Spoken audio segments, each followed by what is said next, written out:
cease hi chat.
Help, I'm sinking! Ah! Ah! You're supposed to scream. Okay, there you go. I was gonna say, you know, your lack of concern is very not good for things here, but okay, good. Sorry, it didn't mean to scare you. Just checking. Just making sure. All right. I mean, it was good run. Oh, it was good run. She's fine. Jesus fucking Christ, man. Whatever. I don't care anyway. Anyway, I don't know what we're doing today. I hit go live and that's it. My therapist will hear about this. But Doc, you don't understand. I thought she was dead. Doc, she was dying on the screen. It really messed me up. Because of this, I've become twisted, you could say. Anyway, welcome. It's Sunday. Woo! Yippee! It's Sunday. It's a new day. And we're, I have no plans or anything. I didn't have plans for this day all week because I kind of figured something would come up. And then it seems like it kind of hasn't, but also maybe something. There's something that a group chat said, oh yeah, maybe let's do Sunday. But then no one followed up since then, so. Well.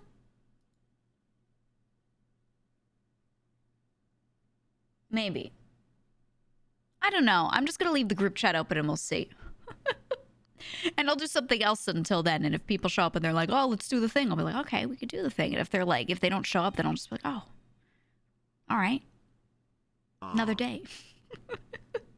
But I won't be the first to say anything because I don't care either way if it happens today or another day or whatever. You know what I mean?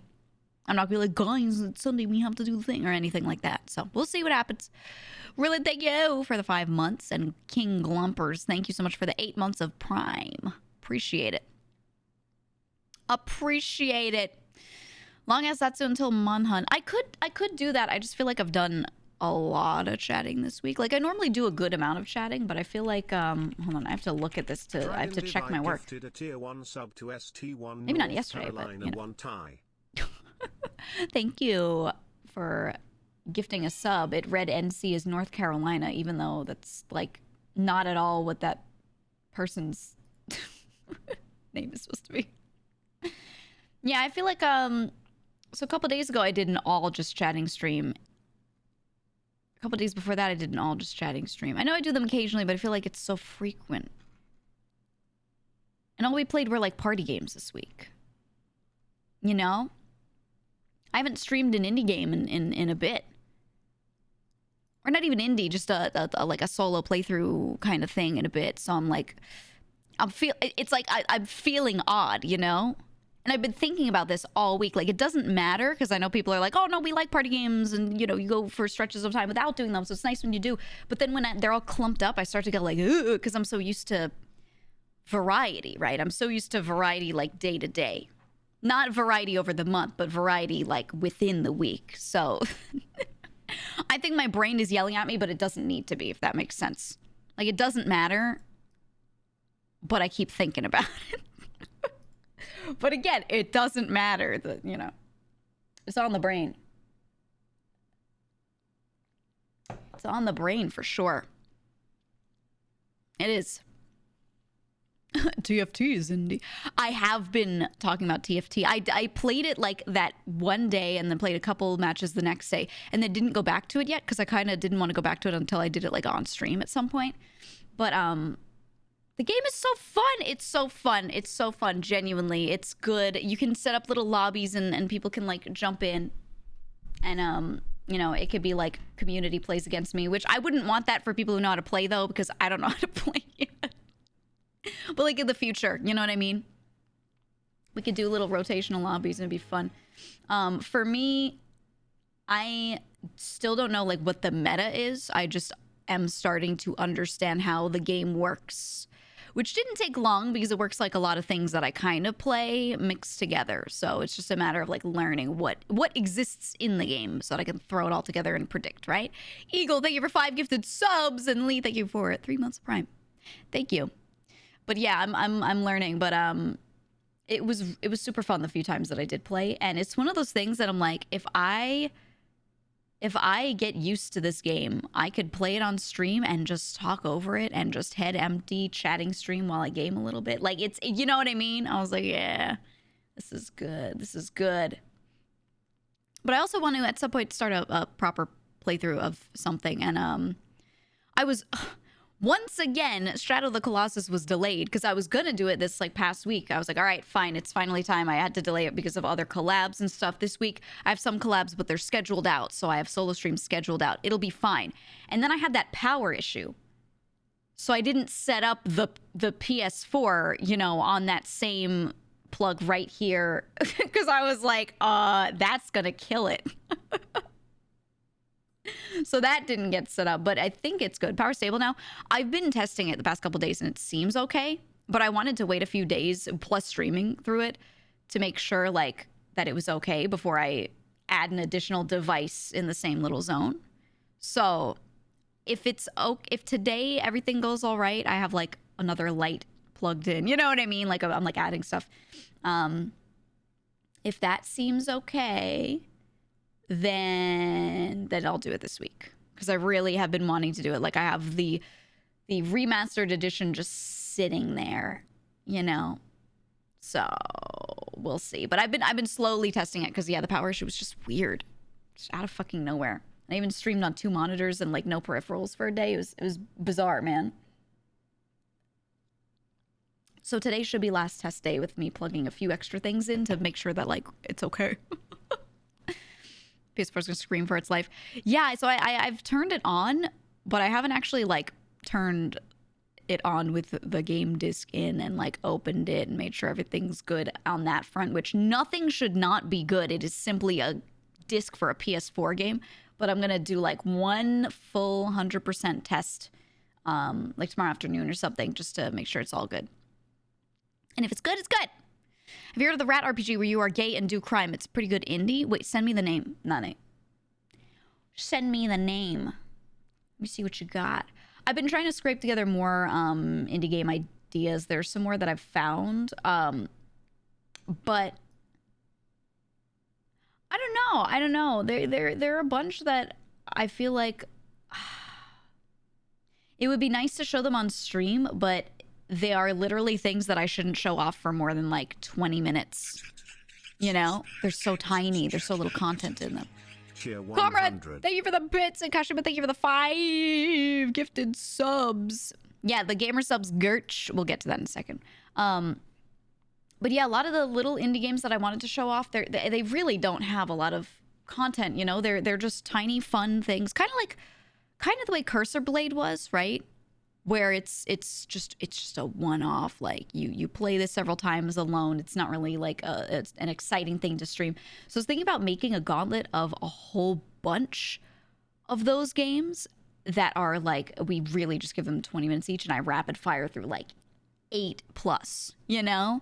So I'm working on like sorting out the lists and stuff. We'll see. Hi Camellia, how are you? How are you? The quickness with which I pre-ordered that cup. Oh, thank you, Rummy. Yeah, the cup. Okay, so the cup, the hoodie, the shirt, the Gamer Sups merch, that is all going to be on pre-order until this Friday. It ends on Friday, meaning get it by Thursday because it'll end like midday Friday, and it might not be... What's my Friday? It might not be your Friday, so be careful. They said it will end Friday at 3 p.m. EST. Like it should, but you know how things go. So I'm gonna say it ends Thursday. We're gonna verbally say from now on it ends the 14th Thursday. So people like, because it happens. I've noticed this every time we've done any merch of any kind. Is if I have a day where something ends, there are like all these people showing up at the 11th hour and getting the times wrong and then not being able to buy a thing. It happens all the time. So I'm just gonna say it's ending on Thursday. Okay. We all agree. It's ending Thursday. Buy the merch before Thursday. Okay. You know? Doing awesomely overwhelmed by deadlines, which is good since I'm secretly Santa. Yeah. Busy is good. Busy is good. You're waiting for the Dave the Diver and Dredge collab? Oh, I'm so excited. I am so excited for it.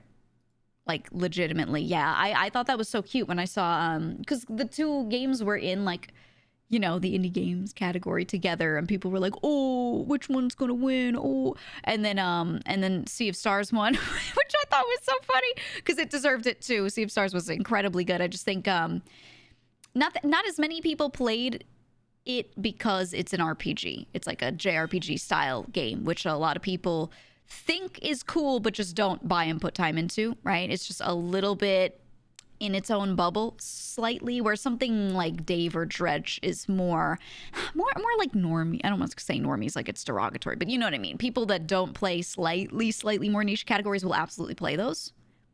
Especially Dredge being a game that you can play so like semi-casually, and Dave as well. So yeah. And once again, Pizza Tower fans still mad, which, you know what? Me too. Even though I am Cocoon's like biggest crusader out there. I love both. A little sad that Pizza Tower didn't get it because in my opinion, it's like the most indie you can get, right? It's like two dudes making a game and they have never done games before. They don't come from any other projects, whatever. Like, that's a very, very, like, on the indiness scale, 1 to 5, that's a 5 on the indie scale, right? Maybe a 4. Maybe a 5 is literally one guy. Like Lethal Company, that's a 5, okay? Pizza Tower is like a 4. It's 2 guys, and they do have a history of their comics, so they were able to get, like, some support to make the game through that. They were able to find funding through their own efforts, right? So I'll put it at a 4. It's still incredibly indie. However, Cocoon got it, and I'm glad. You'd still say it's a 5 when it's just 2 dudes? No. See, I like to say, in my opinion, this is my scale of indiness, not my scale of indiness, right? Just my opinion. A 5 on the indie scale is one guy, and he does not have a good way to fund it. He's just putting his time in, right? That's like ultimate indie experience. Is this person has no projects related to the game or prior to the game that he can use to fund the game. He's just putting his time in, right? And that's like the absolute indie struggle. So I'd put that on a 5. And then I put Pizza Tower at a 4 because it still has like all of the great indie qualities, except they did one thing that was very good, which is the comic existed beforehand and had a bit of a fan base around it already. And they were able to use that to market, right? Which is still an incredibly indie experience. It's just like, you know, it's less of a struggle than things that are a 5 on the scale, where it's one guy that no one knows making a thing, right? So I feel like Pizza Tower is still incredibly indie. I put it at a 4, right? And then you got games like Cocoon, which are like, it's a solid 3. It's right in the middle because it has 2 people on the team. The team is about 10 plus people, 10 full-time, and then a whole bunch of other people contracted in. But it's made by a company that has 2 of the people in it that did work on other indie games before that were published and did all right. You know? So it's still indie because a person can make multiple games and they're still indie games because it's not like corpo backed, right? And they got published by a publisher that is able to give them a little bit of marketing, right? Whereas like something like Lethal Company doesn't even have like a big old publisher. It's just the guy putting it on the store, you know? So Cocoon gets like a 3 on the indiness scale, perfectly in the middle, where it's still very much so indie, but you know, it's got some of that stuff that I think every indie person should do if they think that their game could sell pretty well, but only with help. Like, you should go to a publisher and be like, this is my project, please help. Right? But yeah, two of the guys in there had worked on some other games that I had seen that I thought were really cool. So one of the guys that worked on Cocoon, he was the guy that made, he was the lead game designer on Inside and Limbo, which are both incredible indie projects as well. So good. So yeah, that was kind of why when I saw Cocoon come out, like before it came out even, they were like, oh, the person who made this, he grabbed one other guy who made these other 2 tiny games, even smaller games.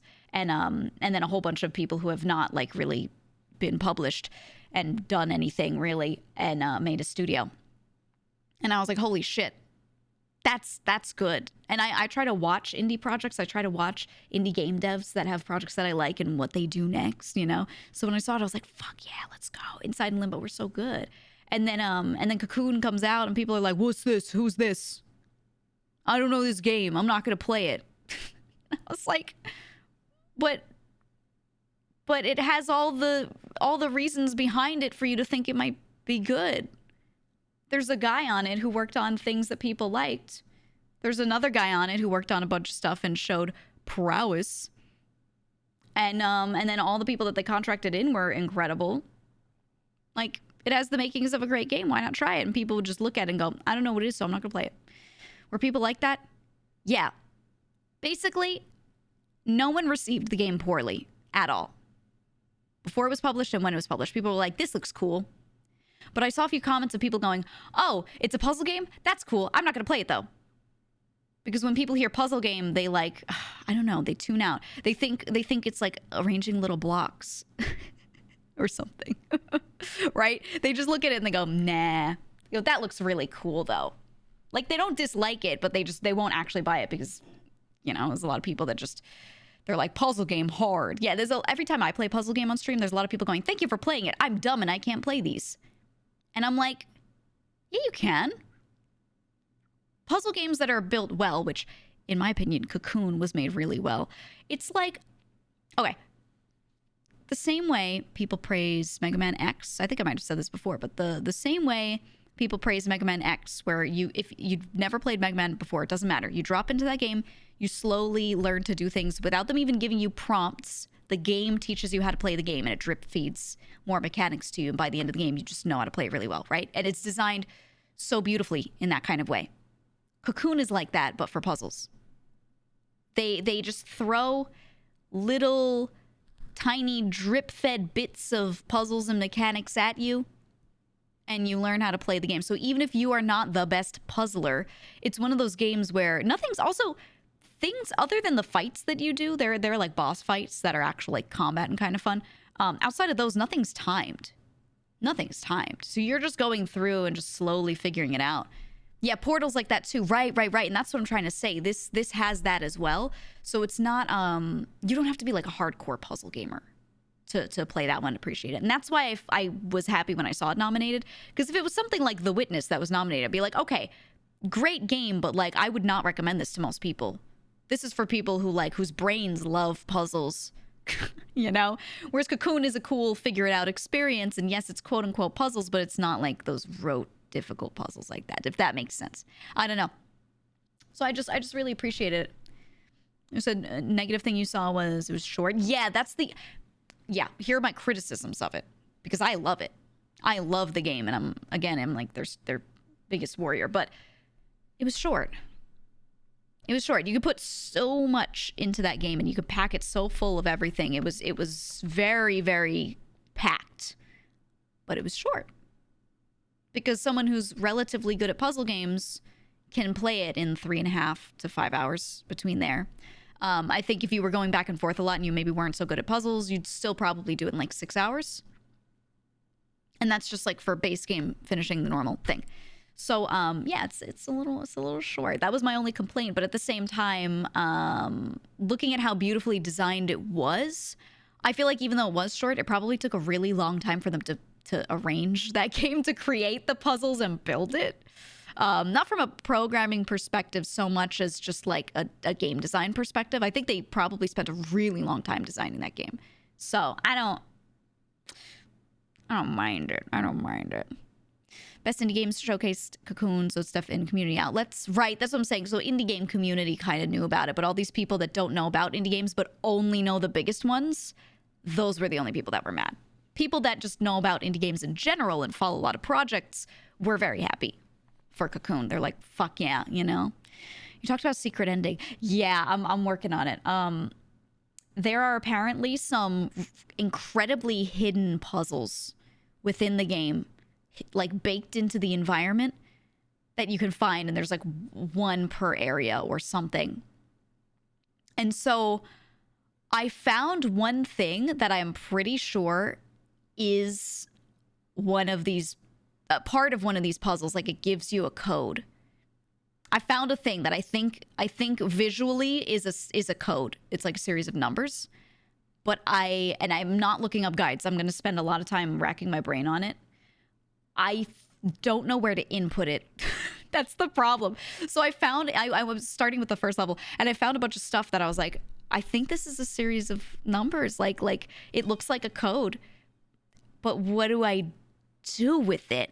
And I think I might know, because there's something that does have the same number of digits that I can like do inputs with, I think. So I'm going to try it off stream tomorrow. I'm just going to test some stuff out and see if I can get it.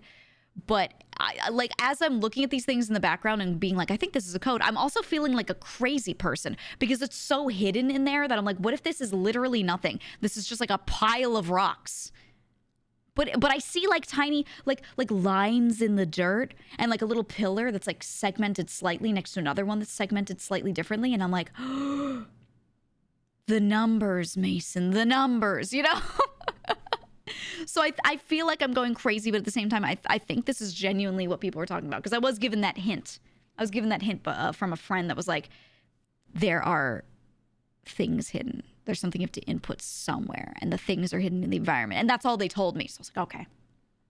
So maybe I'm not crazy. And apparently the secret ending in Cocoon is not really like that crazy. It just adds more visuals onto the end. But I really want to see it, and I want to try and see if I can get it myself.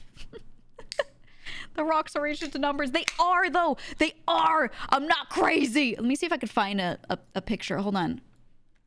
Cocoon pillars. I'll show you. Sorry if this like spoils anything. I doubt any of you are trying to get the fucking secret ending, though. I'm gonna be real with you. Let me see if I can find it.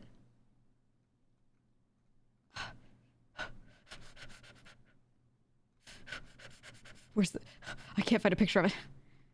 But I don't want to search for like Cocoon secret ending, because then I'll get spoiled.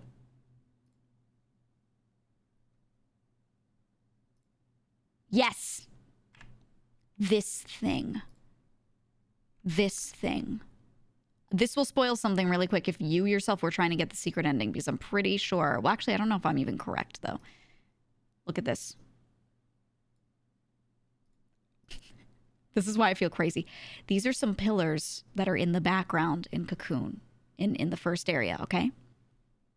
Look at the blue triangles. Why are they there? There's nothing in this game, nothing in the environment that doesn't like mean something as you're playing through it. So why in this one area, okay, not all the rocks look like this. Why in this one area are there little designs on the rocks? And then there's like another place where I noticed something, and I was like, there's some little spots where there's just a detail that's different for no reason. There's just an additional detail. There's also an area that I ran around a lot in this like sandy, dark area. There's a point in the game, you'll know what I mean if I say this without spoiling, where you go down to the bottom of an area, and then there's just like dusty, sandy stuff on the bottom. And I remember when I was playing it on stream, I like ran around in this circle, in this area for a while, and I was like, there's nothing here. But what I did see was that there were like little rocks on the ground and little lines. And I remember running around them and being like, oh, is this something? And then it turns out it had nothing to do with solving and beating the game. But now I'm thinking I need to go back there, because I think those were something for the secret ending, maybe. That's what I'm thinking about. Okay? That's what I'm thinking about. So yeah, you feel like a crazy person when you're playing this game and you're starting to look in the background and see shit. But like, it's real to me, man. It's real to me. Are these triangles in the room with you right now? What do they mean? No, I love stuff like this though. I love games that have very, very obscurely hidden stuff. That's fun. Remember how people took fucking like 20 years to find some secret shit in Doom? I love things like that. Or people that are still trying to find new shit in Nier. I love that sort of thing. So long as once you find it, you're like, anyone could have found this if they spent enough time. Right? Some of them are too obscure and I don't care. I don't like when people just like punch a wall and it's like, oh, you were supposed to punch this wall 3 times to a rhythm. Like, how the fuck would I know? Like, I don't know. But in this game, it feels like they're giving this to me. The game is speaking to me. It's saying words. Hi, Nick. Break my lurked away and knowing my own experience of media. Yeah, that's what I'm saying, Nick. Nick, I don't know if you like puzzle games, but you should play Cocoon. Cocoon had some visuals in it that had my spine quaking. I don't know how to explain it. It was so fucking cool. It was so cool. And normally when I like artsy fartsy shit, but also I don't. I get mad at things when they go too far with that because I'm like, it's so vague and it means nothing to me. And, you know, it's like pretending it's deep, but it's not. Things like that often make me mad. This game didn't. This game was just really fucking cool. It was an art project and a good puzzle game. If it was just an art project and the puzzles were lame, I'd be so mad. I would be so mad at this game if the puzzles weren't good. But because the puzzles were great and you could play through it and not care about the storytelling at all, I loved it because both were valid. You know what I mean? Oh, loved that fucking game. So earlier's from the makers of Inside. Yes. And that it's so it's not the makers of, it's the reason why it won Best Debut Indie at the awards is because it's a new studio and just one guy who started that studio and is the lead game designer in there. He was the lead designer on Inside and Limbo. So he came in and he met someone else who had published 2 much smaller indie games, like even smaller than Inside, which itself is an indie game, you know. And he made this studio with this guy and was like, let's build some people around us and make stuff. So they made Geometric Interactive and Cocoon was their first game. So that's why it was like, you know, up for the debut indie category. I don't think it should have been in the regular indie category. I think the game was great, but it should not win against something like Sea of Stars, which, you know what I mean? Like, it should not win against Dredge. It wasn't long enough. It didn't have enough content. But as a small piece, as a debut piece for a new studio, it was so good. It was so good. And I want to play through the whole thing again. I'm not going to lie. Enough time has passed that I don't remember how to do exactly every puzzle. They're just reminiscent. So I want to go through and do it again. But I'm trying to find the secret ending. So you kind of have to play through the puzzles to do that. So, you know. And I love the little chaptering system. They make it so that every little checkpoint you can just roll back to. Every single little checkpoint and area that you've been in, you can roll back to so you can look for the secret ending. You do not have to start a new playthrough. I thought I was going to have to, and I was like, fuck, I just want to look for the funny things. That's all I want. I want to find them, and I want to run through the environments again and see what I can see, you know? But they made it so you can roll back to literally every checkpoint. So that's fantastic. I'm just really, I'm really excited about that. As far as codes go, though, when it's a puzzle game, especially something sticks out that gets your eye, it's worth a little overanalyzing. Yeah, wait, can I show you guys? I'm going to show you guys the stuff in the sand. Let me see if I can find a picture. I hope it's not labeled. Let me see if I can find the name of the level.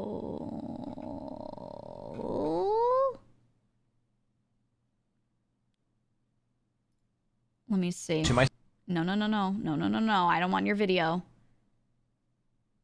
No. I'm gonna find a normal playthrough. Okay. I'm gonna find where some dude is running around in this area in a normal playthrough because I don't wanna get spoiled. Buddy, at what point in this game do you run around in the sand? Buddy! I'm doing a different video. I don't like this guy's video. But yeah, there's just an area where you drop down to the bottom, and I want to say it's in the... like, it's far into the... when you get the white orb, almost.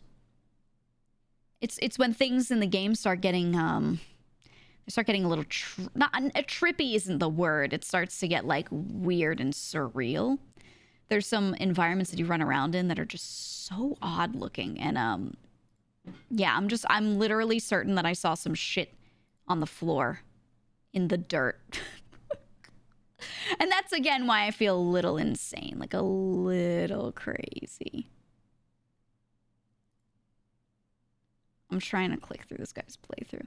But I just... The sand, guys, the sand. No, no, no, no, no, no, guys. The thing is, so there was sand on the floor, right?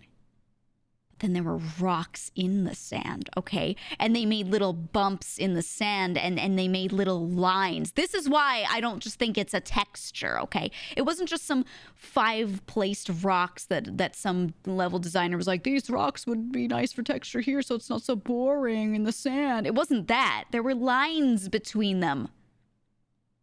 There were lines, okay? You don't get it. You wouldn't get it. Oh, I don't remember what fucking part of the game it was. I want to find it. Maybe when I get to it in my own little playthrough where I'm trying to get the secret endings, I'll screenshot it and I'll spoiler it and I'll put it in the Discord and I'll be like, do you see it? Do you see the lines? Would you say you're reading between the lines? Ah, ha, ha, ha, ha. For sure. But that's the point. That's absolutely the point. There's so many things in the environment that General, stick I know out. this is random, but we need to take back Christmas for the bitches. What? Call it bitchmas. Don't we now our Slayer power? Ah, you know? I see. GEEGA see. Slay. I understand. Yeah, Bitchmas is this year. Don't worry, we're always celebrating Bitchmas here. I am so excited for Christmas, you know, because last year I was deathly ill and I could not go and do like family stuff for any holidays. And I love holidays and I have a huge family who likes to do things. And even if I don't see like the huge main family and I go see like, you know, a little bit of like a branch family, I got to someone else's home for a thing. It's just a small gathering. It's still, you know, we have a lot of traditions that we follow, all of that. I myself am not like religious or into any of those kinds of traditions, but at the same time, I'm into the tradition aspect of them, if that makes sense. I shouldn't say I'm not into those traditions. I am, but for no reason other than I like tradition. So long as it's fun. If it's a stupid tradition, I don't like it. Or if, you know, it makes no sense, it's in some way like negative, I'm like, okay, let's not do this. And I'm not superstitious at all or anything like that, but I just enjoy tradition for the sake of what it does culturally, if that makes sense. Like I really respect it from that angle. So yeah, so when I can't do holidays, I get really sad, man. Last year I couldn't, so I just streamed. You know what I did last year on Christmas? I streamed the game I Am Jesus Christ. I don't know how many of you were here for that, but man, what a banger game. It's a shame it's only the prologue too. Hopefully they make up the whole game. I'm praying for it. I'm rooting for it. It was fun. I did the same thing last year for Thanksgiving as well. I think I was playing Oblivion. Speaking of which, I do kind of want to play Oblivion again. I miss it. I had to stop because it like crashed my whole computer. No, it didn't crash. It crashed specifically my GPU midstream. And my GPU restarted itself, yet the stream was still kind of going. And it was bizarre. It was weird. I didn't like it. I didn't like it. So I was like, maybe I won't stream this again. But I have new hardware at this point, so YOLO, right? maybe we just go for it. I don't know. But I wanted to do like a whole playthrough of Oblivion. Any idea why I did that? Because all of the ports of Morrowind and Oblivion are so fucked. So fucked. And even if you play them like in a VM, it still fucks shit up. It's so messed up, man. Also, I've been clicking through this playthrough this whole time while I chat, trying to find the spot where he goes into the fucking sand. Because I want to show you the sand. I can't find the sand, man. I can't find the sand. A Bethesda game that fucked up? Yeah, oh my god, wait, I found it. Oh my god, I found the part where he's in the sand. Oh my god.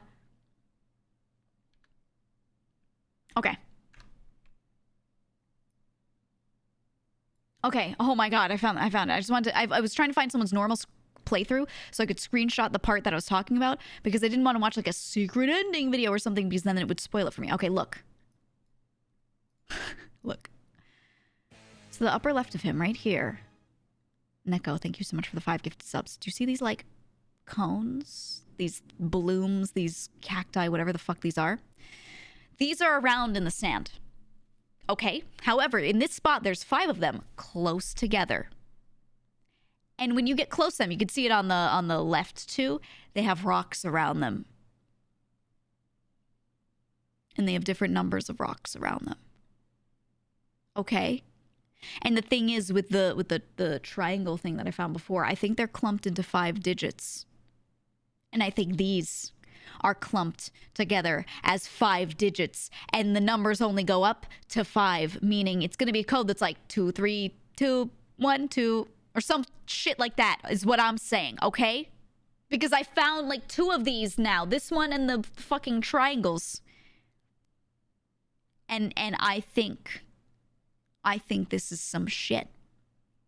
Based off of the 2 little clues I was given, they were like their codes somewhere. And I was like, codes? Have you played Plague Incorporated before? Feel it would be a good yeah, no, I have once before, yeah. Gamer Theory Crafting, this is Cocoon. There is apparently a secret ending. And I am certain this is something. Is it these specifically? I don't know, but these ones looked like there were so many of them clumped together near each other.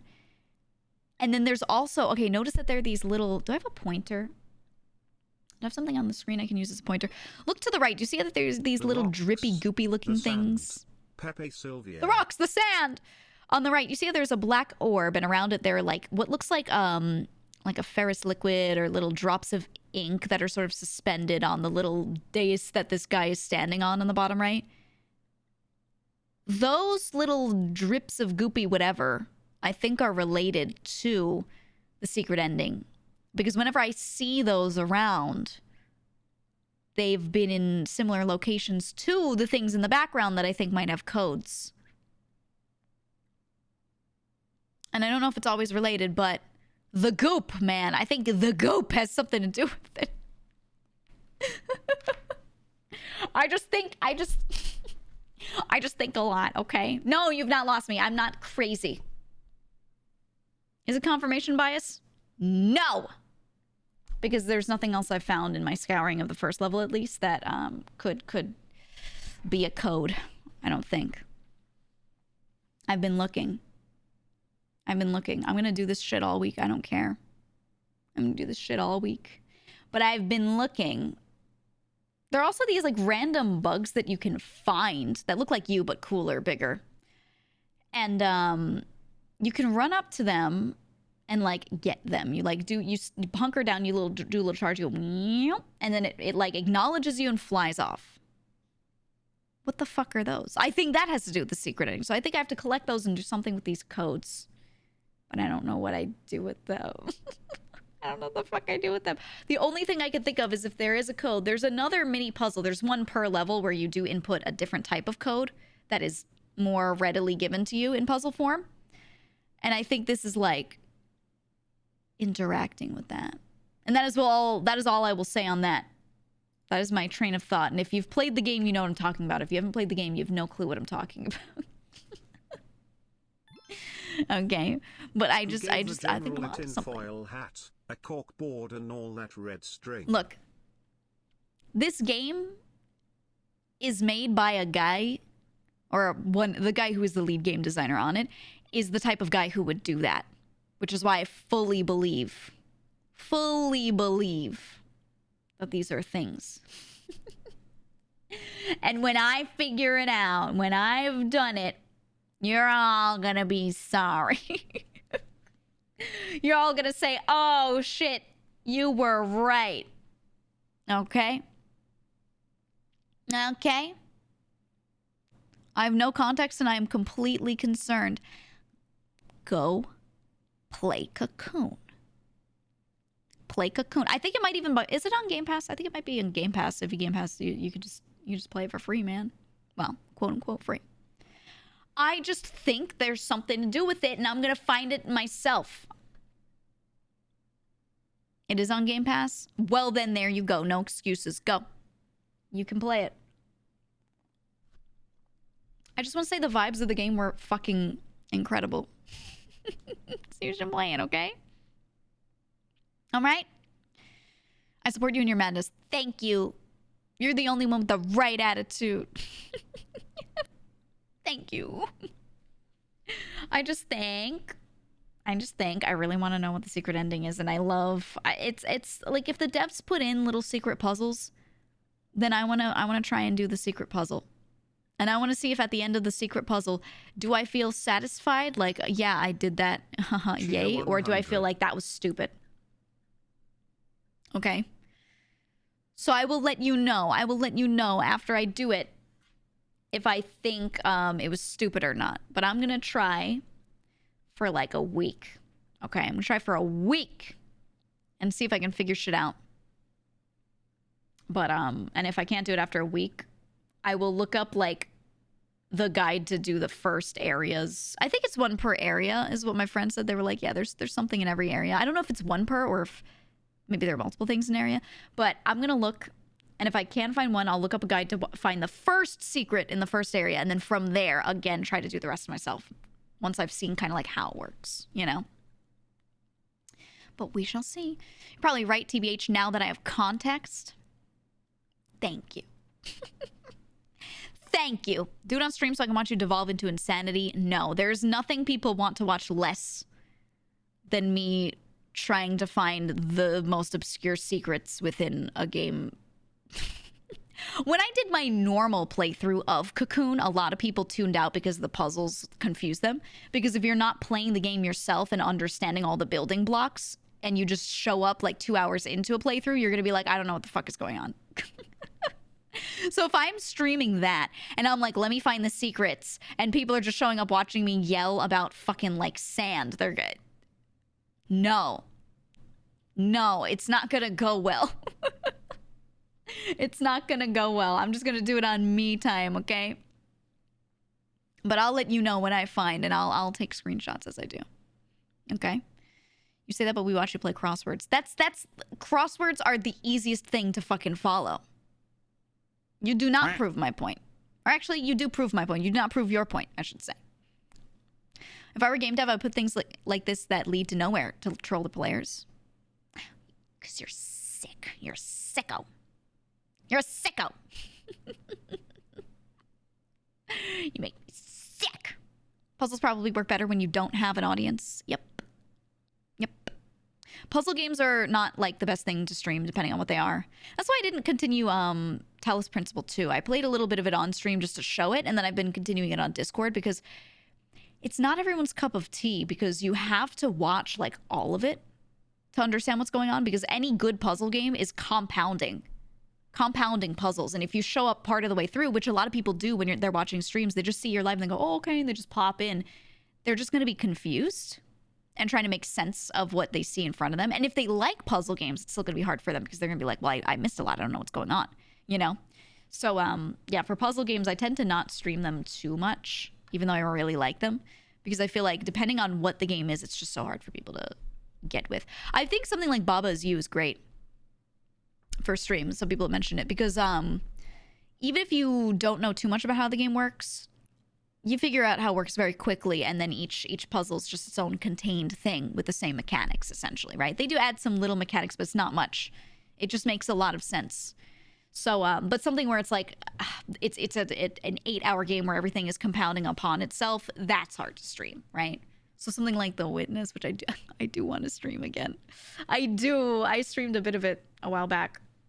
And I stopped because it gave me motion sickness, but I can change the FOV now. For some reason I couldn't before, and I felt like I was going crazy, but now I can adjust settings properly, and I don't know why I couldn't before. Actually, that's one of the world's mysteries. My FOV slider was legitimately, I could only go up to 80. And I was like, wait, I thought this game didn't make me sick before. What's happening? And then sometime later, I changed some things about my computer. And then later, the FOV slider could go up to 120. So I wonder if this makes no sense to me. The setting within the game should not change depending on what your computer... I don't know. I'm still incredibly confused by it. Maybe I was truly blind and I just didn't see something, but I don't know. It was one of those moments it might have actually been insanity. But TLDR, I can fucking play The Witness. What FOV do you normally use? I play every game at least 90 or more. If I play it at a low FOV, it fucks me up. Creature of the year goes to the Creature Faction. Join now and get a free t-shirt if you find one in a dumpster. Do you want chat awards at the end of the year? Maybe we could do that. It would take me a hot minute though. I don't know if I could do it in time. I don't know if I could. So what I like about Little Nightmares, right. If someone just like runs in a little bit into the game, they can still kind of like get with the program, right? It's like not the worst to stream. But yeah, we'll see. You said they should not try to make sense of it and relax at that point. People care way too much about banal shit like that. What? Like when they're watching a stream? No. That's the whole point of the game, the puzzle game, is to like care about it and get invested. At least in my opinion. So, I don't know. That's why I just don't stream too many of them. But there's some, if I feel like it's an easy concept to explain to someone who's just dropped in, then it's okay for me to stream a lot of it. It just depends. But yeah, I tend to do a lot of like day one playthrough, like let's see what we can do in one stream, and then I continue it off stream. You're doing wonderful today, GEEGA. Thank you. By the way, seeing the Twitch rivals announcers and streamers still mispronounce your name will never not be funny to me. Yep, they always do. Sending love via the Chilled Chaos community. Oh, thank you. Thank you. Chilled was very nice.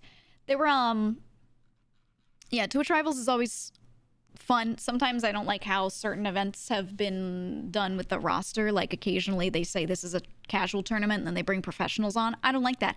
This one though, this was just streamers who, you know, some of them were very sweaty playing the game because they practice, but like they're just streamers. They're not like professional players of that game, you know? So I had a really good time. We totally got destroyed on points, but a lot of our games were very close and we lost by like 1 tick. So then we keep, you know, not getting the points for that round. So while our points look low on the final score, I was pretty happy with how we played. I had a good time. I had a really good time with it. So it was good. Have you seen the parody game called The Looker? Yeah, I streamed it. I streamed the whole thing. But, you know, I had a good time. I will say everyone's community was nice, except for one person's. There was one person's community that was not the streamer's fault. Not the streamer's. Well, you cultivate a community. However, the streamer did not directly tell them to be mean, but some clearly children, people that were clearly children, came in here and were like being mean. And by that I mean like maximum 10 of them. It wasn't even a lot. Like it wasn't a brigade or anything, which is why it's not like it's not a big deal at all. But it just made me realize that some people just have communities that are like filled with annoying kids, and I couldn't imagine streaming to that. Like it wasn't the dude's fault at all, because he did not tell them to go do something like that. But I had that person's chat open while we were like fighting them, you know, or I had them in another tab and then I would check back occasionally because we were like being funny with them in the lobby, and that was fine. And the streamer themselves like received it well. The streamer was fine, but their chat was just so weird about VTubers existing.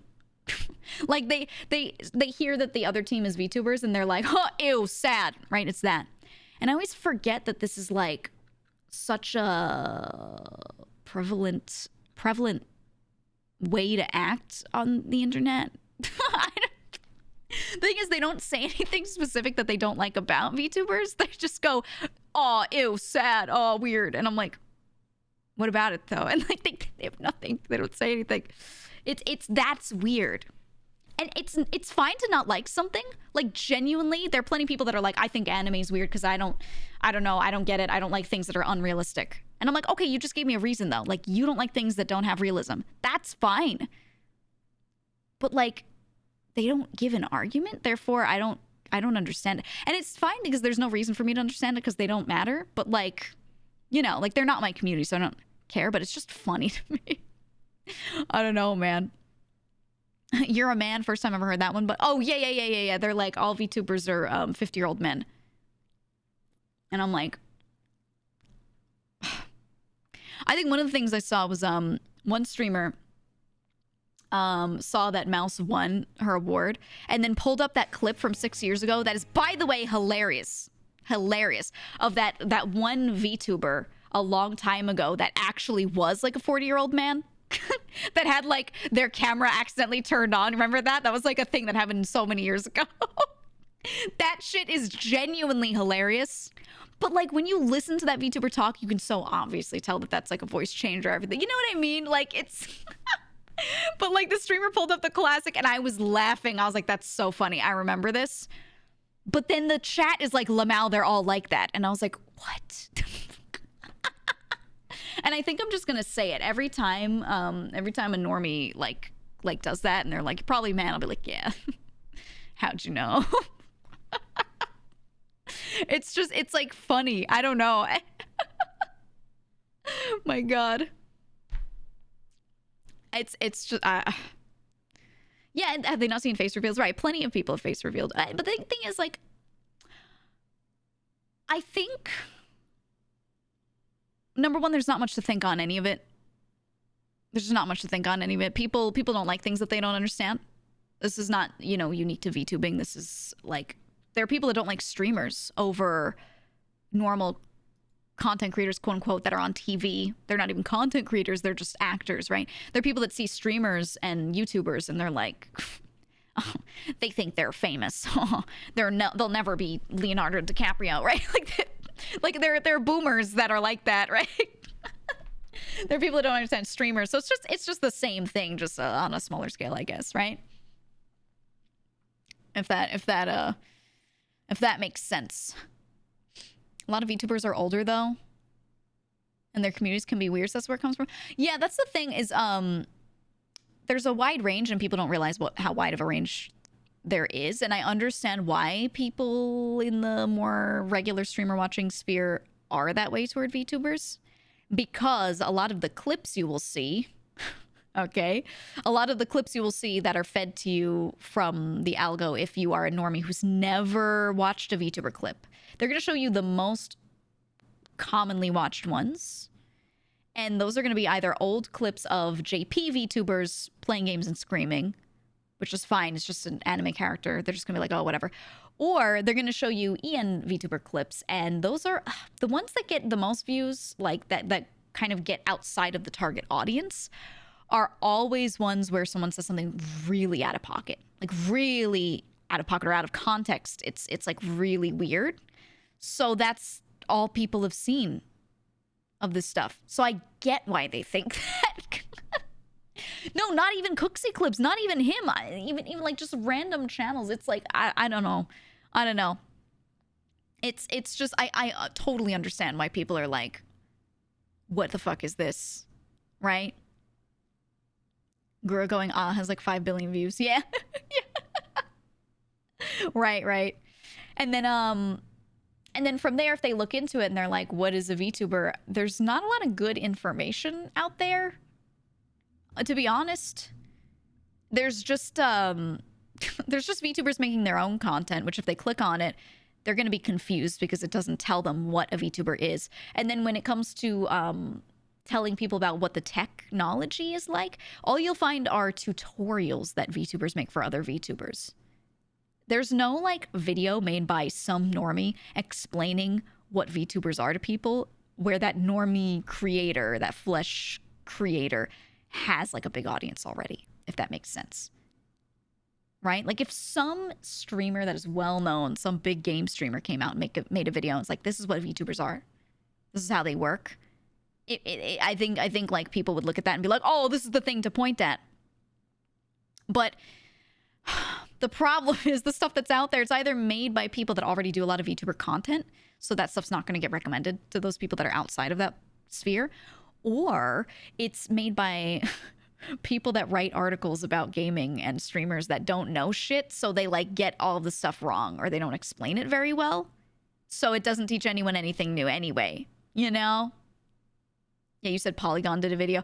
I've seen, I don't know about like specifically the one they made, but I've seen groups like that make videos that are like, oh, top 5 VTubers you should watch or something like that. And they like get information wrong and they show weird clips, and they don't explain what VTubers are still to people that are normal, and they need it spoon-fed, okay? You can just tell them, oh, it's just a person using an avatar. That's not enough for these people. You know? I need them to be spoon-fed for them to properly, like, get it and not be like, oh, that's weird. You know? It's I don't know, man. It's like there's not actually good information out there, if that makes sense. You know? There's got to be a million Who Was Iron Mouse AI written articles after her win. Oh, dude. So much stuff that's not even crazy. You want to know something funny? Oh, on this topic. Hold on, let me find it.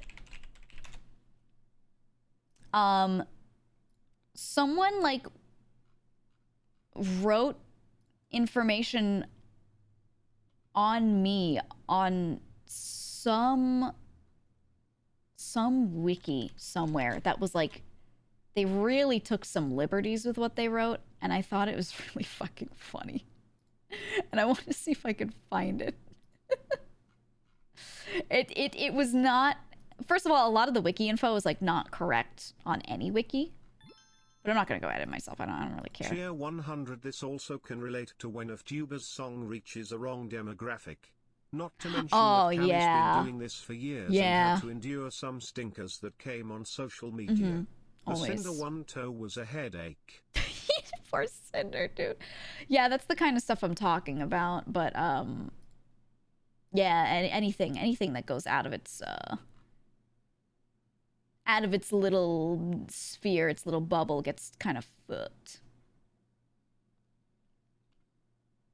I'm trying to find where was it? Where was it?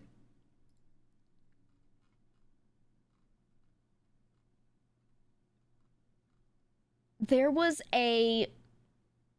Okay, one of these was very obviously, like, written by AI or by a dude that, like, doesn't know shit. But there was one that was so funny. No, I want to find it. It was... Hold on, I might actually have a screenshot of one of the things. There's one that I wanted to show you. Hold on, I gotta look through all this shit.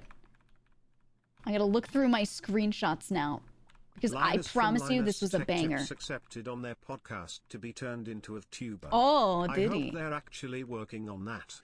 Can you imagine his audience hearing about the tech behind tubing? I hope so. You know, I have spoken to some creators that have never become VTubers before, where they actually, a lot of big streamers have said that they really want to get a VTuber model because they're very interested in it, and they love the way I always explain it, which is like, I think everyone should have one, because some people want to be able to express, like, their facial expressions and be seen in a way, but they don't actually want to be seen, right? Like, there are plenty of people that they wake up and they're like, today I feel like shit.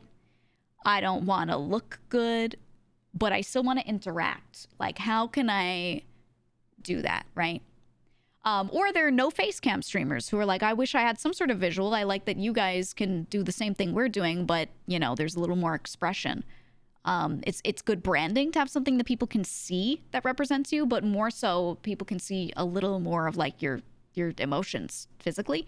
And it's not perfect, but it's better than nothing, right? So many people that I know have said that they want to do it, but they're afraid because they don't want, like, 14-year-olds in their chat to be weird about it, and they know it's gonna happen.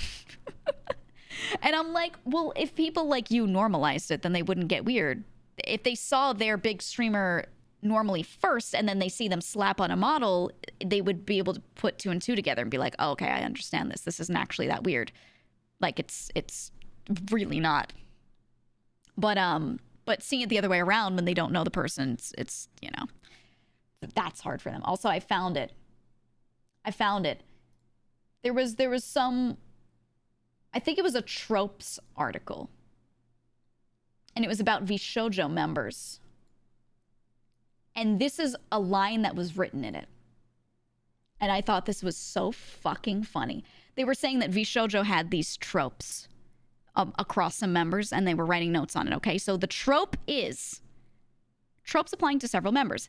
ambiguously bi. First of all, unless someone explicitly states their sexuality, like, we don't need to, like, just because someone jokes about a character being sexy, you don't need to be doing that. But ambiguously bi, here's the caption. Each member, this is a VShojo, is what they wrote. Each member is fond over fictional characters and celebrities of both genders. They all collectively went into a panic when they encountered Lady Domitress, meaning the big tall lady from Resident Evil, as well. The only member, past or present, who averts this is GEEGA, who is explicitly heterosexual. What? I just saw this. I was like, what?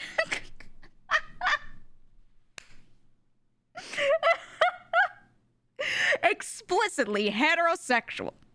They're like, she's the only one. They're trying to make me like the token straight member. Yeah, every stream, when I start stream, I show up and I go, guys, don't forget.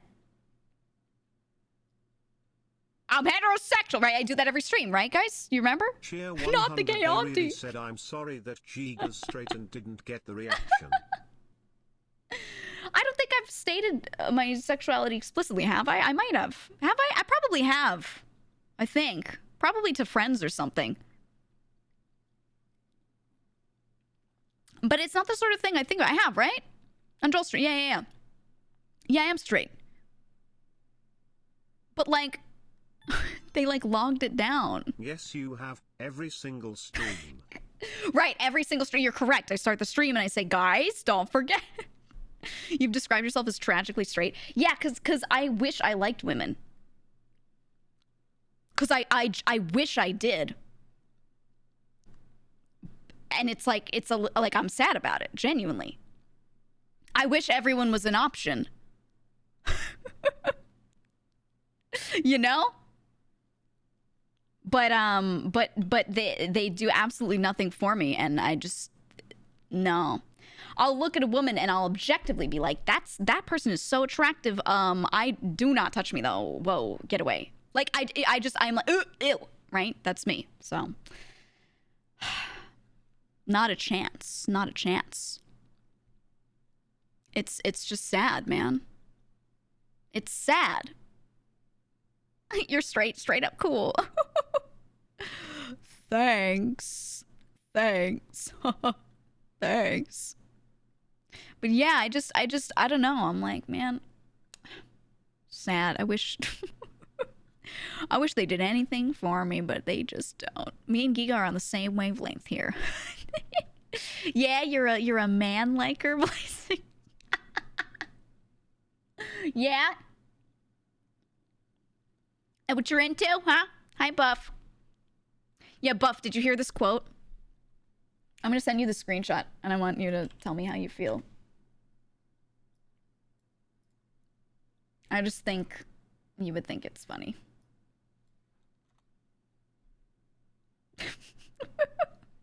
I'll give honest reaction here. Okay. It's talking about members of VShojo. This quote. This trope.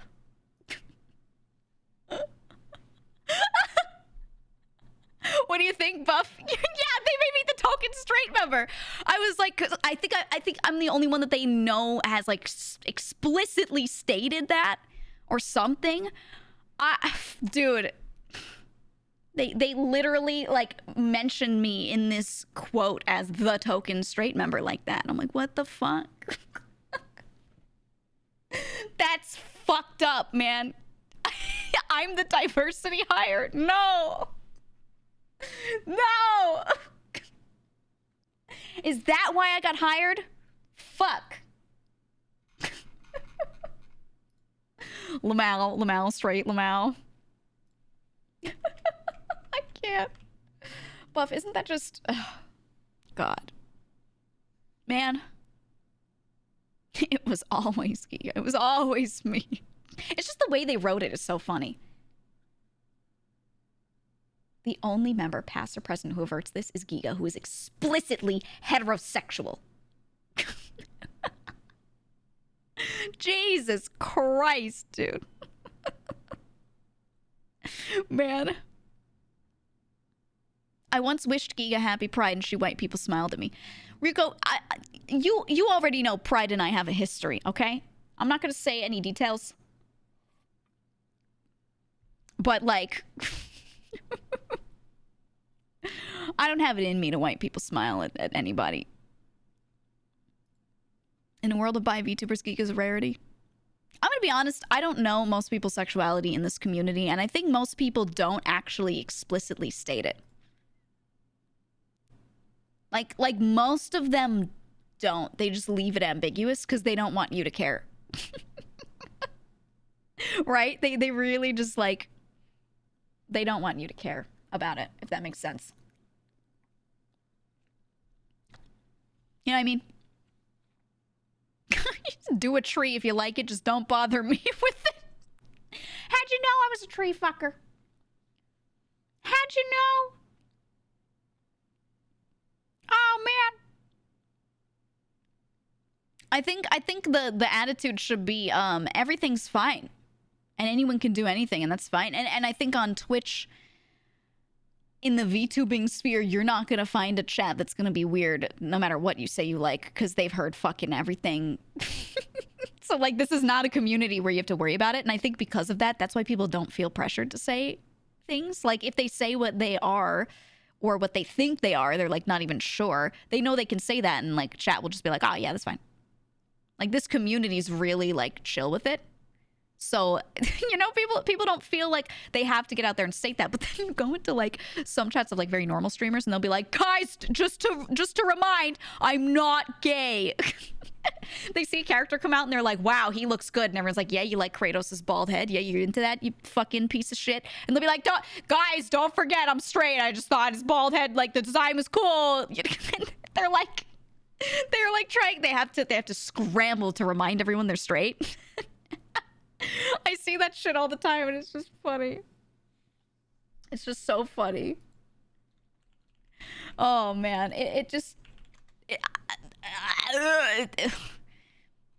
I feel so bad that they have to even fucking do that.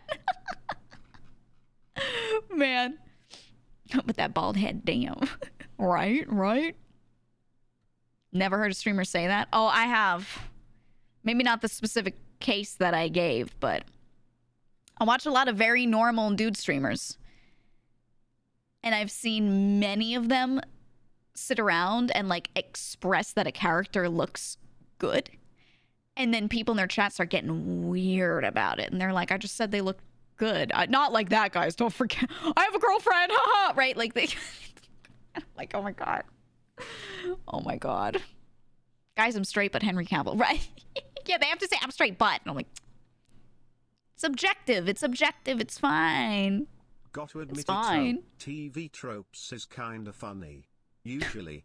Most of the time. Kind of, sort of. The way it's written is funny. Well, that's the thing is, so most wikis are, like, random people throwing facts on there that may or may not be true. And if you don't have a huge fandom, there aren't going to be people going and aggressively fact-checking. So if you're, like, a medium-sized creator, you're not, like, that huge that you have a fandom that cares about your information on wikis, there's going to be all this info that's just, like, not right. And it makmakes me wonder if anyone had ever looked me up on a wiki to find information about me without knowing me. Meep, thank you for the bits. Thank you so much. Now I think about it, I'm like, do people search questions about me ever? In my mind, I'm like, no one would do that. But that's, like, the most normal thing to do when you don't know who someone is or what something is. So I'm like, what if people do? And then they find a wiki and then it, like, doesn't say anything that's right. You did it first to learn trivia. Fuck, that's the thing, is, like, there's nothing, like, right on here. Hold on, let me look. I don't search for myself, like, ever. Until someone says something. And they're like, oh, did you see this thing on this wiki? And I'm like, what? No. And then I go looking. You know, Tenchi, thank you for the raid. Yeah, here's a popular asked question on Google. Who is Giga previously? Because I joined a corpo and they're so used to that, like, meaning a thing like that. But no, I've just been Giga the whole time. I saw that in YouTube comments too. A bunch of people, like, in my own video were like, who were you before? And I'm like, me. I was here the whole time. I was indie. And they're like, what? What? How? And I'm like, that's how it works. That's how it works. What? Nunya. You know who I was? Nunya. Maybe GEEGA didn't exist till a few months ago. Yeah, or oh my god, when I pointed out that there was a Honkai Star Rail character that had a very similar design to me, and I wasn't even shitting on it. I was just like, aha, isn't that funny? Look, haha, right? I pointed it out casually, and there were people that were like, actually, you only existed with this design since December 4th when you debuted your model, because they looked it up on a wiki. And I was like, you know, art and the design existed for well over a year before that because I was using a PNG on stream that had that design. Also, my 1.0 was very similar to this one, but I'm not going to explain myself to those people. But like, they literally looked it up on the wiki, and I was like, oh my god, people use the wikis. Oh my god, no. That's when I realized, I was like, fuck, they actually use the wikis. Germa announced his soft retirement around the same time GEEGA joined Shoujo. Suska. Really makes you think, huh? Really makes you think. But like, if I look, I don't, yeah, a lot of these things are just like content. Okay, this is on Wikitubia. Ready? Content. While her YouTube channel has no content, comma, let's stop right there. Pause. Pause. I was just thanking you guys the other day for like getting several videos to like 200K. Pause. What? Huh? So maybe this was written a long time ago, like a year ago before I started posting. Okay, that's fair. That's fair. Let's continue. She's primarily active on Twitch, true, where she often streams herself playing Minecraft, Hades, Fortnite, and Teenage Mutant Ninja Turtles Shredder's Revenge.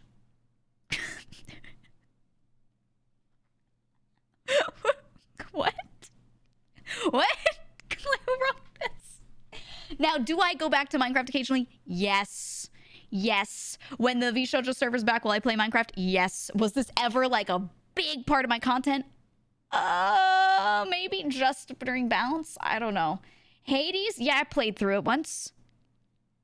Fortnite, I played it a couple times, I guess.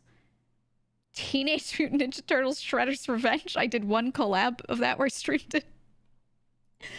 This is why I like hate these wikis. I'm like, someone just like scrapes information from something and just like places it. Oh man. Collaborations. It only mentions that the day after my debut, actually, no, I did it on the day of my debut and they got the date wrong. That I played Deep Rock Galactic with Zen and Haruka. And then a few days later, I played something with Nina and Moriko. And then they mentioned Mint. And I'm like, cool. All right. This one is great. Her height is 4'10", though she is 5'2" with her shoes on. And you know, while that may sound like a joke, that's true. That's a fact that they got right. I wrote that on my ref sheet in the replies or like on it. I was like, I should be about 5'2" with the shoes because they're huge in case they're placing me next to someone else. Because I do say my height's 4'10", but like the shoes are big, right? So that's, dude, they got it right. They got it right. Not bad. Like that's a good start, you know? GEEGA only owns 4-inch heels, confirmed. It's because my main outfit, not this one, my main outfit, I have like heeled platforms on. So they're like huge. The heel part of it isn't that much taller than the front of the foot, just a little bit. But it's got this like big fucking platform. So I wanted to make sure that I stated that for artists so they like, you know, so the height isn't ambiguous. They understand, oh, okay, with these shoes, it's like this. But like... On the plus side, funny. You and Chibi Doki can have something in common in the short people is justice category. What do you mean by that? Please explain. Speaking of debut, can I get a date of your VTuber debut as an indie. Wikipedia listed as February 2021. Breaks the sorting on the table with the list of members because everyone else has an exact date. Oh, so I never debuted until I debuted this model last year, but I was streaming as a VTuber before that. So I started streaming. I just hit start stream. I didn't do a debut. I existed on Twitter for a while I was like getting ready to stream. I was getting some assets together. And then I just started streaming. So that's why whenever people, because here's the thing, a lot of VTubers, what they did in 2020 and 2021 was you show up on Twitter and then you start teasing a debut stream and then you do a debut stream. But a lot of them streamed before their debut stream to get affiliate first so that they could have like the sub button unlocked on their debut, things like that. So what they did was like everyone did that. So they had a technical debut date, but they started streaming earlier. And I was doing that. I was like, let me just stream a bit and like get affiliate and then I'll do like a debut. Let's go. And I started stream. And the day I started stream, I had like 20 viewers immediately because I was streaming with a friend of mine who had already been streaming for a few months. So her people checked me out and we streamed together. And I was like, oh shit. And so I streamed the next day. I was like going to stream for a week with affiliate to get affiliate. And I was like, okay. And people stayed. There were a bunch of people that came from like Twitter. So those viewers on that first day, some of them like showed up the rest of the week, but other people just showed up because they saw that like I existed on Twitter and I wasn't even like popular or anything. I was literally like sub 1K followers. You know what I mean? It was just like a tiny account. But at the time, people were really supportive of tiny streamers trying to show up and exist, tiny VTubers. So if you were starting streaming in 2020 or early 2021 and you were a VTuber and you had no content, no reason for anyone to follow you or anything, you just had like 100 people following you on Twitter, people would show up to your streams. And by people, I mean like 10 people. But that's significant, I think. In my opinion, I think that's significant. I think that's genuinely significant number. So yeah, I started streaming and like, I think that next day I had like 15 or something, 10, 11, you know, not as many people as the first day, but it was something. So I just stuck with it and I didn't even do a debut. Because that model that I was using before too was supposed to be like my funny model. Like it was supposed to be a funny characterization of me. And then I was going to have another one that was like the normal one. I was going to bounce between the two. But the normal one never happened. That like fell through because the artist like just couldn't do it. They had like a health issue. So I was like, okay, I'll find someone else. But the other one was just working out just fine. And I was like, you know what? I'll just use this. Why spend the extra money? I'll just use this and I'll get like the quote unquote normal one later, right? And so I just stuck with it. So like technically, to answer your question, going back to that, the first day I streamed was February 16th. February 16th. And that was 2021. But yeah, no, I never did like a proper debut.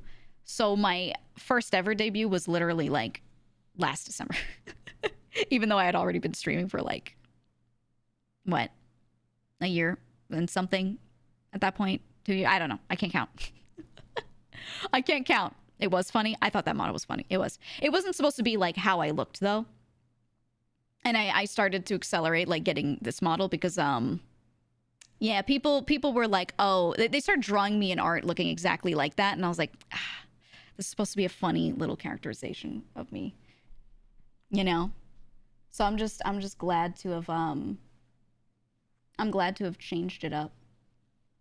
And now I look like this. Woo! Woo! Now I look like this. Yippee! Yippee! Did you know I didn't even have legs before? Now I have legs. Now I can do this. You know? Woo! I didn't have legs. I should just stream like this so I can remind you guys that I have legs. I feel like I always stream like this. Maybe I'll just be a leg streamer, you know, or something. But I feel like if I stream full body, it looks like this is odd, okay? Wait, let me make myself more like proportional in the room. This is odd. Or is it? Is this weird? It feels like a waste to not show like the whole thing though, right? Right? It's a bit weird, yeah. What if I duplicate it? Wait. No, that wouldn't work. That wouldn't work. That wouldn't work. It would get grainy. It wouldn't work. Why is she so far away? Because you smell. Because you smell. But it feels, I don't know, it feels like a waste to not, like, let you see my stupid shoes, right? My dumb shoes. I remember seeing VTuber artists with commissions open say that a waist-up model costs about half the cost of a full body, so it makes sense you didn't have the legs. It wasn't even that it was cost prohibitive. It was that the person that I got that model from had never done one that was full body. They didn't even know how. And he was like, yeah, I just make like little like half body models for myself. I was like the first one he had made for someone that wasn't himself. I think I was the second ever model or third. And it was just like a little project, you know, it wasn't meant to be the real one. Right? Got the goddamn jingle jangles on. You know, I always thought that this outfit like fit Halloween pretty well, but as I look at the little bells, I'm like, you know what? It just feels like a goofy costume sometimes. It does. It does. It does. Nice thigh highs? No, they're full stockings. Nice try. Make a second model capture, crop it to the shoes, place them on top of the stream. That's what I was saying. If I could do it like this and I could duplicate it in OBS, I could zoom in, but then it would be grainy as hell. Then I'm just stretching this.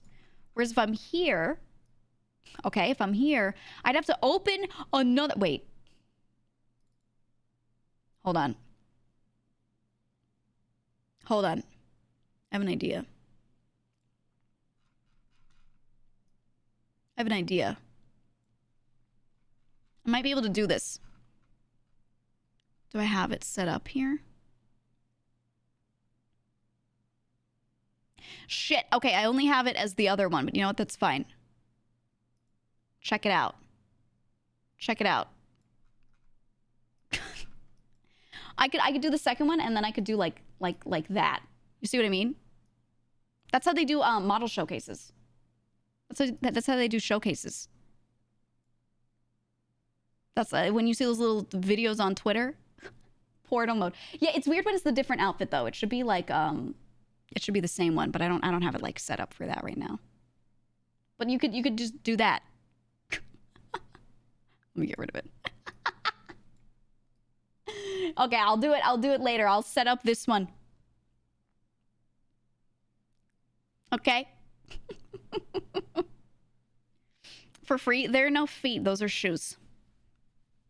You'll never get bare feet from me. Never. Never. You will only get shoes. June, you got to write with the sitting model. I've thought about that, but I don't know. I've thought about it. I've thought about it. Like other poses and stuff. But the thing is, I think it would be really cool to have a sitting model that is actively sitting in a chair, but then you'd have to have the chair as part of the model, and then you have to, like, rig that. Which isn't a problem, but is that a lot? Is that a lot to put on a screen? What if you're streaming? Like, is that too much? I don't know. I've thought about it. Yeah, that'd be really annoying. I don't know. I don't know.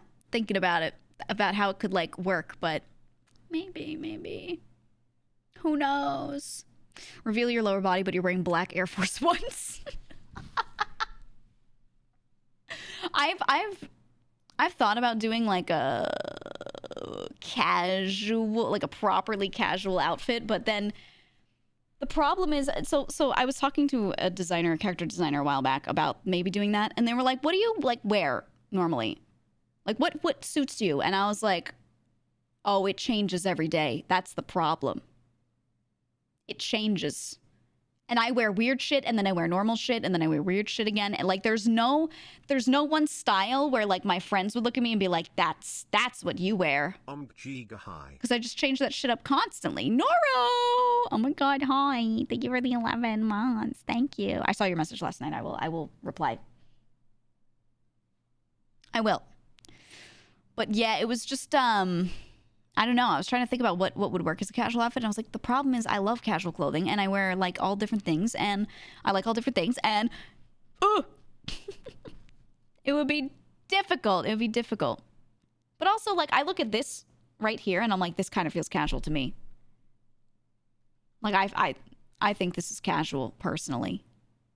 And some people would argue maybe it's a little too much, but I would call myself a bit of a flashy individual sometimes. So, I don't know, man. I don't know. Why not get a model to be easy to change with the base of what you wear, shirt, leggings, or whatever? I mean, that's how it currently works. That's how it currently works. I'm the same exact me, and then I just swap outfits. And yes, I load a different thing, but that's how it currently works. Unless you mean that I could toggle different layers, like all sorts of different layers.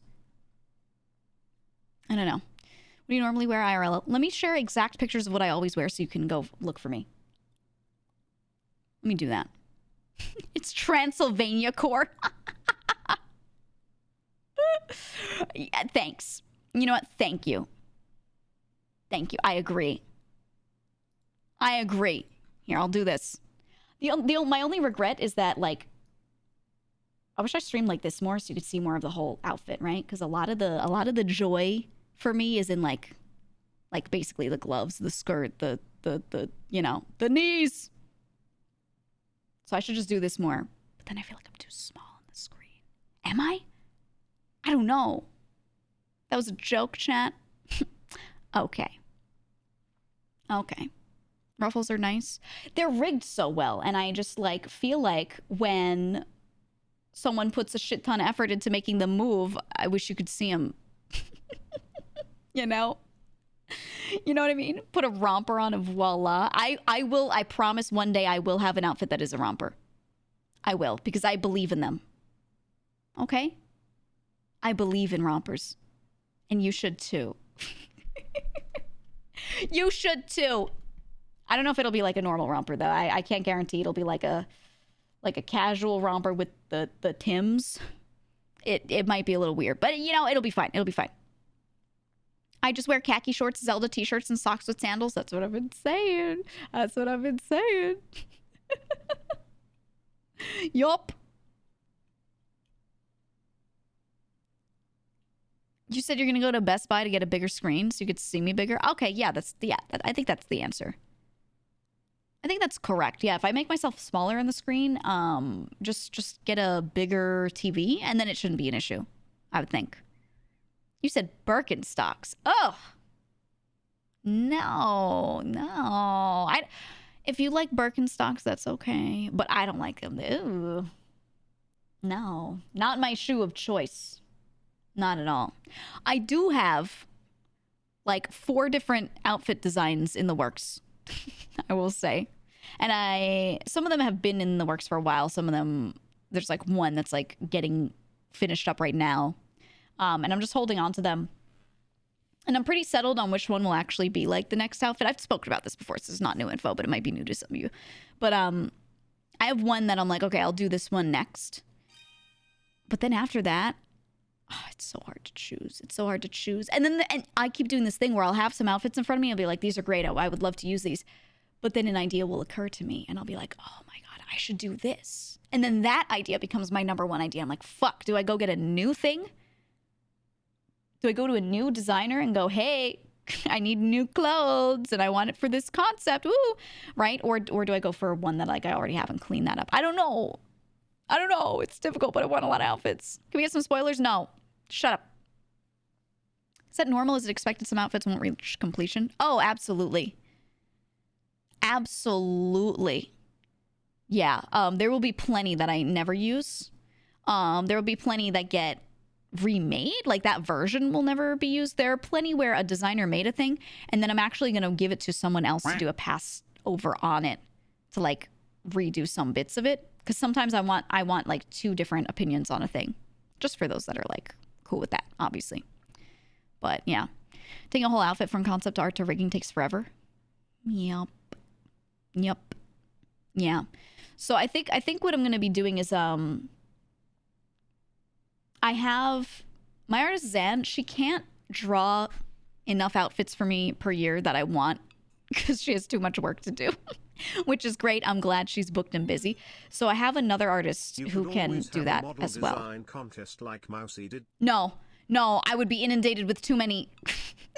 I mean, I could and it would be so cool, but I already have like a bunch of designs that are not even in the pipeline of like getting made into outfits on the model yet. So I'm like up to my armpits in them. I don't even need more. But that would be super cool for the art's sake. But yeah, so we'll see, but I have a bunch that I'm I have a bunch that are kind of sort of in the works, sort of. But I want to get outfits faster, and I'm not looking to change up everything. I've said this before, but Zan really wants to do a 2.0. She really does, because I was the first model she ever made. And we talked about this a while back, but she's having that thing. She's having that thing that artists do, where they look at something they did a while back and they're like, okay, but I'm better now. I shade like this now, though. Oh, but my lines look like this now. Oh, I use this technique now, though, right? And I'm fine with everything how it is, but she really wants to do like her newer work. And I was like, you know what? We should do that. So we'll probably do that. Zen is your... No, Zan. Zan, my artist. Zan. They're going to turn King of Space into Riz. Yeah, no. I think design-wise, my OG design will still be my OG design. Like, I think genuinely, like, I won't change that. Samus? No, get her name right, because I want to credit my artist and I want people to like her work. I want people to like her work and know who she is. But, yeah, no, we might adjust some things, but I think the outfit will stay the same, to be honest. Okay. Here's a question, guys. Because there's nothing new here. I've already revealed several times that we're going to work on like a newer model because Zan wants to do a redo. Do I, if I reveal like a 2.0 made by Zan, do I reveal it with a new outfit and then do the OG outfit a little later? Or do you feel like you have to have the OG outfit or you'll cry? How do you feel on that? Also, I can bounce between this model and a newer one at any point in time. Puffer and Tim's. Like, how do you feel? Some saying OG, but a lot are saying new or up to you. Don't care. No strong preference. OG's my favorite, but it's not like it'll go away. Well, right. That's the thing. It's like, if I debut a new model with a new outfit and I get the OG right after that, do you care about that order of operations? If I don't have the OG, I'll slowly fade away. Yeah, but I could use this one anytime. Here, I'll show. We'll put OG on. Hold on. OG is this one. Ready? Woo! Woohoo! Oh, there she is. It's just this. So the thing is, here's the thing. If I had a newer model, I could just pull this out anytime because this outfit already exists right here in front of you. Right? And if the intent is to put this on a newer one, I could. Definitely. But I wonder if, like, maybe it'd be nice to debut a new model with a new outfit first and then put this one on. Oh, the past one. Yes, I mean my main design. Because I've thought about this many times. Because when Zan started talking to me, and I was talking about it like months ago about how like, oh, she might do like a second model for me where it's just an upgrade of the same one, like same artist and everything. Some people were like, oh, do you think you'd change designs? And I think, no. I think I'll continue to do, new outfits, but I think my main outfit, I think I want to keep it the same. I don't know. The more I look at it, I'm like, no. I don't think I want to change it. And I know some, like, maybe minor details, but I don't know. Do you guys care? Do you get bored? Do you feel like, I wish people upgraded more? Or do you like, no, you think it's fine? Fancier version of yourself? Well, I don't want to be overcomplicated too. Could use a big hat. You're always trying to get me to wear a big hat. That would be for a different outfit though. Yeah, you like the OG outfit? Okay. All right. Noted that we don't feel the need to change it either. Because I don't feel the need to change it. I just don't know if you guys like prefer that. like you like when an OG thing does get like dated, but I kind of, like, I want it to be done on a new model, but I don't actually want to change the design of it, if that makes sense. Like, new body, same outfit is how I feel, right? Very few design differences, very few. A lot of you saying you don't care. Okay, good. Good. Good. Yeah, because that's how I was kind of leaning, but I wasn't sure. But yeah, as I've mentioned like a million times before, we are working on it. She started sending me sketches and things, and we're gonna work on that. And I won't show you anything until it's like ready to go, basically. But yeah, we're gonna work on it. So we shall see. We shall see, and we'll make some changes that I kind of like. After I did this, there were some things over time that I wish I had asked for differently from the beginning. Not that I don't like any of the things that I'm going to change. I do like them, but I'm going to adjust some things a little bit because I think it just fits. It suits me more. It suits me more. But yeah, we're working on it. We're working on it. And I think what I'll do, just for the sake of, because new things are fun, I think it'd be nice to debut the new model with a new outfit. But then right after that, work on getting the OG outfit on that one as well. Because I could just pull this one out anytime, but still, you know? I think it'd be nice.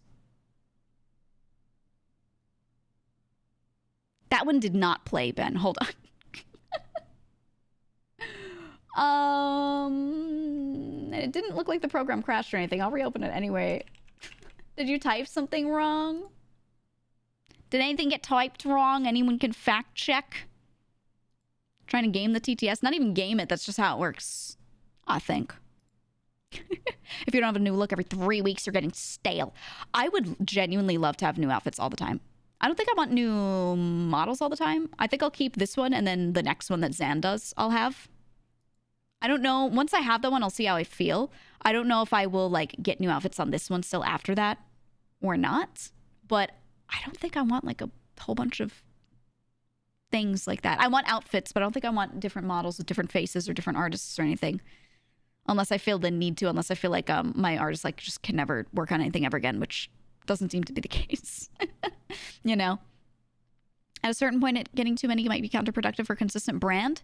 I don't know. Beakabot may be dead. Yeah, no, I just reopened it. You mean in general? Check your Mr. Biku's here. He can check his shit. Yeah, he's on the case. He's on the case. You don't like too much change? I think what I want is if someone has 1 or 2 or 3 maximum models with different faces and then they get a lot of outfits for it, I think that's my favorite configuration. Then again, hello? Oh, it worked that time. It did. It's working. I think like with Mousy, I like it because even though she'll get a very different art style, it still looks like her because she's so many similarities between her outfits and things that you can absolutely tell it's her. Or she'll keep her hair color the same. She'll have a certain stripe. She'll have certain things about her eyes and everything where you just look at it and you're like, that's her. Like, they all still look like her. So I'm not bothered by the change of artists. Oh, what just happened? Oh. It felt like... See, that one worked. See? Mom, what's happening to me? Please.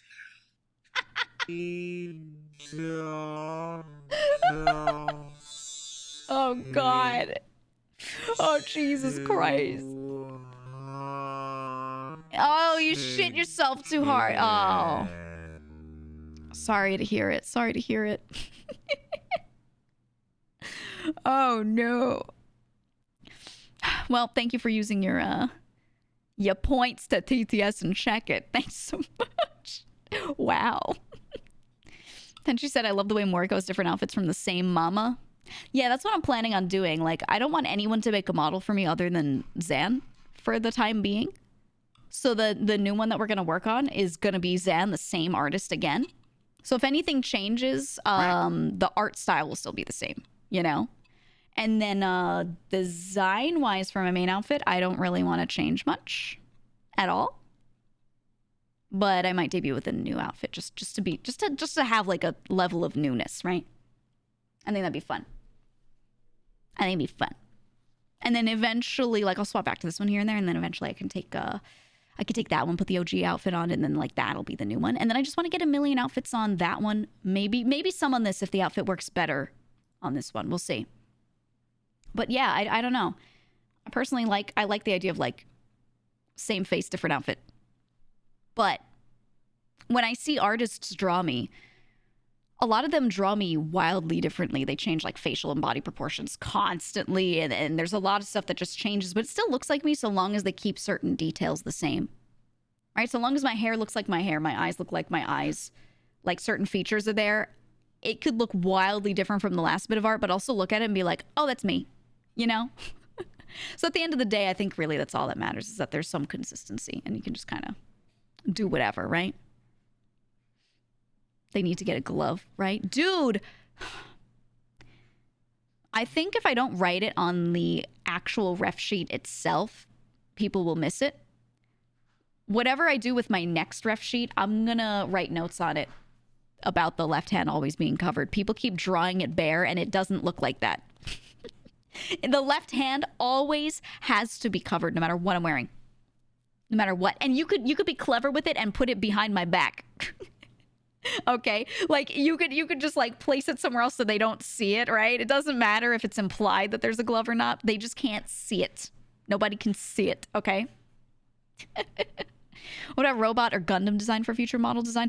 I have 3 different mecha or semi-mecha outfits designed that have not been shown and I won't show because if anything that might end up on the model, I don't want to show until it's like on there, you know? But yeah, because you guys know I love mecha. And actually, originally, I was going to do mecha. That was like my first ever thing I was going to do. But at the time, people could not rig mecha very well. Most people were not, and most artists were not willing to separate that kind of art for a model. And most people doing rigging were not willing to rig it. So I didn't go for it. But I kept that as like a design idea. And I have a few different things. Not incoming. I'm not doing it yet. But I will at some point for sure. One of the designs was drawn by Doku, who did Joel's model. Doku is one of my favorite artists when it comes to mecha stuff, and he doesn't always post much mecha art, but he's like me. Okay, he loves mecha. He loves like Ultraman, things like that as well. He loves Mecha Musume, all this stuff. So I hit him up and I was like, hey, can we get a design for this sort of thing? Because I had one that I liked, but it wasn't there. It wasn't exactly what I wanted. So I handed it to him. And then I also have one that Suno did that's it's more of like a Mega Man Battle Network-esque thing. Suno's the person who did my OG outfit, this one. And that one is really cool. That one's very like net navy looking. I want to do that one at some point. That one would honestly be easier to rig for sure. I just think something mecha would be like really difficult and time consuming and expensive. So that's why I've like put it off and not done it so upfront, so easily, so quickly. You know, the drawing he did on Joel's anniversary slapped. I like the way Doku draws me. I do. Doku's one of the people that draws me like really well. I had him do a bunch of the lore art and stuff, which we never finished it. We just did like some very quick takes and left it at that because I wanted to just do something different with it later, I think. But the bits that you saw, he drew. So I'm thinking, yeah, I'll probably do that outfit at some point. At some point. We shall see. Mega Man style will be cool. Yeah, I really like the net navy design specifically. I like Mega Man as a robot, but I think I like him as Data better. Right? As a net navy. I just thought that was like cooler in my opinion. That was the kind of design style I liked the most for him. So yeah, I love that kind of stuff. So I asked Suno if he would take my main outfit and like turn me into a net navy. Don't make me like a totally new, wildly different design. Just turn me into a net navy, and he did, and it looks really good. So we'll see. We're gonna see that lore vid, or was that scrapped entirely? So I actually have a version where I did the whole thing, but I didn't love how it came out. And I think with the art that I had, it could not come out the way I wanted it to. So I gave up on it. I gave up on it, and then I had an idea for something that I think better tells my lore. So I think what I'll do is, what I want to do here is, because Suno did draw a bunch of art for that lore, I want to make like a book version, like a storybook version using that art, and release that, I think. So not video form, but like storybook form. Yeah, like a little comic almost. It's not really drawn like a comic. It's drawn straight up like a Western storybook. So I think I want to do that so that it gets to see the light of day, you know? I think that would be really nice. And that maybe, the thing is, some of it I want to be in a series of GIFs. I'm working on it. I'm working on it. But yeah, we shall see. We shall see. And I would like to make sure that you can eventually have that, because I have never talked about lore. I've only talked about what's on brand. I've talked about stuff that's canon, but nothing beyond. And it's a tiny chunk of lore. It's not like my 100% origin. It's just like a little portion of story. And I have other stuff in my head too that would be nice to do at some point as well. So I'm like, do I release this first? Do I release that first? It's all out of order. I don't know. I don't know. Have Joel bust out the sock puppets. My first lore video idea that I didn't end up doing was to have Suno draw that art, and I cut it out. I print it out, cut it out, and glue it to popsicle sticks, and I make a cardboard theater, and I literally act it out and film that. That was my original idea, and I ended up not going with it, and I kind of regret not doing that. But with the way it needed to be physically shown, it would have had to have been edited. Doing it physically would not have been possible for some of the scenes. Like, it just wouldn't have worked with the way I wrote it. So yeah, it wouldn't work with that version. So I'll do it for something else. I will genuinely do it, but for a different portion of story. But it would have been fun, man. It would have been fun. But yeah, no, just the way I wrote certain scenes, they have to happen the way I wrote them. But that can't be done physically with a production like that, you know? Lore the size of the Discworld series. I would love to write a book. I used to write. My old pastimes were, I did a couple of sports. I read books. I did writing. I played video games. That was like all I did for years and years. And I would love to write, but God, it's hard. I actually tried again. I hadn't sat down and written something properly in a long while. And I was sitting there writing, and I was like, oh, this is time consuming. So I will work on something. It might not see the light of day for like 2 years though. What kind of writing did you do? Just creative writing. I would write straight up just fantasy novels and things like that. And then Goku kissed Vegeta. I never wrote fan fiction, but when I saw some fanfics that people wrote, I would look at it and be like, why are you writing fan fiction? Write a fucking book and publish it. Some of these people are so good. And I'm like, why are you wasting your time writing something that you can't publish? You know? Mew, thank you for the raid. Thank you. But yeah, stuff like that. I'm like, we gotta just, I don't know. And I noticed you changed your URL. Am I supposed to call you like Mew now? What do I call you now? What do I call you? But anyway, live theater. Maybe live theater lore in the future. We'll see. And I want to write. I want to do so many things, but I don't have time. If you're mid-boss and a demon, does that mean Mouse is the end boss? No, she's not. No. She's not a game character. That would be a good podcast topic. Favorite quality fan fiction story. I don't think I've read enough fan fiction to be able to tell you what I like. Baji, Mew, Jiu. You go with Jiu now? Okay. I think, I don't know. I really haven't read much at all. Yeah. In the Gigaverse, there is no final boss. That's true. I will say that lore explains it, that you didn't get to see. But there is no final boss. That's all you get to know for now, though. That's all you get. I mean, my name is Mew, but together we are Jiu. Okay, we'll go with Jiu for now. I get it, though. I get it. I understand. We can't even get past Giga. Exactly. I'm still here, so, you know. When is your podcast about coming out? I don't know. When it comes out. If you're a mid-boss in V-Shoujo, does that mean you have reverse isekai and then join? No. No. I'm not a mid-boss in V-Shoujo. I'm a mid-boss. Also, I'm in V-Shoujo. Does that make sense? Does that make sense? No, I'm in a video game right now. And then Sonic kissed Goku and it was cool. Ryuko, where are your old fanfics? Because I know you wrote some. I know you did. You know too much. Surely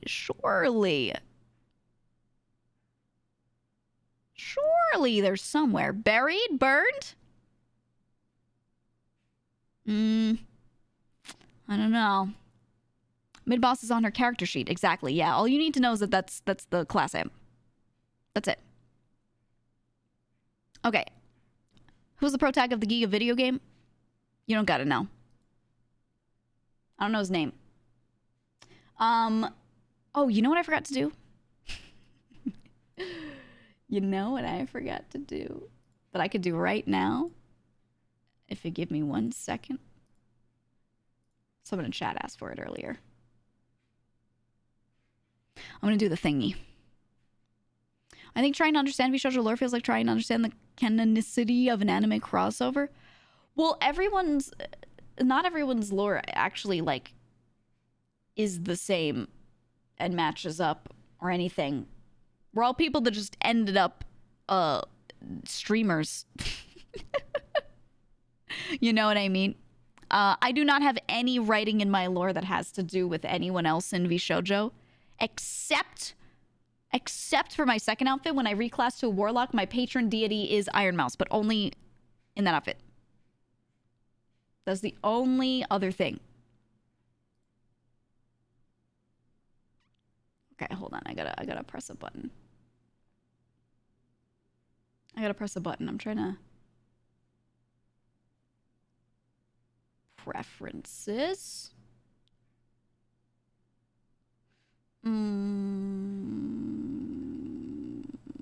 Plugins, no. File, no. Edit, no. View. Yes. I found the thing I was looking for. There we go. Ready? Let's see how this fits. Someone asked for the Oshi containment zone back. There we go. Ta-da.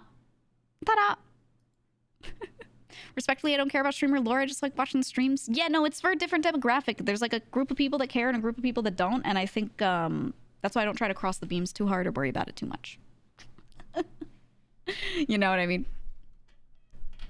You know what I mean? But yeah, no, I never planned to do lore with like everyone else involved. My lore was just my lore that I was writing. And that was all I had. That was it. So when I ended up joining the group, there was nothing written to like fit me into the lore. I was asked. I was asked and I was like, don't fit me in. I could just be somewhere in my own place, and if someone wants to show up in my place and say a thing, you can. They can come visit me. But my story's separate. You know what I mean? Like, they could show up and be like, yo, and I'll be in my place going, yo, that's fine. The crossover's fine, yeah. But I was like, just please don't. Like, I'm just chilling where I am. Yeah, the Waluigi, right? Right. Exactly. GEEGA just exploded into existence one day? Yeah. Yeah, I spontaneously existed. It's true. Yeah, it's very multiverse, right. I think that makes it easier. If we try to actually intertwine it too much, it's gonna get fricked up. Are you in Dragons Uncanon or nah? Would it be mean to peel back the curtain a little bit? Not mean. Would it be bad to peel back the curtain? I don't know what the story was about.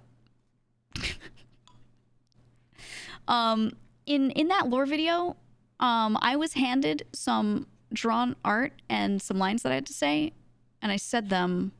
I changed some of them to make more sense with how I speak. That is the extent of my knowledge. That is literally the extent of my knowledge. I would see myself like dying in a scene. I'd be like, why the fuck am I dying? Like, what's happening? And they'd be like, don't worry, you get to live later. I'm like, oh, all right. Just treat it like a movie, okay? Yeah, pussy shit. Yeah, pussy shit. Exactly. So apologies. I just like, because I know some people will be like, what's going to happen? And they're going to ask me. Don't ask me. Don't ask me. I don't know. But yeah, Sid and I have always been friends, you know?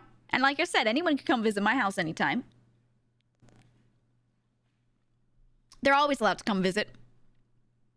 They could pop into the portal into my place, right? It's all good. It's all good. It's just how it is.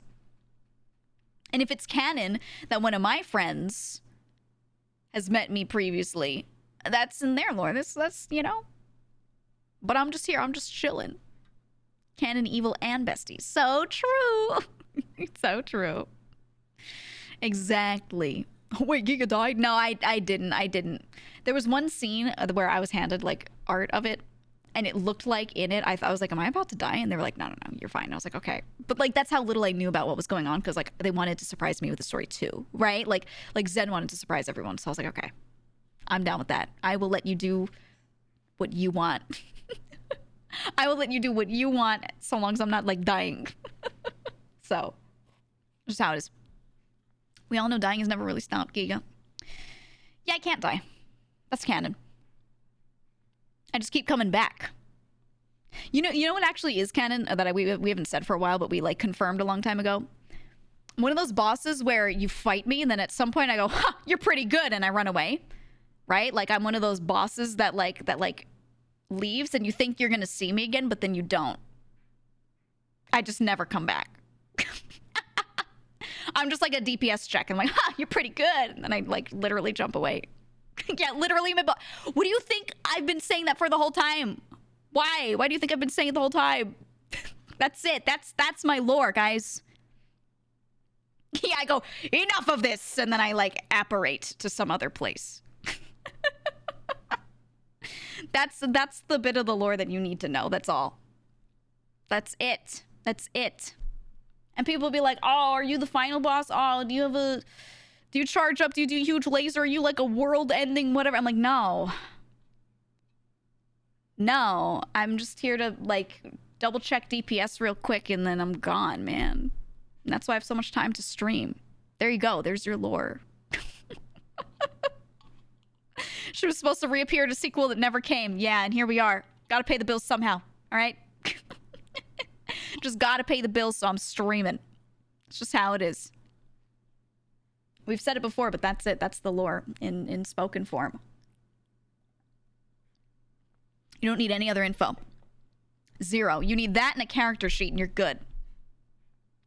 And that's more than enough for me to exist as I'm supposed to exist, right? Jesus Christ, seeing the fly off the screen is so scary. Yeah, we shouldn't do anything. Yeah, that's me. You're pretty good. No, but he's different. Well, okay. No spoilers, but he's different. You're pretty good. Oh, man. I wanted... This is the reason why I wanted to find a really good animation studio, is because I have a, 3 to 5 minute lore thing that basically explains that plus some other stuff that would be really fucking funny. But if I had it fully animated, it would cost me too many dollars to make sense. Like, way too many US dollars, okay? Getting and I mean full anime level style of animation for a minute costs several $1,000s. If I wanted a 5-minute episode that is high quality, it would legitimately cost me $25K, and I cannot imagine if I put that into getting the top of the line 3D tracking instead, like one of those suits, or 5 more models. Right? I can't. It's crazy. Would I love to do it eventually? If someone is like, yo, you give me the exposure, I'll do the animation. It won't cost that much. I'll do it. But like, man, it gets nuts. It gets nuts. There are some studios that are willing to knock the cost down, but they put it on like their channel instead of your own or something like that, right? There are plenty that are willing to make it work for various things in exchange, but you know, I just haven't found one to do that with at the moment. So, you know, yeah, exposure. Paid in exposure. Quick chat, keep sending whole pics, otherwise I won't be able to pay them. It's so expensive, these animation studios. Would you still do photo with voiceover for lore? Yeah, I've considered just doing it that way, honestly. That's how the original lore video was going to do, you know, was going to be. But I think looking at the art, it's going to be much better in like a little storybook form. So I'm doing that with it. But maybe I'll do that. I don't know. When I show the next outfit, do you guys want like mini lore videos? Or small animations? Do you want stuff like that? Or are you fine with how I've done it where I've literally just shown up? I just show up on screen every time and do like a skit. Fan animation contest? I don't know if I have the reach to get a lot of animators wanting to make animations for me. I'm gonna be honest. I feel like I'll get 5 people. Maybe I'm underestimating, but like that's genuinely my estimation. I don't know. I don't know, man. I could. But I'm just talking about like my own self-made stuff. You know?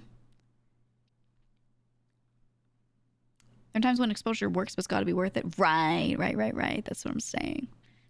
That's what I'm saying. You guys are saying you like lore, but it doesn't need to be crazy. You just like it as a small bonus. Okay.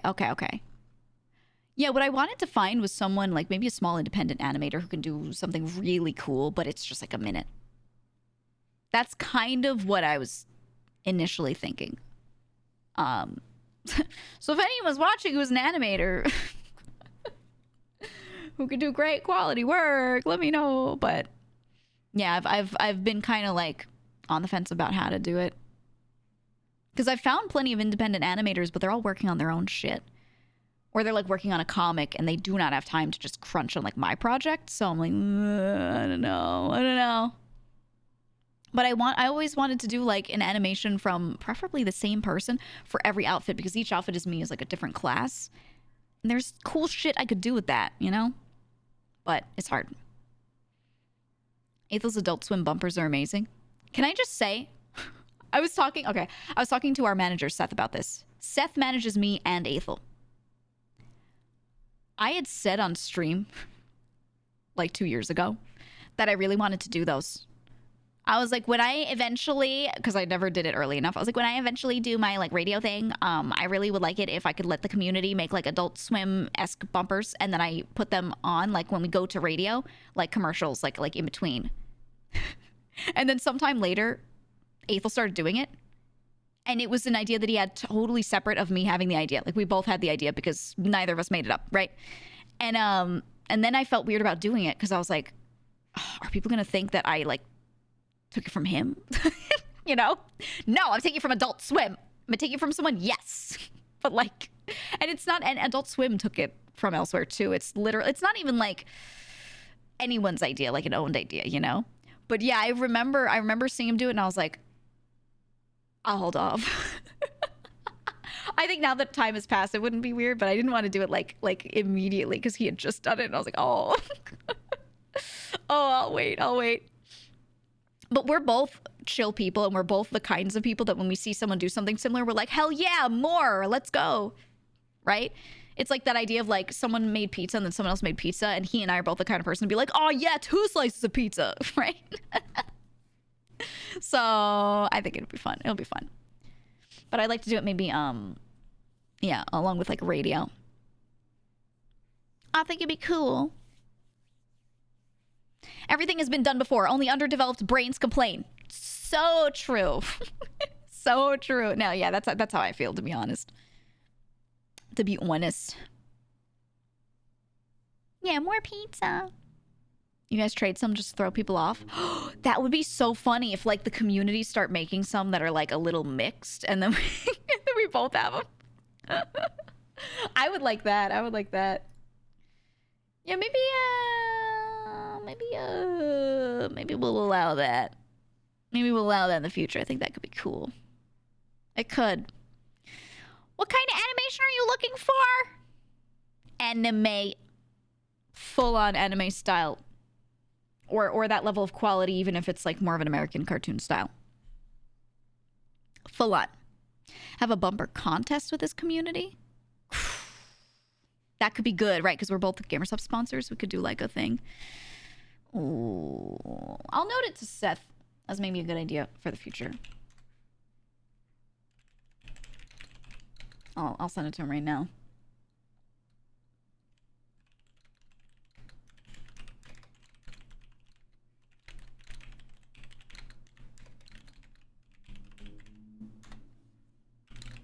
Or what about just like both of our communities, not really making them themed after us, just making them in general, and then we both rate them.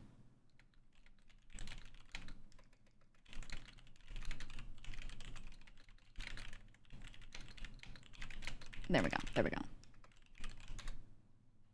There we go. I just want to note it down before I forget. GEEGA in the Hades style animation. I did look into that studio. Studio Grackle made their intros. Studio Grackle made the intro for the OG like marketing for first game, and then I believe Grackle came back for the second one. I've looked into them. I don't think they'd be opposed to taking it on. I think they're just one that I'd have to pay a lot of money for. I think I'd have to pay a lot of dollars for it. So, you know. Avoid making a fan base versus fan base contest. Yeah, I don't like doing that sort of thing, because then it's literally like whoever can get more people to vote will just win everything for their community. You like GEEGA Bradley. Wait, I'm gonna send it to him. I'm gonna send it to Ava right now.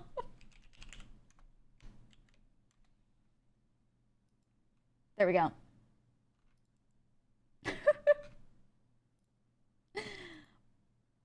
Perfect. Perfect. Oh, man. Hypothetically, what budget would you be working with? I'm not going to talk about money things. Not at all. Not at all. Because that is changing up all the time. All the time. Force gun run to do it since you brought so much to this company. We do get, is an allowance a good word for it? I won't go into detail, but like I know some of the other girls have talked about this, where we do get we can have the company just pay for certain things here and there if we want, but within reason, you know, we're given certain limitations of what we can and can't use it for and stuff like that. But so I could do that, but for this year I already am like using mine on something that I really needed, like tech wise. So, you know. God, I want an animation. No, I don't ask him for stuff. I ask my manager for stuff, and then they, you know, they figure it out. Is Gunn your favorite boss you have had?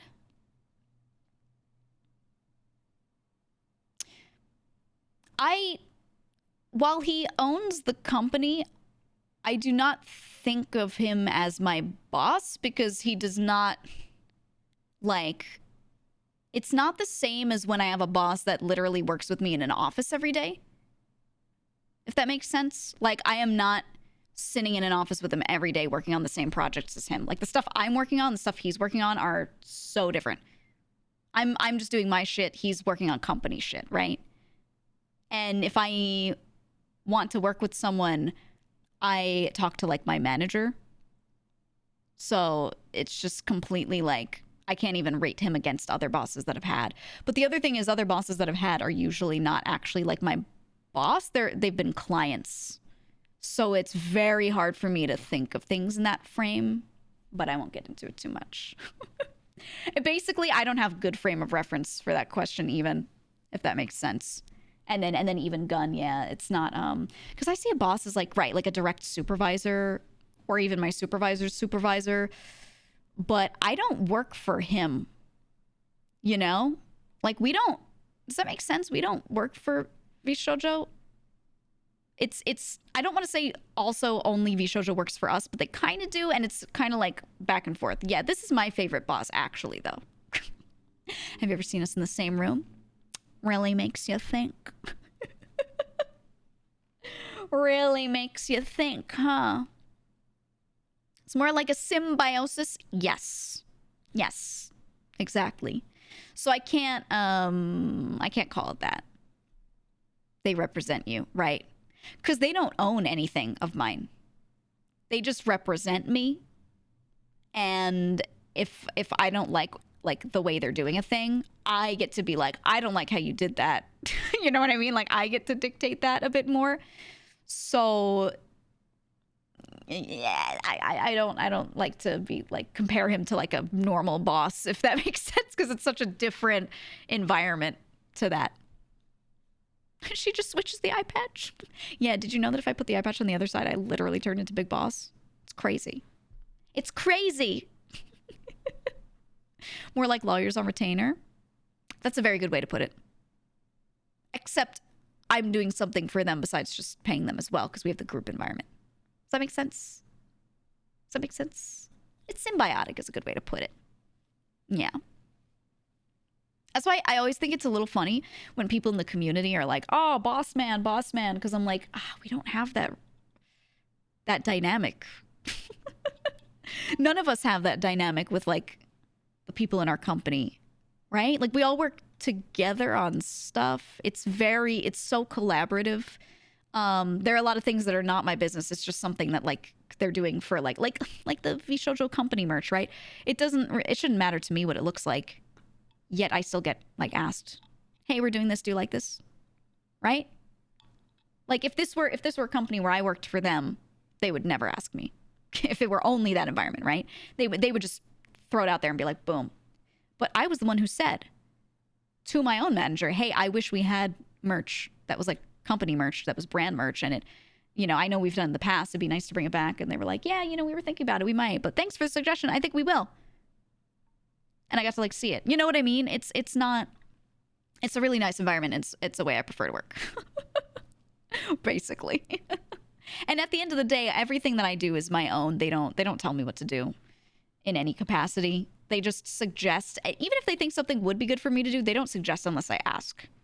Like they do not tell me anything unless I ask first, because they don't give like unsolicited advice or anything, which is nice because I don't like that. They just sit around and help me with that, whatever I ask for, whatever I need, And if I go, what do you think about this? Should I do this? Then they'll be like, okay, well, and they'll provide expertise, but like, He said Mouse calls him boss man because she's never been in an actual company. Well, he is the boss of the company. The employees of the company work for him. And like, he's their boss. So you can call him boss man. I'm just saying, he's not. We don't have that dynamic. You know what I mean? They act as a traditional talent agency is pretty much how I read this. Talent agency plus some other stuff. Yeah. Very much so. It's a traditional talent agency, but with the added group dynamic, right? Whereas a traditional talent agency wouldn't form like a group like this. Everyone, like, they wouldn't care less if their talents knew each other. A lot of them wouldn't know each other. Two celebrities being under the same talent agency, like, does not fucking matter. That does not tie their brands together or anything, right? Whereas we have that. So, it's those two things put together is what I'd say. A talent agency with built-in homies. Right. Oh, the fuck was that? Why did Vine boom? By reindeer on her way from Haruka's. Zen took the blame, even though she was playing games. Sorry, just doing a Christmas song parody. Don't mind me. I will not mind you. Thank you for the 400 bits, but Datrod, thank you for the $200. Jesus Christ. Merry Christmas. Thank you. Thank you. I appreciate it, man. I appreciate it very much. Thank you. Thank you.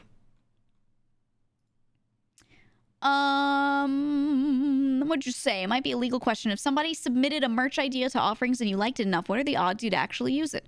I might, but I would have to, yeah, it's a legal question, right? I'd have to talk to them.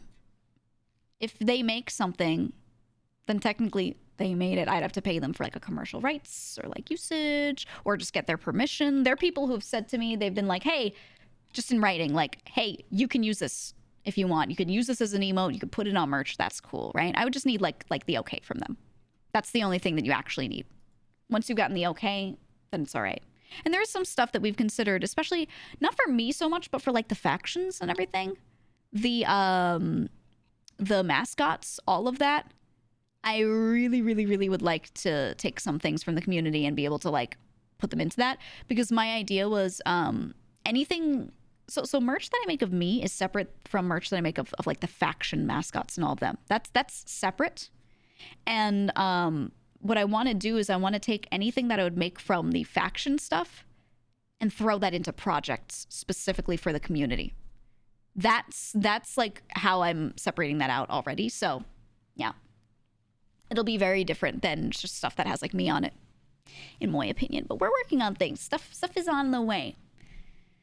Myself and a few people are working on faction related stuff. You've heard many good things about Vishoja from Matara. Yeah, she's very happy here. She's having a great time. And I have been invested the whole time in making sure she has a great time. You know, because she was very nervous. She's a nervous person in general, like, or not nervous, she's wary, I should say. She's a wary person. She likes to approach situations very carefully, etc.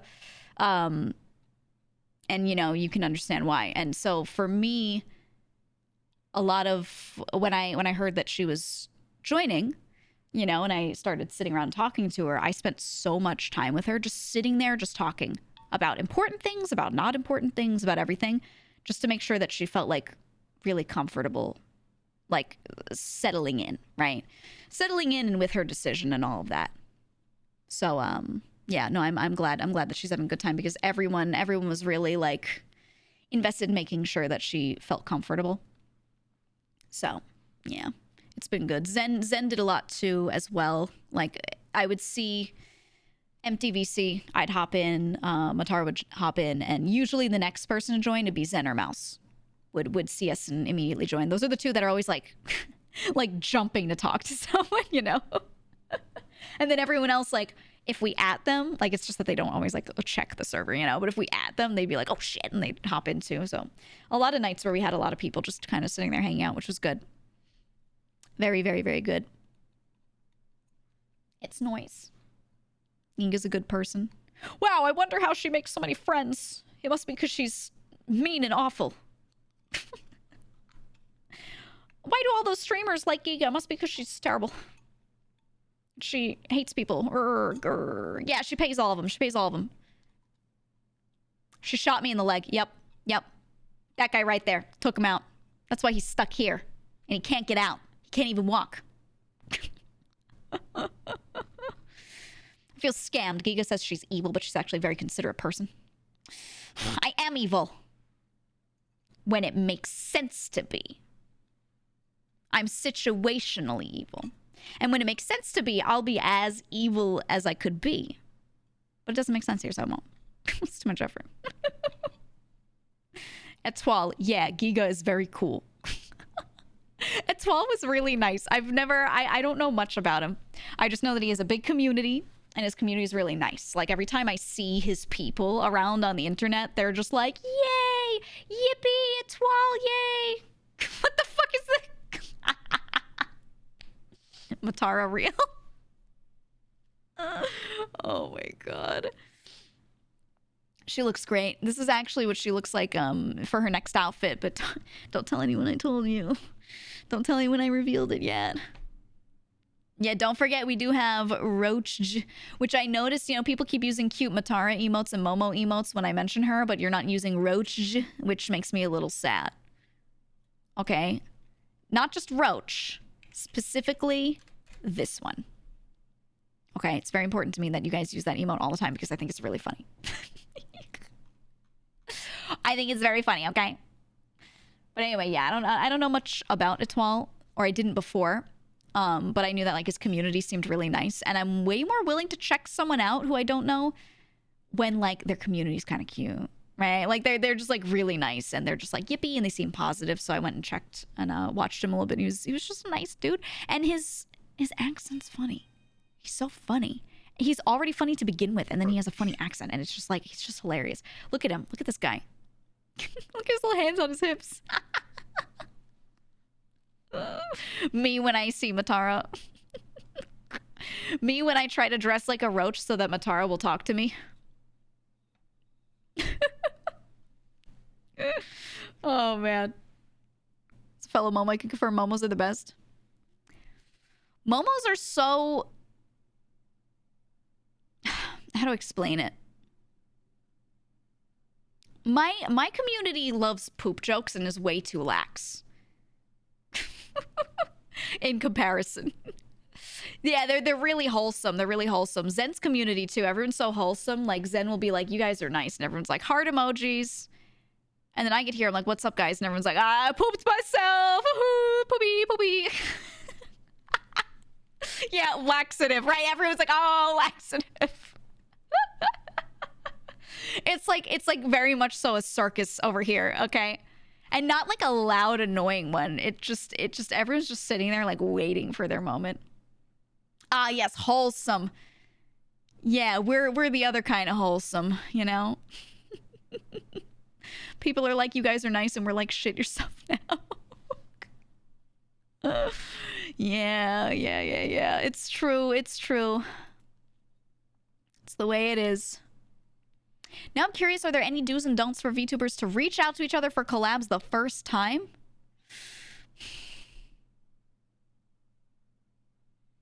Just don't push it. Shoot your shot and don't push it. A lot of people will reject you or not answer because they're busy, not because they like hate you.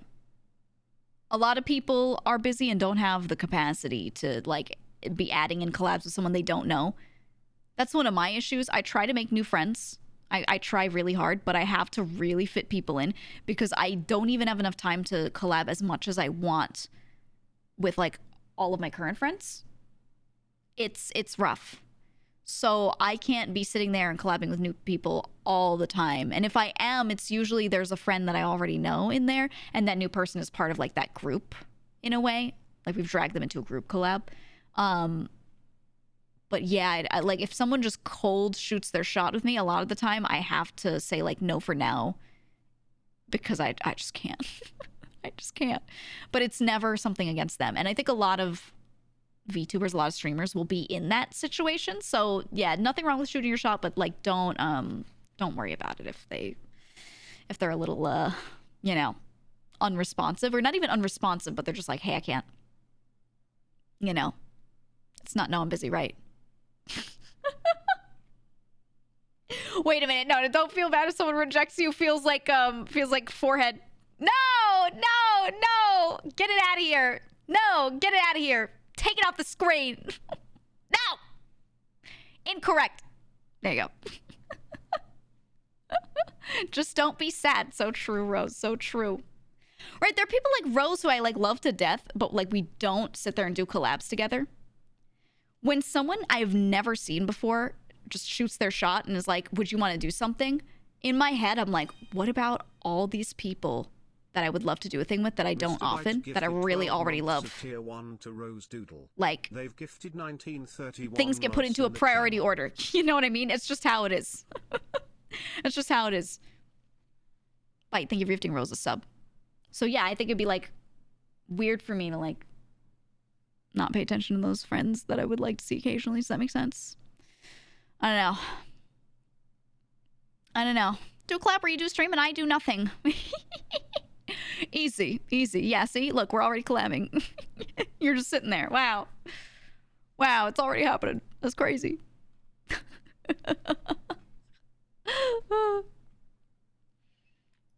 But yeah, it's like, I don't know. And there are people that just cold shoot their shot and I don't even know them, but I will still do something with them because like they know a lot of my friends and my friends have said good things. But pretty much I only do things with people I'm personally friends with, or they are close with friends and we're doing something in a group format. Like one person that I personally know well is already there. Oh, look at her. Whoa, Swoodle. You said you only collab with friends personally. You don't even think about collabs with people you don't know very well. Yeah, exactly, Rose. That's how I feel like for most stuff. I do get invited to things with a bunch of creators I don't know, but I'll always take it if like one of my close friends is there, you know, and they're like, oh, these people are nice. I'm like, oh, okay, cool. You know, if I can chill and have fun, that's fine. But yeah, I prioritize people I'm close with. And I've had some people in the past not really get mad. They just question it. They're like, how come you're always collabing with these people? It's always like now V Shoujo, but it was always like Zen and Haruka and Mouse and then like Girls FC. And I was like basically just collabing with those people. And there were some people that are like, how come it's just always them? And I'm like, because these are my friends and I want to spend time with my friends. I want to spend time with my friends. Or they'd be like, how come you keep accepting collabs from Zen, but not, you know, X random people that they list out that I don't know that well, but I kind of know. And I'm like, because she's like my close friend. I spent so many months gaming with her, playing games with her before we ever collabed publicly. Like when we did our first on-call collab sitting around, we had already been like talking a lot, you know? Like I felt comfortable collabing with her because we spent so much time, you know? So, and now I'm more comfortable, like, just one-on-one collabing with a random person. Like, I'm more comfortable with that, but I still don't, right? I still just kind of don't because I want to prioritize, like, the friends that I actually want to spend a lot of time with. It's not that I hate those people. It's just that those are my besties, and I don't spend enough time with them. I want to spend more, you know? Like Moriko. Like Moriko. Yeah, like that's the thing. Is like I play every week. I do something with the girls every week. Every time there's a Splatfest now, I'm inviting. I have Grape and Nina join me, and it's like, you know, how can I add more people? Like I kind of can, and I could do group things. Like especially Lethal Company has had me meeting more people again, but yeah, for like regular collabs all the time, I'm not just going to bring new people in all the time. I have to spend time with my friends, you know? And I think vast majority of people get that. Vast majority. It's just there's always like a little pocket of people that are like, or something. Saddens me when viewers don't know the Girls FC members. Yeah, I read them a lot. And I'm like, hey, these are my friends who I do stuff with. I have the group still linked below. We got the command. I literally play with them weekly and I talk about it. Even if I'm not rating in for that, I still mention it. What else could I do? put ads for them on the screen. Like, you know. It's hard though because doing solo stuff is fun too, so you can't oversaturate with collabs all the time either. That's the thing too, right? I'll be sitting here talking about this and there'll always be someone in chat being like, but you're solo collabing, you could just collab with someone now. And I'm like, or they're saying you're solo streaming rather. And I'm like, well, I'm not getting rid of solo streams. Solo streams are important too. So yeah, it's just a limitation. It's a limitation at the end of the day. Absolutely. It's not that simple though. Yeah. It looks simpler from the outside, so I understand people saying things, but it's just know in your heart of hearts it ain't. It ain't. I see clips of them on YouTube pretty regular too. What's the thing is, like, some people will know certain friends of mine more than other friends because those friends simply have more reach. And if I do things with friend A who has 500,000 followers, people are going to clip that. If I do things with friend B who has 20K followers, people are much less likely to clip that and post that. Or if they do post it, it doesn't get the reach because that person doesn't have reach on YouTube or whatever. And I personally don't have so much reach that I can get everyone emotionally invested in every friend I have, you know. Thank you for the bits, comrade. Thank you. There's the girls. There's our Wigglies. Yeah, we got matching Wigglies early, man. But yeah, no, it's like, you do what you can. You do what you can. Put a mirror of your model up and collab with yourself. People have done that. I like that. People have done that. Yup. Yup. Matara, similar problem with balancing the two, I've noticed. I think she balances it pretty well, actually. She does an okay amount of collabs, and she does a lot of solo streams, which is kind of like, that's good, I think. And, yeah, that's just how it is. That's just how it is. I think she's balancing it well, personally. I think if anything, I do... Not too many collabs because it's usually with familiar people to you, but like still, it's a lot sometimes. But I go in and out of it. Minton need dedicated YouTube clippers. I've seen people on YouTube clip for you. Moriko great, but not for them. Why don't you do it? They have given the answer, thank you for access for gifting Moriko a sub. The answer is always that if you see someone and you're like, oh, this person never gets clipped or this thing, that thing.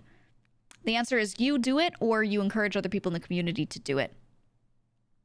A lot of the time, when a creator kind of relies on like their community to do something like that, small communities can have a lot of power to do these things. Because you literally just need one guy making clips occasionally. And if like 3 people choose to do that separately, now you've got 3 guys making clips of someone. Right? And it doesn't have to be highly edited. It could literally just be reposted. A little understanding of SEO. Yeah, you don't need to edit clips well. You can just cut them, give it a good title and thumbnail, boom, done. And that's it. That's it. That's all you need to do. So, and I'm not saying that you individually have a responsibility to do that. I'm just saying that in general, a community has to do that for someone to start getting clipped. So, you know, be involved in communities and encourage people if you yourself can't do it. And that's the best you can do. As an individual, at least, right? That's it. You give to sub to the guy who frequently posted Mata clips to YouTube. Yeah, she gets clipped a lot. It's nice. She's a lot of clippers. So does Henya. Henya has so many clippers. Holy shit. If she's on my stream, they are watching my stream and actively clipping it and then posting it as like a Henya clip. There have been times I've seen a clip and it has had Henya's face on the thumbnail and me in the corner. And they're like, Henya did what? And then it's literally just a clip of my stream and she's off in the distance. And I'm like, you people are so dedicated. Do I have a problem with that? No, I actually don't. It's just kind of crazy. I just wish they always credited. Most of them do. I will say most of them do. Especially the Henya clippers. They do. It's some people that clip other people that have done that kind of don't sometimes.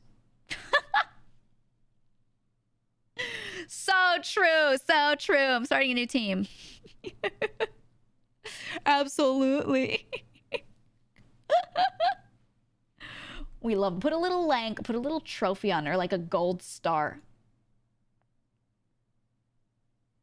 Oh, can you send me the PNG of Giga Bradley? Aethel wants it so he can wear it. Can you send me the PNG of it? I'll send it over. I'll do it. Have you been clipped more since joining Vishojo? You mentioned you didn't get clipped much. A little bit, yeah, definitely. Mostly interactions. People don't solo clip me as much, but there are some people that do.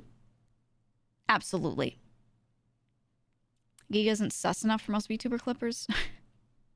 They've been getting better, I will say. The EN clippers have been trying less sus content. It just doesn't get as many views for them because that's kind of what they already built up was the sus content. So not all of them are continuing trying, but some of them are trying more. Especially after I said things. But they've been doing slightly better. But yeah, I do get clipped a little more often now, but I'm going to run my own channel for it. Because the thing is, like, someone said it the other day, and I get exactly what they mean. They were saying, they were like, a lot of what you do is similar to that dude that's been popping off recently, you know, Pirate Software. Literally him just talking about a thing. They were like, so much of your content is that, except he's like always talking about game dev and tech, right? But they were like, you're just like very similar in the types of things you'll do, the way you'll stream, where you're just sitting there talking to your chat, answering questions. The difference is that he makes his own shorts and he pulls stuff that isn't necessarily like funny, it's informative. So he has to do that himself. For me, if I pull from stuff that you guys clip, it is funny stuff, not informative stuff. But the stuff that would do well is the informative stuff, right? So I think about that sometimes and I'm like, yeah. But yeah, the plan all along was to make my own clips anyway of that kind of stuff. So all you got to do is open MS Paint to draw stuff. Okay, check it. Hold on, check it out. I don't even have to open MS Paint. Check it out. It's me, Thor. Have you guys ever heard of whisker fatigue? So it's because the bowl's shaped like this, and then the cat's whiskers go like this, and it presses the edge, and the answer's to get a bowl like this. I can literally do that at any time. Wait, I can make the line thicker so you can really see it. Ready? Ooh. Ooh. I could diagram anything for you. Anything. Absolutely anything you could ever want. GEEGA lore in MS Paint? You want my lore? Real Chads do Excalidraw. Wait, Excalidraw is really good, though. Draw a mustache on your face? No, this is behind me. Can you draw that really cool S? Can I tell you something? I don't actually know how to do the cool S. I don't know how to draw the cool S. Hold on. I've never done it before. Legitimately. I know it starts with 2 lines. But is it spaced? I have no fucking clue. Guys, how does it go? Or is it 1 line? 3 lines? Why do you all know this? Which 3 lines does it start with? It just has these 2. It's 3 lines above each other? Fucking what 3 lines? There are 2 vertical lines in the center. 2 rows of 3 lines. Oh my god. Thank you. Thank you for explaining that. Because literally everyone was like, it's 3 lines. You guys gotta work on that. You gotta work on that. Okay? Describing things visually. I drew, because here's why. I drew 2 lines like this and you said, no, it's 3. So one would assume, right? Okay, you do 3 lines.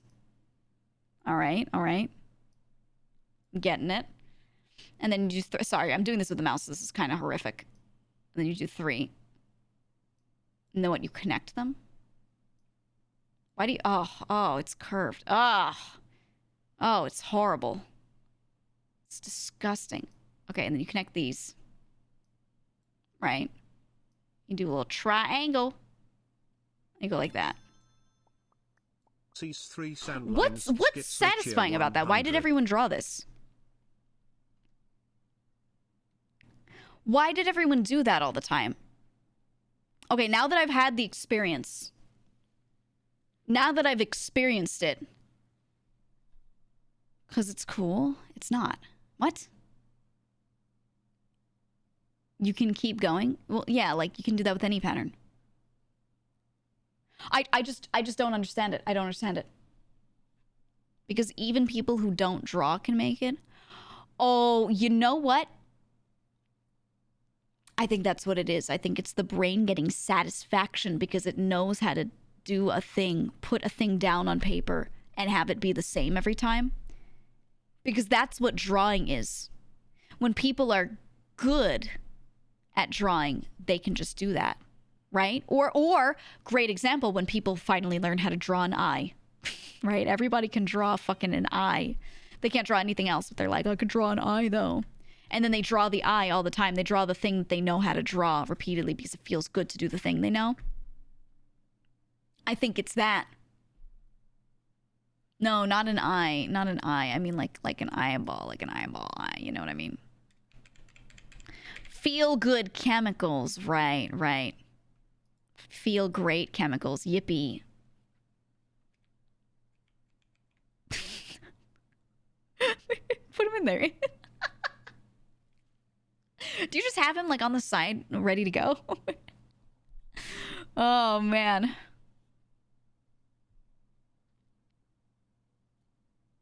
Wow, you were told, and you quote, I don't even want to read it out loud because it's so funny. Oh man. God.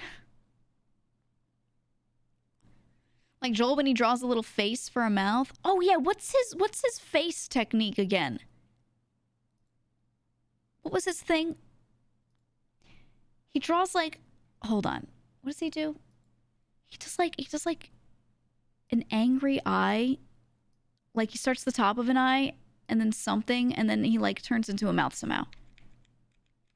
I don't know how he does it. Yeah, he has a YouTube short on it. That shit freaks me out. Because now, every time I look at a mouth that he drew, like lips that he drew, I just see like 2 eyes, you know? Draw the eyes and the nose and shrink it down for the mouth. Oh, yeah. Yeah, he does like the 2 eyes and like the little nose thing. I can picture it in my head. And then you can't unsee it. It just looks like that forever. Right? Want to learn? No.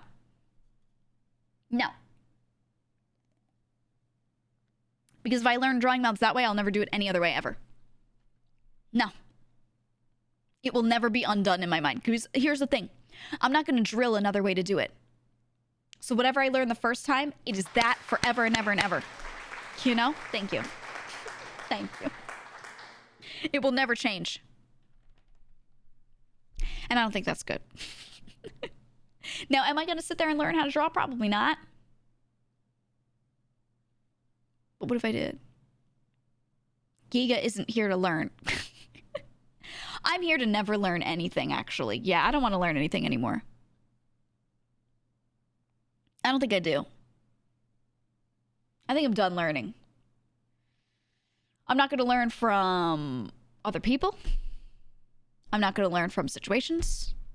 I certainly don't want to learn from any mistakes because I don't make mistakes. So, you know, I think we're done here. I think I've reached endgame. That's just where I am. I'm here to draw with a marker on my curtains over here in the background and play some video games occasionally. Right? Yeah, learning's for nerds. That's right. Yeah, you're done. You're done learning. You're done. Wow.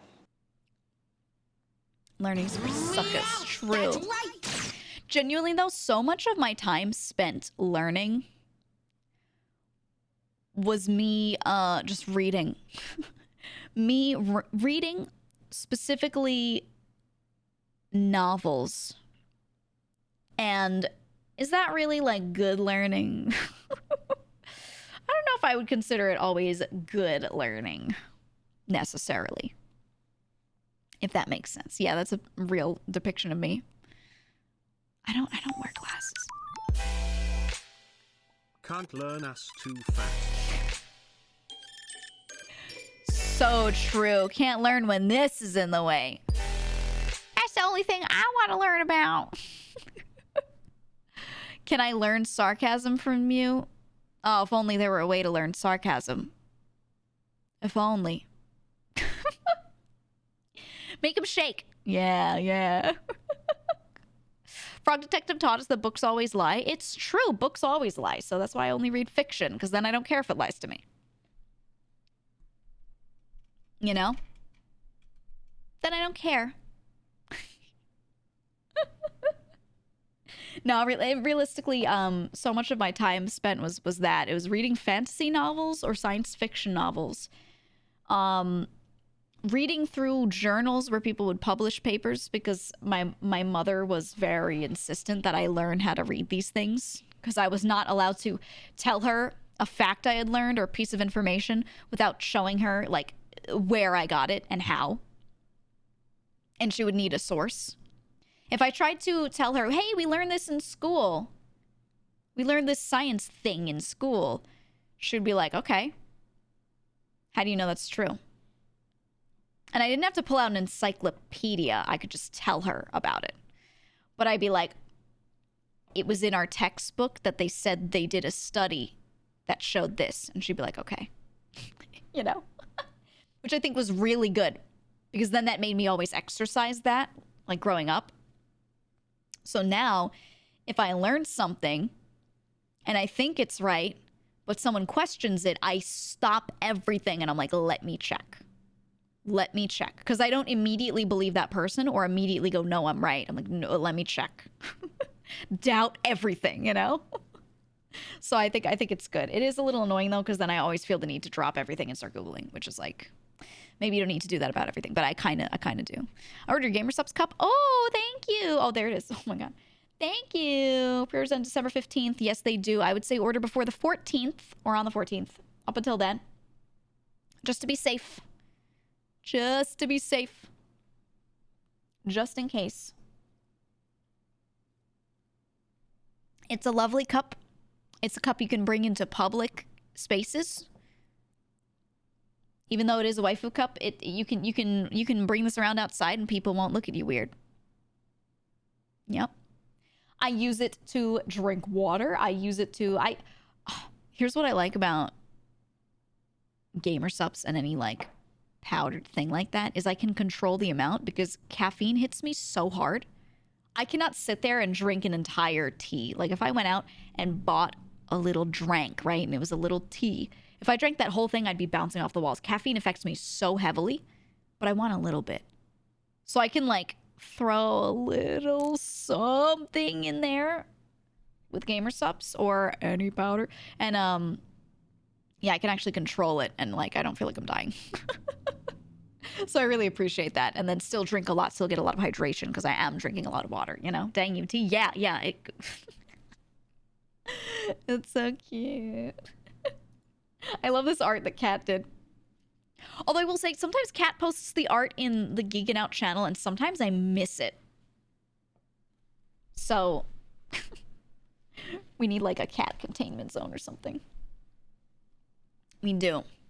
So thankful I can use this outside of my home. First waifu cup because of that. Thank you. Glad to hear it. Glad to hear it. Very, very happy to know. Yeah, I that's kind of what I wanted out of it, was I wanted it to be something that was okay.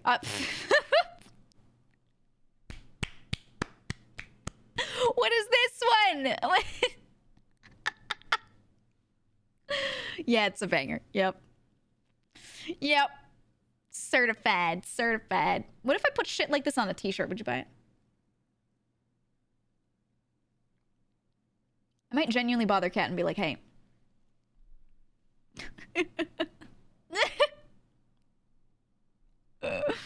Oh my god. Behold.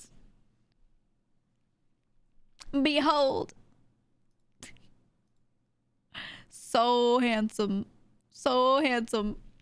Wow. I buy Goofy Geeks stickers all day, that's for sure. Yeah, I want to do a lot more like mini merch drops and things. Not always everything having to be a huge event, but I was thinking about it. Oh yeah, did you send me that? You did. Thank you. Hold the Bradley, love him tenderly.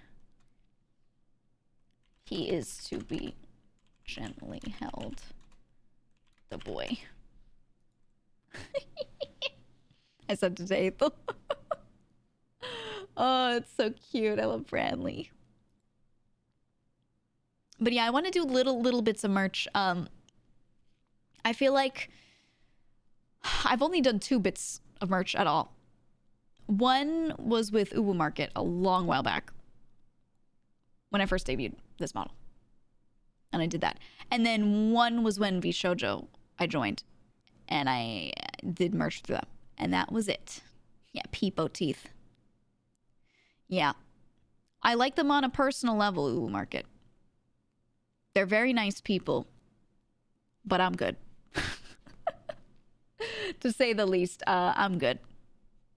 We will just do our own thing in the future, or do it through VShojo every time. Methinks. Gamer Subs flavor suggestions. Ooh, if you like, okay, the one just named Blue is good. Honestly, all of them. They have some tea flavors that I really like as well. And Lean. There's one called Lean that is actually so good. You got the mouse pad in like last month. Yep. I don't mind long shipping if they just say that. That's not the problems that I had. That was part of it, but those were not, that wasn't the only problem. But yeah, there's a reason why we stopped production of some of those things. Absolutely. Peach tea top tier. Yeah. Absolutely. You're asking about the VShojo stuff shipping? So certain products ship a lot faster than others because of where they're made and what they are. You'll have to ask them though. I don't know like exactly times on anything. I do know that a lot of the stuff from the debut was specifically like, once all the pre-orders are done, then we start making it in a batch and then we ship, right? It was like make to order specifically, not something that's stocked beforehand. So just so you know. But yeah, do just keep checking emails and checking in with them. Absolutely. Is there one that's so saturated with flavor that it will destroy my taste buds like Warheads did? I think you just have to use too much powder for that, to be honest. I think, yeah, I think you just double up. Will there ever be a chance for signed merch in the future? I did want to do something like that. I have a bit of art that I got a long time ago, actually, for a poster. And then we just didn't do the thing yet. But I did want to do that, yeah. I did. I was thinking of doing it on a poster. I don't know that I was signing anything else. Does anything else make sense to sign other than posters? I don't know. Oh, yeah, Grandpa's Ashes. A lot of people were saying they like this one. I haven't tried this one yet, actually. Yeah, it's a real flavor. Yeah, they got Grandpa's Ashes. They got Lean. They got Titty Milk. Guacamole Gamer Fart. Lean is your favorite. Yeah, I've been trying it. I just got one in. Oh. It's hitting. It's hitting, man. Yeah, Cajo's Blood Orange is really good. It's solid, man. It's solid. Yeah, there it is. There it is. I think this might be my favorite flavor, actually. I think I really like it. I think this is the one. You tried it at TwitchCon and you've been addicted since, right? Isn't it so good? I love it, man. I love it. Of the silly flavors you've only had, Guacamole Gamer Fart 9000 and that shit slaps, you should try Lean. The Gamer Subs drink, just saying. You should try it. It's so solid. A lot of people saying they liked anime thighs. I know the names are funny, but they're good. They're actually good. They're actually so good. Yeah, for legal purposes. Yeah, the Gamer Subs flavor. Yep. What is it, like New Age Tang or something? Meme flavors of Kool-Aid. They have, it depends on what line you get things from. Just look at the ingredients. They do have varying things. A lot of them have a lot of like vitamin B powder, things for energy beyond just caffeine, that kind of stuff. There's some other ones that I've tried from other companies that I didn't like because these sort of like supplement style drinks, kind of, some of them had like vitamin E flavors, but I like that theirs don't, and they don't overdo it with ones that I feel like having excess doesn't matter. Yeah. Yeah, that one's titty milk. A lot of people said they like this flavor though. I don't know. I haven't tried this. I tried thigh and I tried guacamole. I tried just a bunch of them. Yeah, Blowhole Blast is good. It's good. I mean, people try it before I tell them the name of the flavor. The name you... No! Get it! Stop! Stop! Stop! Jesus. No, I think that's the way to do it. Because people will hear the name and they'll be like, oh, that's disgusting. And then they try it and they're like, delicious. You know? Giga's hot dog water. Ooh, a nice umami flavor. Hi, Giga Giga. Delicious. Hi. Thank you so much for the 7 months. Thank you. Hi. How are you doing? You want to try emotional damage? People said that one was good too. I didn't try as many of the joke flavors as I tried all the normal flavors first. Like all the normal ones. Pennies and hot dog water. Oh, man. Ugh. Who's controlling the small window? That's Oshi. Yeah. Yep. That's him. I gave him a containment zone so that he couldn't do that across the whole background. He's just got one little corner. And you know what? If he does really well, maybe we expand it. But if he does a poor job, then I make the corner smaller. You know? That's just how we gotta do it. Apparently, Blowhole Blast is a really good one. That was one of the first ones I tried, and I really liked it. Did you guys see the picture? Oh, let me find it. Of me meeting Lily while I was on the iPad. Hold on. Where the fuck is it? I'm going to grab it from Twitter. She has a mini, what's the word I'm looking for? She has a mini documentary out right now that Domo did, actually. That's an OG homie of mine, Domo. One of the first people to, like, showcase me. Shout out to your boy. But, oh, he put it there. Thank you. Do you see me on the iPad? Do you see me right there? Look, that's me. And this is the robot. This is the arm of the robot right here. And below it, you can't see it, but below it goes like this, and then it has like a little Segway bottom, like a Roomba. And it was driving around. It had like 4 wheels. And I was just driving around in general around the show floor, and I saw the booth, and I saw a line. So I turned and I just look, and I just saw Lily, and I was like, oh my God, Lily's doing the thing. So I drove up. I just drove up and was like, hey, what's going on here? So like in the middle of her signing, she has all these fans showing up, and then just out of nowhere, I didn't tell her it was showing up, just me on an iPad drives over. This is legitimately what I want for the future. I told them I want arms. Driving it through an app. We have this web app. It's an online thing where it shows me the feed, and I have like WASD controls basically and a few other things. I can hold shift to go fast. Oh man. Oh. It was so good. It was so good. It was so fun. So it was nice. It let me feel like I could be a part of things. I want to do that more. I was asking them if I could steal this robot to maybe do like a video, like go outside with it. I've never been outside, you know? I've never just been out on the street, so I might do it. I might do it. Dino arms. I was thinking if they can't attach like workable arms to this, to at least just tape a knife to the front so people would stop stepping on it. I think that'd be good. I think that'd be nice. Mousy was so scared to run people over. I wasn't scared to run people over. I was watching people run me over. I drive around and they just fucking trip over it all the time. And I'm like, and there's a whole speaker and I'm yelling over it. I'm like, get out of the way. Get out of the way. And they turn and they're like, oh, what is that? And just standing there as I drive into them.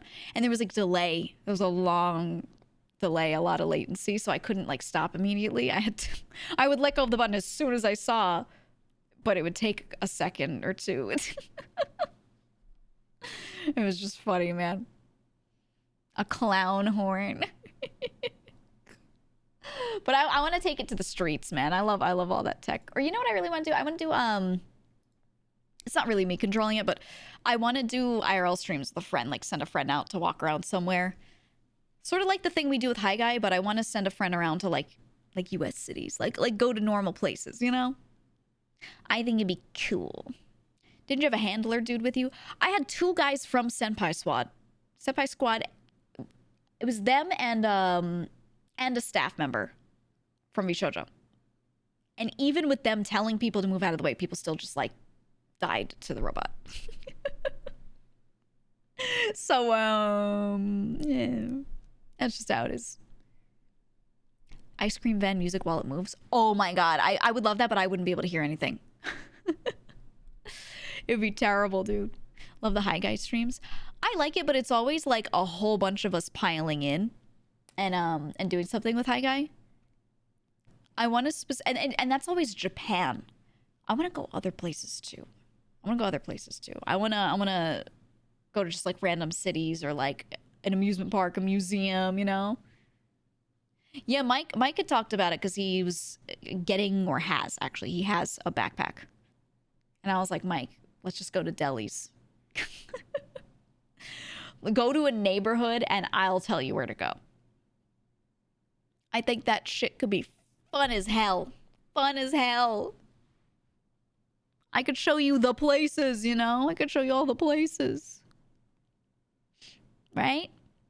Museum would be hard to do due to some areas not allowing cameras. Yes, but also we can get permission ahead of time. Bishojo's always completely ready. If I want to go somewhere, I could just say, hey, I want to do this, and they'll look into it for me to see if we could like get a specific day where we're allowed to. And they'll let us do it. Or they'll give us a handler sometimes, the person who walks around with us, and then they'll let us know, like, oh, don't film in there, like, don't go in that room or whatever. But also, not just that, I think it'd be really nice to go around the parks. Straight up, you could never walk all of Central Park in like a day. Like, technically you could, but it's a lot.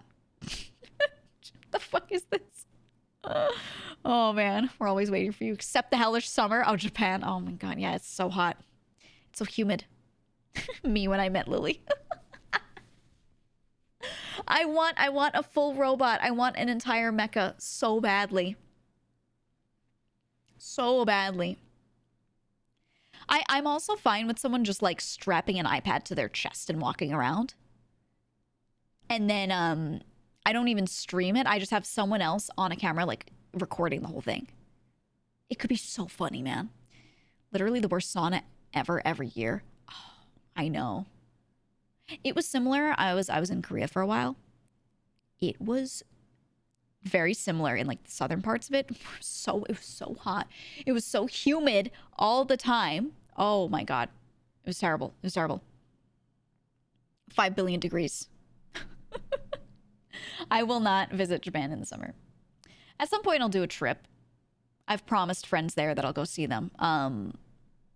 But not for some time. Not for some time. And definitely not, you know, in the summer, I think. One of these, but it's facing the other way. And then people carry me around and they're like, would you like to meet my anime girlfriend? Look at her. Look at her. And they'll be like, is that a real anime girl? And they'll be like, yes, you can talk to her. She's an anime girl. And I'll be like, hello, people of the world. Hello out there. Oh, are those trees? I've never seen a tree. Wouldn't it be so good? I ask her about feces. She loves poop jokes. She loves poop jokes and sarcasm. Oh, yay. I would love to do that. These apes people would just think it's AI. That's what everyone asks. They ask it not in person. They ask it in, like if they see you driving around, they're like, is this AI? If they see you existing on the internet, me, who's the guy carrying it though? That's the question. Who is it? But if they see you on the internet, they're like, is this AI? From the awards shows, you know, people I saw and they're like, I can't believe an AI won that award. And I'm like, you people you can't be real. Get real, right? Get real. I need a GIF. Okay, I talked to someone about doing exactly this. Exactly this. I have two friends who said they're incredibly willing to do this. Okay, to be this guy. They are. There are multiple that are willing, but the two that I nailed down that are gonna do it. Quite. YouTuber Quite and Altrive. Which might not be the ones you would guess. They might not be the ones you would guess. Quite and Altrive. Both were like, I would love to do this. And what I want is I want a GIF of them like walking around with me on the front and they like turn away and run and then it says get real on it. I just need it. I need it so badly. I really want that. Just get real and then like Quite runs away. It's stupid and it will only take 3 seconds to do. Yeah. There he is. Wait, let me send it to him. Oh my god. I'm sending it to him right now. Jesus. Quite an Altrive, good picks. Both good friends. Both good friends. Both real ones. Sending it to him this very second.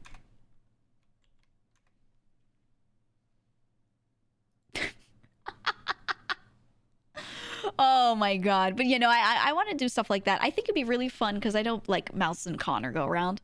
And I was saying to her a while back, I was like, it'd be funny if I get a friend to carry me around and then you've Connor carrying you around and we go somewhere. Oh no. stream. Hi, quite.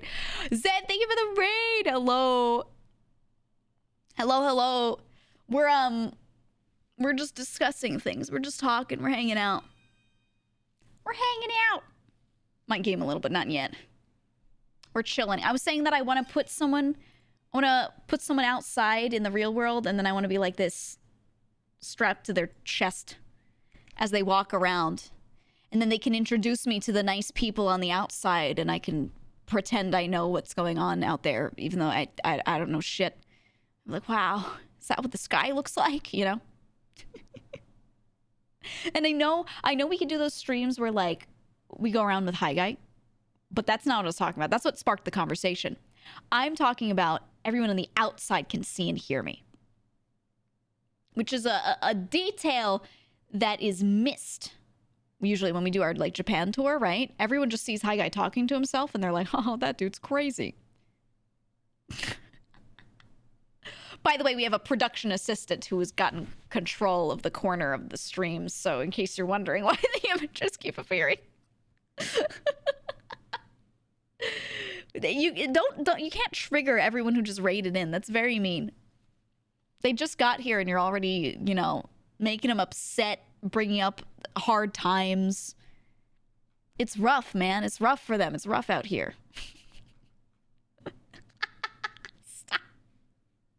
Stop with the soy point. He puts it on everything, on literally everything. Oh my God. Literally everything. Wow, yeah, literally spraying shots into the crowd. It's true. TLDR, I want to go around and someone carries me around and I talk to people and we film it. But also, bring me back as a villain on Guilds and Geckos. I was built for this, okay? I was meant to do this. I want to go back on and I want to steal the shields and throw them. I want to do it. I miss it. My Saturdays are open, just saying.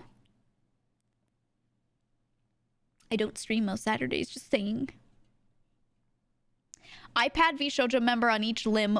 One on torso, one on head. V-Shoujo Megazord. I had a thought.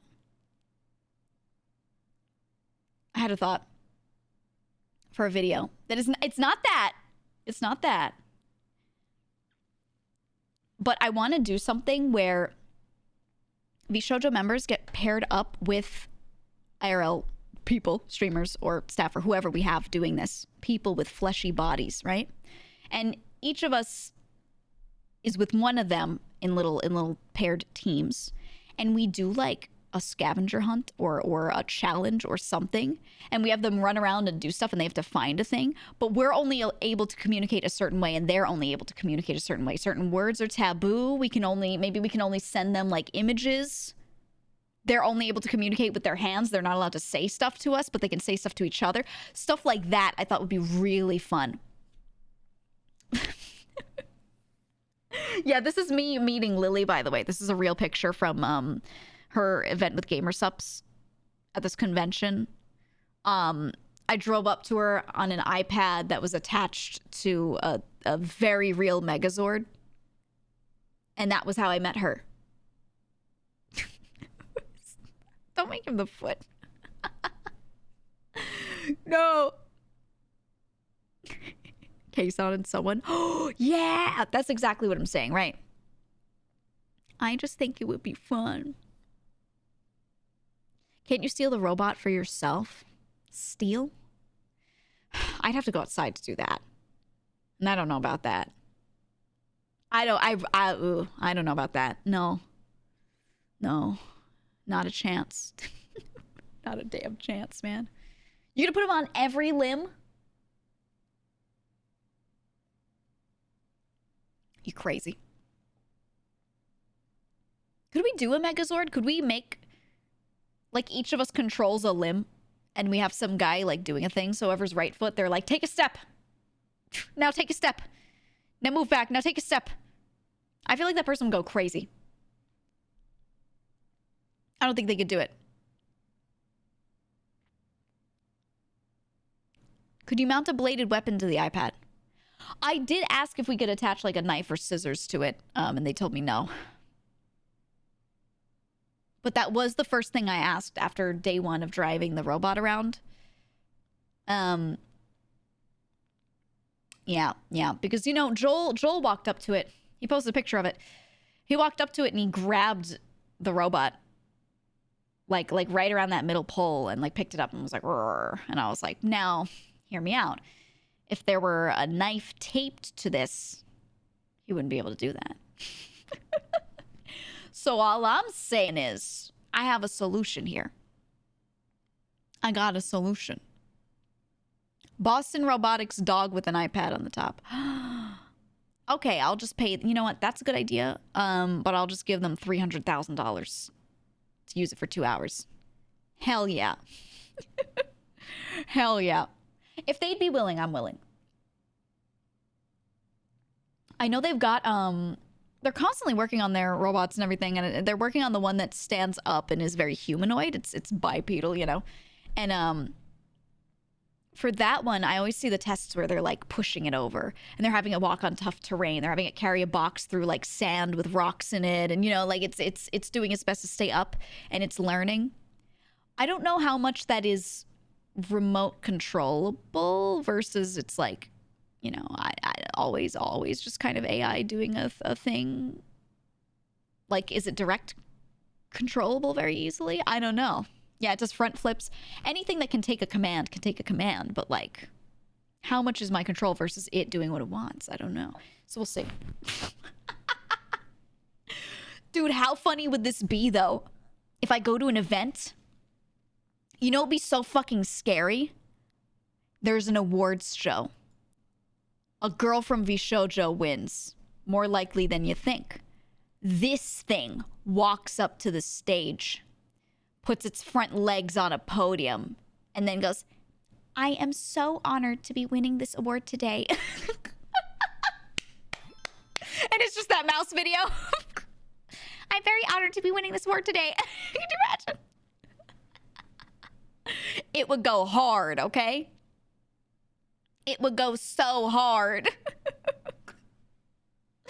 Oh my god. I'm crying. Could you? Oh, it'd be incredible. Incredible. Yep. And the award goes to. Ta-da. Ta-da. Wouldn't it be so good? I know at the streamer awards, like Connor was holding the little device, the iPad that also had the speaker on it so that she could be heard on the mic. But I'm saying, like, if any of us win anything, let us walk up there with the weird robot dog. Oh, Ludwig, right? Lud did it that time. Yeah. Yep. And he ran up there and he was holding it. I remember this because he looked nervous. He was like afraid he would drop it. He was like, what do I do with it? When really it's like, it's no different from holding like a gimbal and you're like vlogging or something, except this you're just holding it outward. But dude was so nervous that he'd like fuck it up. Is there an image of that? Let me see. Let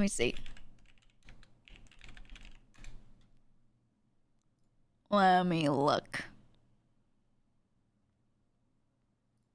Oh, I got it. I really love this picture. Look at this.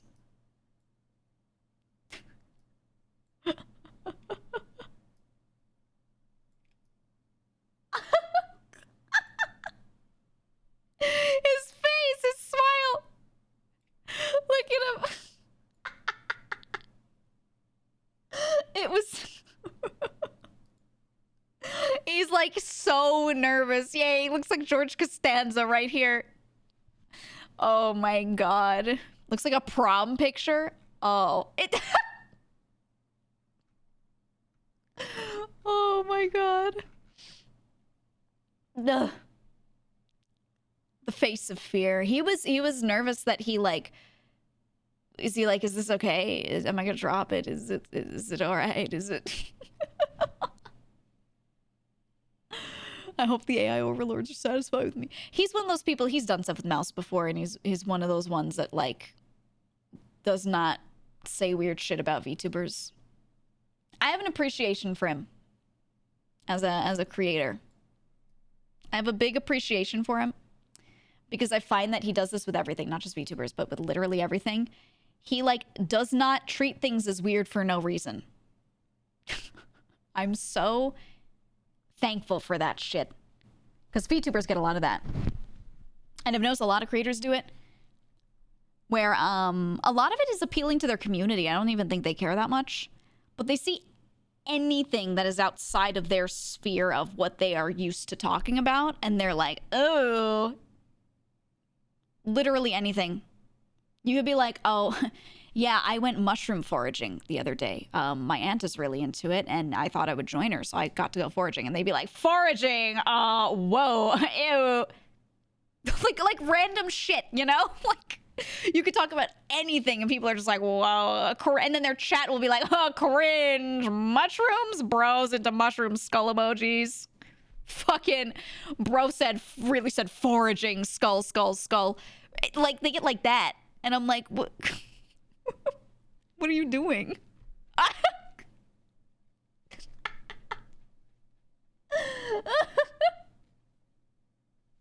You're pretty good. Put the iPad in his hand. Oh man, if we could get, oh, I don't know if Figma can do that. Oh, it's so good. But yeah, I appreciate like Lud especially and a bunch of the people around him for being like that, right? For just like being chill, being cool, and being very neutral on everything, and having the don't knock it till you try it attitude. There are plenty of creators that have been like that too. I think Charlie's one of those. Mr. Critical. Another reason why he's in the same sphere of like content types and a lot of people like him. He's like that too. He'll give an opinion and be like, I don't like this thing, but he's very like, but that's just me. You know, like he makes it clear when something's just his opinion, and overall he's just chill on it, you know? And again, it's not just VTubing. I mean, just stuff in general. They're like that.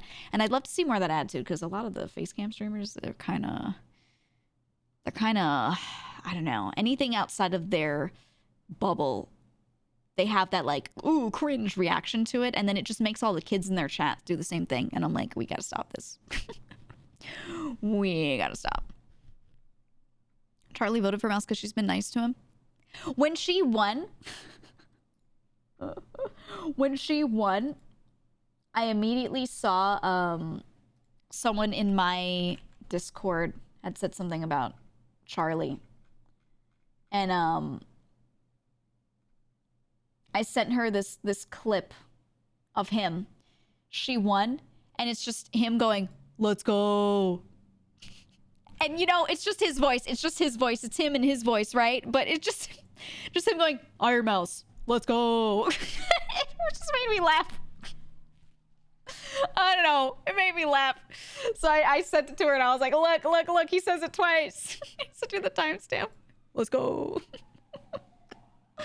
Most excited Charlie. I like, you know what? I understand him because I'm like that too. I'm like that too. I don't purposefully overreact. When I am, it's because I'm having like fun. It's genuinely fun for me to react like that in that moment. But if I'm not gonna have fun doing it, I'm not gonna do it, you know? So I'm not like screaming all the time. So someone will do something, I'll be like, yeah, let's fucking go. And people are like, all right, you're a little medium on the enthusiasm there. But like, that's just my voice. I don't know. Doesn't he sell this cosplay on like his store or something? Doesn't he sell it now? On like his like moist site? Can't you like buy the getup? I don't know if you still can, but I know you could.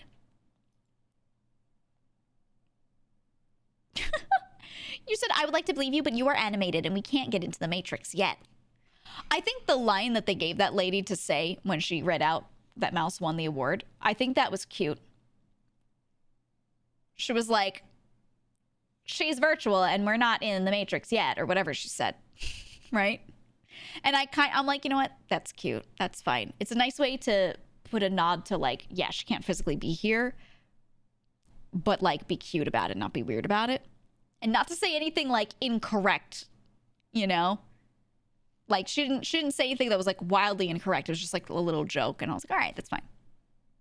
And I appreciate that because sitting there, I was watching it and I was thinking to myself, I was like, if Mouse wins and someone says out loud some weird shit about like just anything incorrect, any incorrect information about VTuber, it's going to be so annoying. Because it's like when people write articles about VTubers and they're like, they feel the need to mention that some VTubers are AI, even though it's literally like there are only 2 that are like known that really do that, and like no one else is AI, but they feel the need to mention it in every article. They're like, some may be AI, but, and I'm like, stop doing that. It's such an outlier. You're making people think that this is common. Right? So every time there's like a moment where they're in media, normally VTubers, I'm like, oh, I just start to like get ready for it, you know? But then, yeah, no, that little line was cute. That line was cute. I thought it was good. I was like, you know what? I like this lady. I like whatever they wrote for her. It's good. I was glad the whole theater cheered. People were happy, yeah. I think everyone there deserved it. They all do like a lot of cool shit. I know most of those communities were not really intertwined and didn't know who the others were. So I saw a lot of people like from every community not knowing who anyone else was. But they were all like big creators. But the thing is, Mouse keeps doing really novel stuff, genuinely. She keeps doing stuff that no one else is doing. Or she does it bigger than anyone else. So, you know, whether I'm her friend or not, yeah, we're besties. It doesn't matter. I just still like was like, yeah, that's deserving. I like that. I like that. You know? Also, like, she was the most subbed woman on Twitch. Like, ever. She has, like, the highest score. Ever. Like, come on. You know? You can get views on things. You can get follows, but getting subs is a whole different level of crazy. And then not to mention that a lot of the stuff that she does with that is for charity. It's not even for herself. So much of it is for charity. So, I mean, that's yeah, and she did twice, right? So that's, to me, very award worthy. But not everyone knows that she did that. And, you know, I wish that when someone won a really big award like that, that they gave a little primer on, like, here's some of the notable things they did, right? Same thing with games. Like, the games that won different categories, if people didn't know it, they were just like, what is it? And there was no explanation of the game or anything. Like, just showing, like, literally a 10-second primer would have been perfect. And I wish they would do that. Please do that in the future. Please, please. I'm begging, please. For everything, for every category. All the big ones especially. But, yeah. She called Mouse animated. She is, though. We're all animated. They have given 125 Francis, thank you for giving us up to Iron Mouse. Thank you. No, we're all animated. It's just that our real movements are translating to those animations. But yes, we're physically doing things, but this isn't a one-to-one. These are literal animations, if that makes sense. So that's fair. I think that's totally fair. I think that's right. No time for big category winners' speeches. It was so short, the way they hurried some people up. The wrap it up meme. Yeah, I think it'd be nice if they did a little video primer on, like, when the person wins and they're walking, they show them in the corner walking, and then no way, they show them walking around. Like you see where the ocean containment zone is? Imagine that little chunk of area is showing a camera feed of them showing the person getting up from their seat and walking, like kissing everyone on the cheek and then going up to the stage. And then while they are walking, the full screen, the rest of the screen is showing a primer, and it's like, this person shows a couple of pictures of them. They did this. They did that. Wow. Bullet points. Just a couple of seconds. This game won, and it shows some visuals for it. And it's like, got these ratings, has this many downloads on Steam, had peaked at this many concurrent users. Or like give some reasoning of why it could win, so that way, like, people who don't know what the thing is can be like, oh, cool. I think that'd be really nice. I think that'd be really cool. Really, really great. Jeff tweeted, yeah, I saw that he Jeff tweeted afterward and he was like, yeah, we should ease this up.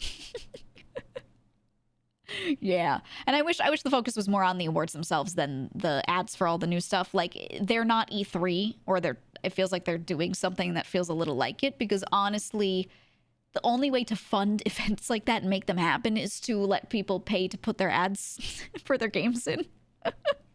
That is just the way it is. Like, that's just, you have to. So I don't have a problem with that. I just wish that they segmented out the time better, and maybe at the beginning or end of the event, they have just an additional block of time that is purely the reveals on top of it. You know, I think showing all of that stuff is totally fine and good. When you get a lot of people in a room, you should maximize that, because it's rare that those events even happen. That's great, yes. But yeah, they should have segmented it out. Don't take time away from the people. Just add time onto the whole event. Spend a few more dollars to keep your venue for a little longer, which is probably what they didn't want to do. But do it, you know, or have an online only kind of segment afterward. Just something, you know. That's my thought. That's my thought. Kojima doesn't need a 10-minute block again. I would like to argue that he should have some time. Maybe 10 minutes is crazy. I do think it's crazy. He should still get a long block, because anyone who is iconic in gaming should. Some random celebrity guy who has nothing to do with gaming should not. Why was Matthew McConaughey standing there and talking for so long?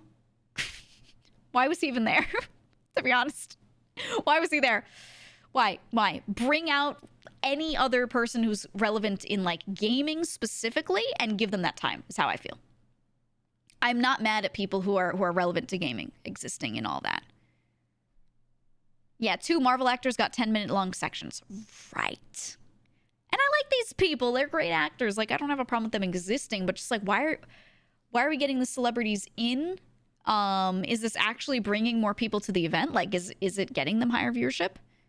If it's a crazy amount of higher viewership, then I actually understand it. But, like, I think people would have shown up anyway. So I don't know why. I don't know why. Yeah, Keanu makes sense because he was actually in a game, right? But, like, why was McConaughey there? He probably gave them a lot of money. Here's the thing. Did they pay Matthew McConaughey to show up? They paid his appearance fee. And he showed up, and he was there, and he was doing a whole bunch of things on the stage to push forward his game that he VA'd for. Or did he just do this because he was in the game as a VA and he did it out of the goodness of, like, his heart? I'm really curious. I'm really curious. Yeah, no, guys, I know he was as a VA, but, like, that's my question is, like, did he get all this time because he was like, I'm a VA for this game and I'm so excited to do this because I haven't done a game before? Or was he like, well, they paid me for 5 minutes, so I'm going to fill those 5 minutes? That kind of stuff is where I'm like, this changes how I feel about it, but I don't know that I'll ever get that answer. Right? I don't know. Why was Timothée Chalamet there? Why was he there? Wait, was he in anything? Hold on, what celebrities did we have? A lot of the celebrities that I did see were people that were VAing. He's not in Lies of P. Shut the fuck up. He is not in Lies of P. I hope you're memeing. I hope you're memeing. Just for in case anyone in chat thinks that's not a meme. Just for legal purposes, he was not actually in Lies of P. No, he's not the main character. He looks just like P. He does. Timothée Chalamet looks just like P. Always lying in P. But he was not the main character of Lies of P. So what was he there for? The Bill Clinton kid being kicked out the venue and banned from it was the fucking funniest thing in the world to me. Also, I mean, he should have been. Rumors that Anthony Mackie was drunk during his presentation. I wouldn't doubt it. I mean, anyone who interrupts anything ever should be, you know, banned for. It just doesn't matter. Just send him out. I read an article about how Timothée Chalamet used to do crazy Xbox controller modding. You know what? That kind of makes sense. I wouldn't put it past him. He looks like the kind of kid that would like that stuff.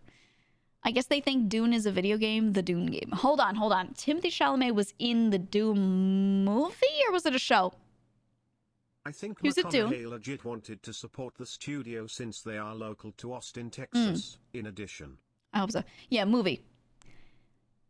But does he appear in the game? Because there's a game that is coming out. Lies of Timothy. Lies of T. Lies of T real. But like, where, Timothy, are you gonna be in the Dune game? There was a Dune RTS game. Yeah, no, there's a bigger one. There's an MMO.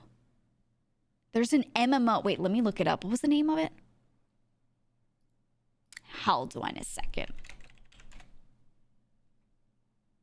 Dune Awakening. That's the one that in my mind was the thing, the big Dune game that will show up at some point. So I thought when I saw him, I was like, oh, maybe it has to do with that. But then, yeah, there was no news on it. They didn't say anything about it. So I don't think that this Dune game had anything to do with the awards. So I still am just like, well, why was Timothy there? Why? I don't know, man. Making MMOs. Just stop making MMOs. Why? Me when I played Dune Awakening. But yeah, that's what I thought it'd be about. And then it wasn't about that. So I don't know. I don't know, man. They're using his likeness in Dune Imperium, the strategy game. Okay, but none of these games had anything to do with the Game Awards. So what was good old Timothy doing there? What was he doing there? I don't know, man. I don't know. Why? Yeah, I know. We established why Matthew was there earlier, because he was VAing. But my question was, why was he actually appearing there? Was it out of, I want to support this game? Was it because he was paid? Because I'm curious to know if they are like paying actors to come by, if they have any relation to anything, so that they can get actors there and say, hey, we got them there. And I'm curious to know if that actually has an effect on people showing up or the legitimacy of the awards in people's minds, or not at all. That's actually like the why I want to know, you know, in my brain. Why is like the shadow of Timothy in the background? Oh my God. Jesus Christ. The actors are there for the advertisers? I guess so. We don't know. It could be. And that's what I'm saying. There's so many factors. We don't know. We have no clue at the end of the day of what it actually is and what order things happen in. He's there for the spice. He loves the spice. He loves it. You thought he was associated with the Kojima thing? I don't know. Did they pay Gonzo? You know they had to have paid Gonzo. Gonzo doesn't work for free. Gonzo does not work for free. Definitely not. Gonzo's a expensive lady. Hi, Andrea. Why was Gonzo there? Did Gonzo have anything to do with any of the stuff? I just know that they always have like a Muppet. Like they've always got the Muppets there. So I guess it doesn't matter, right? They couldn't afford Kermit. Lies of Gonzo. I don't know, man. He's probably in Fortnite. If they made Fortnite Muppet skins, those could go so hard. Those could go really hard. No, think of how scary they would be. Oh my God, they would be terrifying. They should do that. Sesame Street and the Muppets. Oh. IDK that's kind of off-brand, they would be fine. I want to see, yeah, I want to see Kermit crank a 90, pull out a shotgun, blast Gonzo, you know, in Fortnite. Elmo. Could you imagine Elmo voice lines while you're playing Fortnite and you pick up a sniper? Oh my god. 360 no scope as Elmo? Incredible. Incredible. It'd be so good. God, I wish. I know they won't. Because I know we shouldn't take kids' characters and, you know, have them depicted with weaponry all the time. It's kind of not what the company's going for. But as an adult, I would enjoy that. As an adult, I think it would be funny. Is all I'm saying. I just think it'd be good. I just think it'd be good. The IP is so strong they wouldn't do it. Oh yeah, I know. I know. Epic. Oh, there was a report that came out about Epic begging Nintendo for their characters in Fortnite. I mean, yeah, there's something to be said about keeping your IP in its little box, in its little zone, right? Where like keeping it all together, keeping your characters only interacting with each other can be really good. Like if you're already big, that's the way to keep yourself right where you are. That's definitely a thing. Absolutely. Kermit and Elmo pointing a shotgun at a down Naruto and Peter Griffin is something I didn't know I might want. That's what I'm saying. It'd be so cool. It'd be so funny. They're doing Lego Fortnite? Yeah, but Lego, the characters aren't... The brand isn't as strong like that, though. Is what I'm saying. Will you play the Lego Fortnite game? I really want to. Wait, how do I get it? Is it a mode within Fortnite? Spice of P. Oh my god. Spice of P. New game coming at you soon. Coming to you soon. Yeah, I want to play a Lego Fortnite game. Hold on.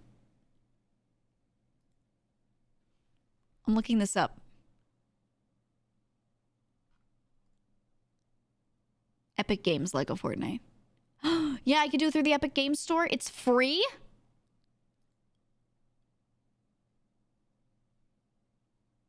Guys, Lego Fortnite, I could just get it. Wait, is it part of my Fortnite download? Or is it like... All right, I'll check it out later. I want to do it this week. I'm not going to update it right now. I'm not going to do it right now because Epic Games throttles your downloads and I can't actually like make it go fast enough, to be honest. I can't. It'll still take a whole bunch of time. Because no matter how good my internet is and how fast I get everything on Steam, it won't work here. What the fuck is this?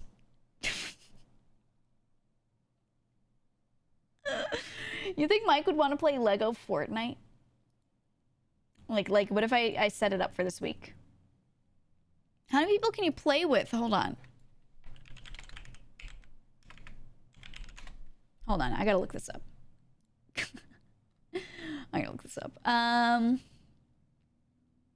Okay, so it's not a battle royale, by the way. We talked about this yesterday. It's like survival crafting.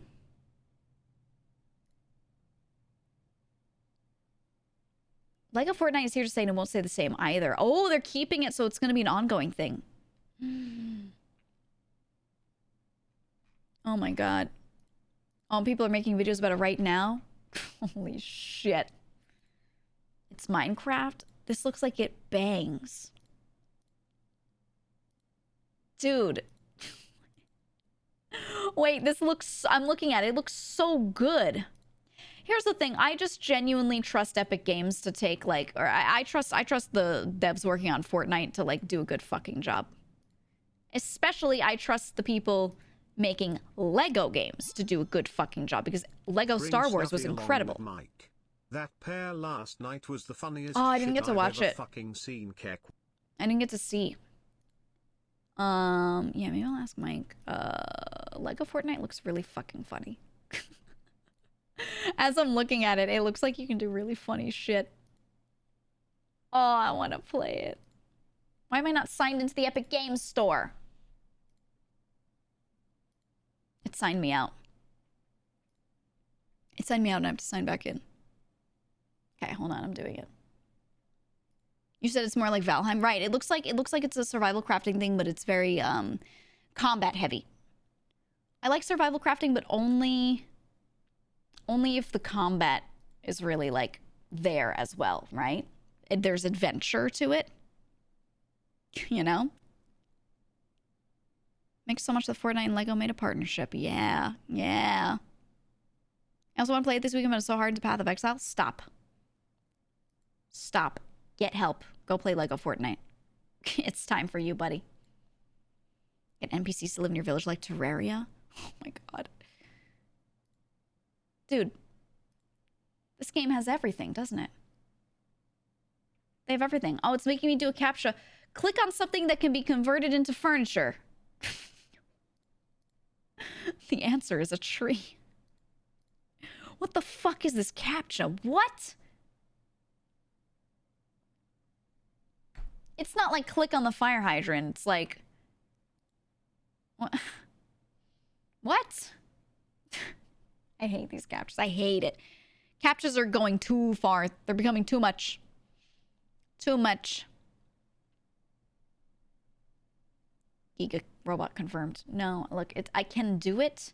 It's that I think it's ridiculous. It's the principle of the matter, okay? It's the principle. GEEGA AI. Did you know VTubers are all AI? Did you know? What if I go to Google and search for, like... Hold on. VTuber AI.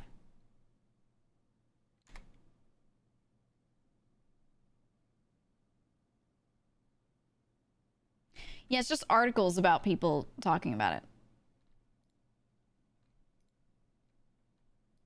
it. Are VTubers AI? Are VTubers real? How to make an AI VTuber? Buddy, I'm sorry. All these people looking for this, they think they can just like plug and play. You're gonna have to learn how to do shit technically. Oh no. They're gonna have to learn how to work with the actual tech. Oh no. Oh no. Like, look at how much effort Vedal puts in. You don't have to put that much in to just kind of do the thing, but you're gonna have to put something in, right? You're gonna have to do something. All right, I paused my Fortnite update and I'm trying to get my Lego Fortnite to update. Please. Please. Please, I want Lego Fortnite. Cancel install. There we go. There we go. Lego Fortnite. Click. It's resuming Fortnite. No. All right, well, I'll let it go. Whatever. Fuck, man. Shit. You aren't TTS? Nope. Damn shame. It's a damn shame. We were trying to tell you they were tied. I didn't know that it meant that because all you said was they are tied. You know, it's not really the most descriptive thing. You don't have a bunch of keybinds to animate yourself? Nope. Nope, it's... This is me. You know, I kind of like the projects, though, when it comes to, like, VTubers using TTS, or it comes to people using AI to, like, make a VTuber exist. Not for the art portion, but for, like, the interaction with chat. It's just a bunch of elaborate scripting. I really like that. I think it's a really cool project. I like with what Vedal is doing specifically, right? I think stuff like that's cool. And I enjoy it. I don't know. And I like to see it get pushed further. For sure. But it's also because, like, there's visibility of a guy working on it. And it's not... people use the phrase AI really broadly, very liberally. They use it to mean a lot of things that are not actually artificially intelligent in any way or even close. And I know we haven't achieved perfect AI ever, right? But yeah, they're getting a little funny with it. What they mean is just a thing that is a bunch of like funny little chatbot-esque things mixed with some scripts that let it take in different things from different places. It's not AI. And it probably won't ever be AI for a really long time, if ever. This is me. This is actually me. Actually, no, I like regular Fortnite. I do. Just if I'm going to play a game like that, I just end up dropping into like Apex. But man, like Fortnite looks good. It looks good. Mel's tech was so cool to me when she started. Yeah, she does so much on that front. So much. Yep. Artificial general intelligence is what they're calling true AI now, right? I think that's the accepted one. Yeah, AGI for the most part. Yeah, because people got funny with definitions, but I think it's the same way you go to apply for a job in tech, and they have a script that, oh god, it's so bad. It's hard unless you've worked in that area to understand. The number of times you'll see people mention that they've used machine learning to develop a thing is too damn high. And this is just for the tech people. The number of times I've seen people say that their tool or program uses machine learning. They're like, it's not AI, but it does use machine learning. Yeah, it's a buzzword, and none of their tools actually are really doing that usually. Some are, but very few. I don't know. It's like how they call me an engineer, you said. Yeah, I find with literally, it happens in VTubing, literally anything related to tech, and not just tech, but other fields, but especially tech. People keep using terms wrong, and then it keeps getting worse and worse and worse and worse, and it always just gets worse. And man, yikes. Yeah, okay, now this one's more accurate. That's me for real. That's me for real, for real. Can you be my source of programming answers? No. I don't want to do any programming anymore. I have left it behind. I don't wanna. You'd have to pay me a lot to start thinking about it again. Get it out of here. No. I don't wanna. No, thank you. Nope. Nope. They pay me a lot. It can be a lot. It can be a lot, but I like other things like streaming. Like streaming. And then outside of streaming, just within tech, I like other things now. No, thank you.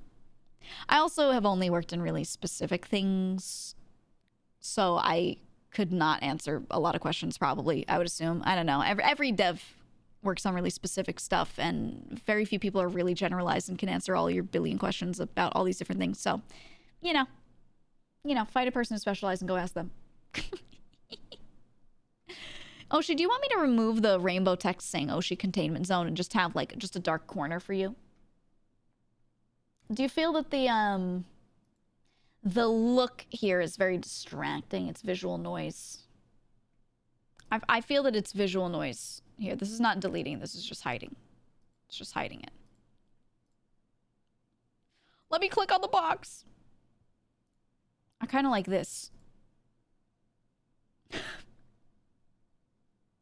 Because the thing is, what about all the people that come into stream that don't know who Oshi is? Right? They just think it's a word. I think this is funnier. I think it's funnier. I like the rainbow text. It's important. Okay, I'll let him re-enable it whenever if someone asks in chat, he can re-enable it. It's there. It's just hidden. See? See, we can just do that at any point in time. You know? You know? What do you mean they don't know who Oshi is?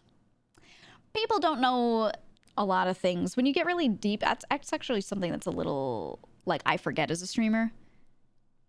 When you are super deep into a community, you know things about it. You know who's who and what's what and what joke is what. And you, like, forget that other people don't know things sometimes. I forget that other people don't know things sometimes. So, like, something I should probably do is if I get a big raid from someone and a lot of those people don't normally already watch me, I should probably introduce myself, number one. Number two, I should probably, like, be like, oh, this is Boris, and right now I don't have the visuals for it because we're working on updating it, but, like, here are the faction points. This is what they are, right? Like, a quick primer on stuff would be really good, but I just, like, don't. And I'm like, you know what? Once the faction points are back up on the screen, I can show them again. I gotta get a little thing ready to onboard new people, just so they are not confused by the stuff on the screen, you know? Right? Do that VTuber intro video so you can just play it. Honestly, doing it in video form would probably be best. I get rated and I go, roll the clip. And I play the thingy. I think that'd be good. I saw on Twitter you've got an end screen in progress. Oh, it's done. That's the finished one. Yeah, I didn't make a scene for it, so I can't use it today, like, in exactly the way I want to use it, which is, like, going to a new scene with a song playing in the end screen. But here, I'll drag and drop it. Boom. You see that, guys? You see that? Look at how cute it is. Cute. It's my new little ending screen. I didn't ask him to put text on it, though. I wonder if I should have. Maybe I could add it. I'll just add it. All right, it's about to end, and I don't have it set to loop, so it's just going to go away. Ocean man, ocean wave. There we go. Romantic Stop. face. Take me by the hand, raised hand. Lead me to the land that you understand. God. Celebratory hands. He reads all the emojis out. Ocean man, ocean wave. Romantic face. The voyage. Bicycle. To the corner of the What Americas. the fuck is this? Globe is a real trip. A-OK Is hand. it Bobby? Ocean wave. Ocean man. Ocean wave. Romantic face. How many versions of your OC do you have? Man with turban, imbibed by the sand. I hate that. Soaking up the nervous sweat, thirst of the land. 100, cheer 100. Oh, she man. Get it out of here. Yeah, this HD one is, disgusting. Make it the cute cat one again. Make it the cute cat one again. Yeah, okay, there we go. That's better. Now that one's cute. I like that one. Yep. The rest of the world exists hard to remember sometimes. Yeah. Yep. I think a little like you know those old videos that would be like a company training video and have that very 60s to 80s, somewhere in there, aesthetic. You're like, welcome to the instructional video on the blah, blah, blah, blah, blah, blah. I want one of those for, like, onboarding people. Yeah, the really cheesy ones. I want one of those for the faction system. I think that would be really cute. VHS? No. No, it's more specific. More specific than that. But yeah, that sort of vibe. Like Fallout. A little bit, yeah. I think something like that to introduce, like, me and then the factions when I get raided so I could play it would go so hard. That would go so hard. Mention a few things that we do in the Discord and just keep it short. Like the Wendy's hot drinks training video. Right. Yeah, hot drinks really get you going. Yeah. We need that, but for this community. I think that'd be so fun. If you guys can think of good ideas for what to put in it, like what should be mentioned, definitely throw stuff in there. And maybe I'll recruit an artist. I think a couple animations would be cute. I actually wanted to ask Potato, the guy who made the ending screen that I just showed you. I was thinking of asking him if he could make something like that with me. I asked him a long time ago what he thought about making an entire video with me, not just like a singular animation. Because he's also the guy that animated my alerts and everything, drew and animated them. So I think maybe this is the right thing to do with it. Maybe it is. Maybe it is. I'll ask him. Just cute motion graphics and everything would be nice. World War II recruitment video theme, right? Like the military recruitment videos from back then. There are a few eras of it. Oh, it'd be good. That'd be good. I like it. I like it a lot. I like it. Welcome to the stream. I'm your instructor for the day. In today's training, we'll be discussing the factions and why you should pick a dang faction. Well, yeah, I think all of that stuff is explained really well in the Discord. But the problem is then people have to read. People don't read. What the fuck is this? Oh my god. Do you think he knows about the poop deli? He's got to have seen it, right? You think Ludwig's seen the poop deli?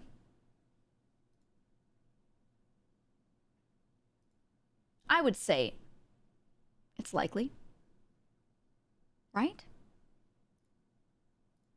How prevalent is the poop deli? I think he owns it. He's not from New York. He doesn't own it. No way, Ultra. No way. No. You said you're the opposite. When you look up a walkthrough or a tutorial, you refuse to watch a video. I, too, absolutely prefer when they are written out. However, most people don't.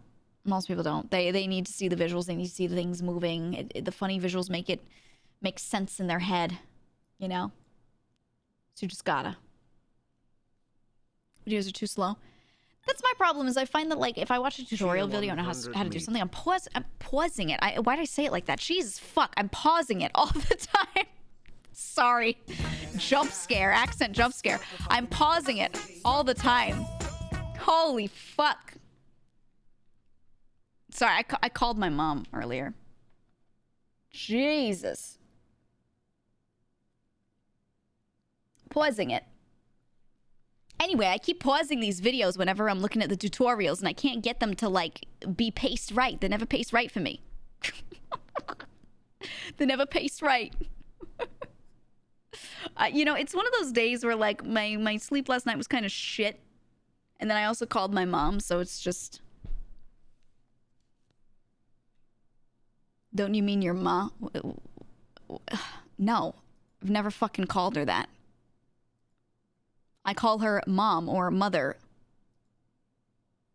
I go, mother, mother, on purpose. Mother. Because she always said that it sounds too formal. And she's like, don't call me mother, it's weird. Mother. Also, can we... you know what, never mind. People will never get it. There's no use. I was going to say, can we try to, like, not mention accents that are completely wrong, but I think you guys just don't know. And it's okay. It's okay. It's all right. Parental unit. Mutta. No. And no one that I know around me, no one that I've ever lived with has had that kind of accent. You mutta. Like, that's not... Call your mom. That's rare. GEEGA paper, she misses you. Yeah, chat. Call your mother.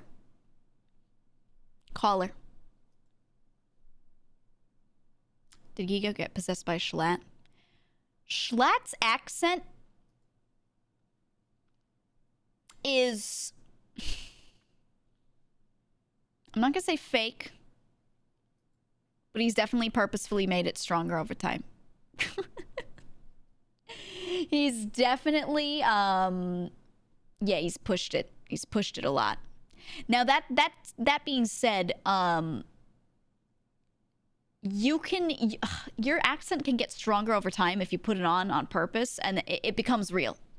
If it has a kernel of truth to it, right? If the base accent that you're doing, you did actually have, like, just a little bit, it just becomes real. You can develop accents. It's the same way I developed not having much of an accent, because I talk to people online who don't have much of an accent or not one like me, you know, so mine kind of goes away and then occasionally it comes out.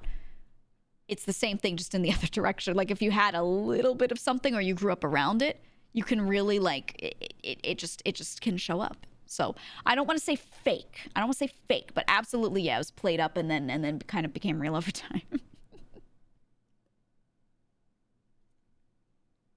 Absolutely. The brain rot is real. Yeah. You were a kid, you watched Far and Away 3 times in a row and got an Irish accent. I have seen so many kids get the Peppa Pig accent. Did you know that's a thing? Kids watch Peppa Pig and then they start to say shit in like a British accent, even though they're like literally American, you know? Boo. Boo. Boo. Look at how Limes had an American accent despite living in England. Same with Rain. Yeah, Rain's not English though, but yeah. Yeah, exactly. You said yours has also gone away. Yeah. The accents just go away if you live in certain areas and or even if you live somewhere but you spend a lot of time on the internet, like they just go away. They do. My nephew has a small Australian accent because of Bluey. Oh, yeah. Yep. Interesting. I mean,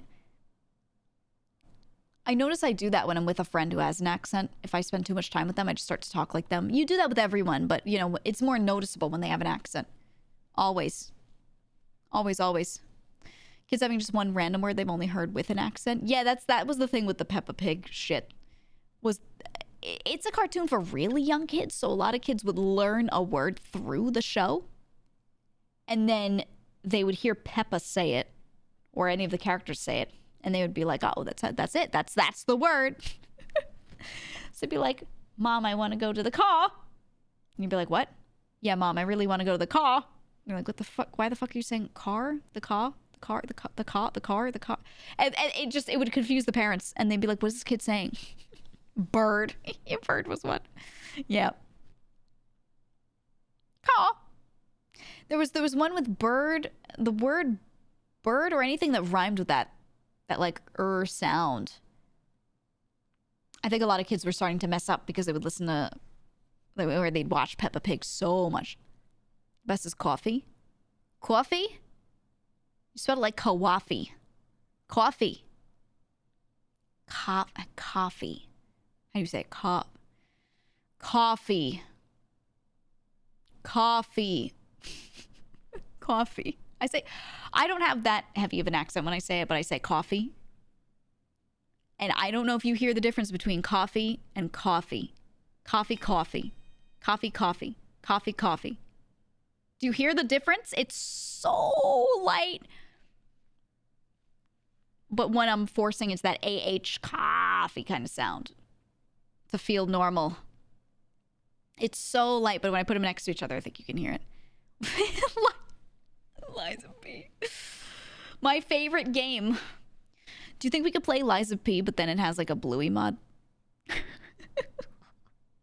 You think we could do that? You said orange. That's one. Orange and forest in Florida are how I always used to say it. And then I started just unironically saying like orange and forest. I don't say forest, but I say like forest instead of forest. I started doing that a little bit because of talking to, I'm just talking to other friends. But yeah, orange. It's pronounced orange. If you hear me say like orange, it's because I'm just around friends so much that I started doing it. Because every time I say orange, they go, orange. And I'm like, what? What? She said Florida. Whatever. Your accent's normally subtly there. Yeah, I don't think I have no accent. I just think it's much more undetectable than it used to be. Right? For me, at least. In my knowledge of myself. It's way lighter. Way lighter. It's pronounced Florida. Florida. Not Florida. You say earth.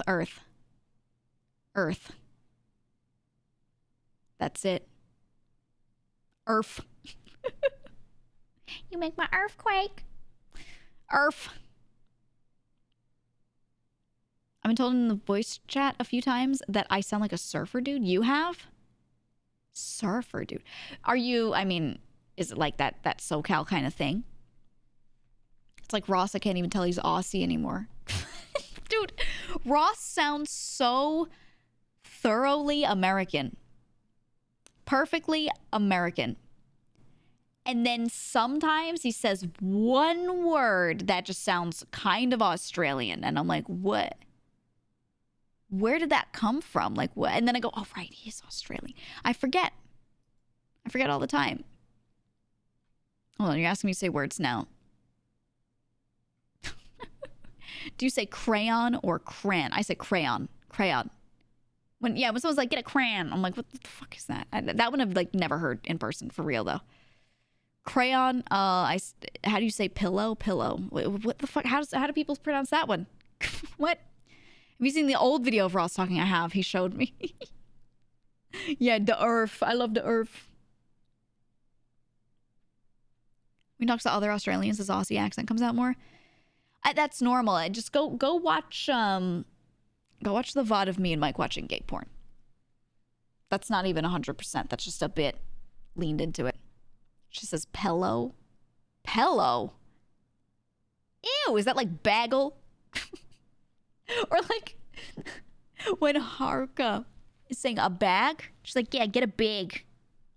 Get a bag. What? Get a bag. What? A bag. Oh, a bag. Get a bag. Oh, yeah, sure, bud. Oh, yeah. What the fuck is that? A bag. That one kills me because it does not register in my head as the word bag. Usually when someone has an accent and they say a word funny, if I call it out, it's to be funny. It's not that I don't understand. I completely know what they're saying. But that one always makes me double take.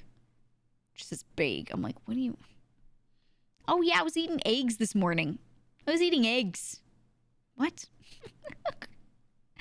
People say both instead of both. Oh, yeah, both. That one is weird to me. But I think a lot of people do that. Don't forget how Mel pronounces bagel. Yeah. Bagel. Bagel, man. It's bagel. Why do NL and Kate say vlog? I can answer this. I can perfectly answer this. The reason why NL and Kate say vlog instead of vlog is because if you watch Korean vloggers, they call it a vlog. Vlog. They say vlog. That's what they say. Vlog. That is, and Kate watches a lot of YouTube in Korean. And she watches a lot of people do Korean vlogs. And they will always say, they'll be like, oh, 오늘은 vlog, right? Which is like today's vlog is. And then they'll start talking about whatever they're doing. And so that's why she says that. And then that's why NL says that, because Kate is always sitting around being like, oh, I watched a vlog, you know? Makes sense, but sounds weird. Well, that's how they say it. That's how they say it. It's like in Korea too with VTubers. They say it two ways. Some of them say VTuber. I'm pronouncing it really American for you, but they say V for V. Oh, shit. With a little poop on the top. But they'll say it like the letter V, but a lot of them actually say 보튜버. 보튜버 is Paul for virtual. 보추얼. Bochual is literally how you say virtual. So they say Paul instead of we. But then also some of them say we, and I've asked like Korean VTuber friends, like, which one do you say? And they're like, I don't actually. Some of them are like, I say virtual, like Paul, and I'll use the tag, but some of them also use like the pre tag because it's the letter, and they know that Americans and will say that. Shibai. But they'll do that. This V, no, V doesn't exist in Korean. No, V doesn't. So when they're saying the letter V specifically, they'll pronounce it like a B, or if they're trying to say the name of it, they'll say B. That's just kind of how it is. So it's like, yeah, that's why it gets a little confusing. It gets a little confusing. Or like There's a really well-known brand it comes from Korea that makes cosmetics called Vanilla Co. Vanilla, and it's literally from the word vanilla. It's from vanilla, but they think it was like cute to spell it in like the Korean way because that's how they pronounce their own brand name there. It's Vanilla. Banila is how they write it. Vanilla. And it's cute, you know, and it's because they don't have a V sound at all. Same in Japan, they call it Vietnam. Vietnam is how you'd say it. If you're talking to someone in Korean and they're like, where are you from? And you're like, I'm from Vietnam. You say Vietnam. Yeah. It's just like a, you know, how do Koreans say Vishojo? My friends will say Pre-shojo. Literally. That's just it. There's a way to write V in katakana, which is interesting. Oh, is there? I haven't studied enough in Japanese. Oh, I don't like this meme. They're different. They're different. It's ka versus ka. Kanadara, right? When you go through like the alphabet, it's a different letter. Okay, so the letter's called kyok. It's like a G. It's in between a G and a K. It's their equivalent of a G, right? Korean does this thing where they throw two letters together. They make a double and they put it in one consonant space. They squish two of them in. And it's a harder pronunciation of it. There's more air behind it. So, what's a good example? The word go is ka. Ka. It's spelled like that. It's got that letter there and then the, wait, I'll write it for you. I'll write it with my mouse. Kyok, and then ah. Okay? Ka. If it were written with the sankyok, the double, like that, it'd be ka.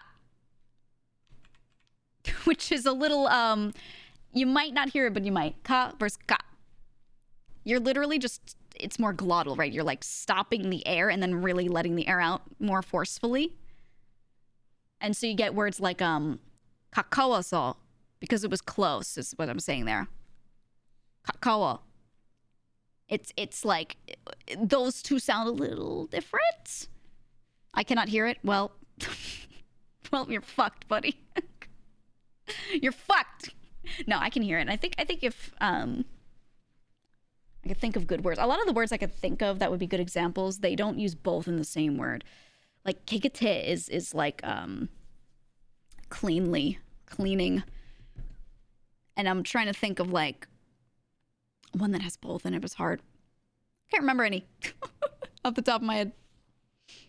Like a singular word that uses both. Oh, you said one Korean exchange student you knew was embarrassed at her letter pronunciation. Yeah, a lot of my friends had a hard time. They could speak better English than they acted like they did.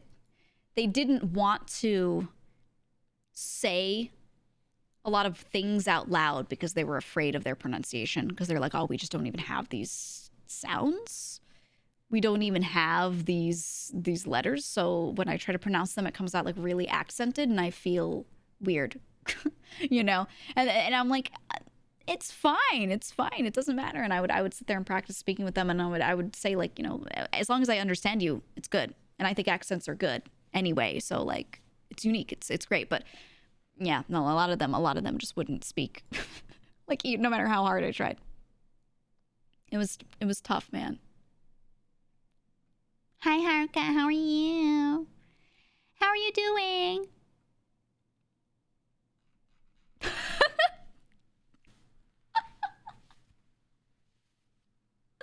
Me when I have to speak any language.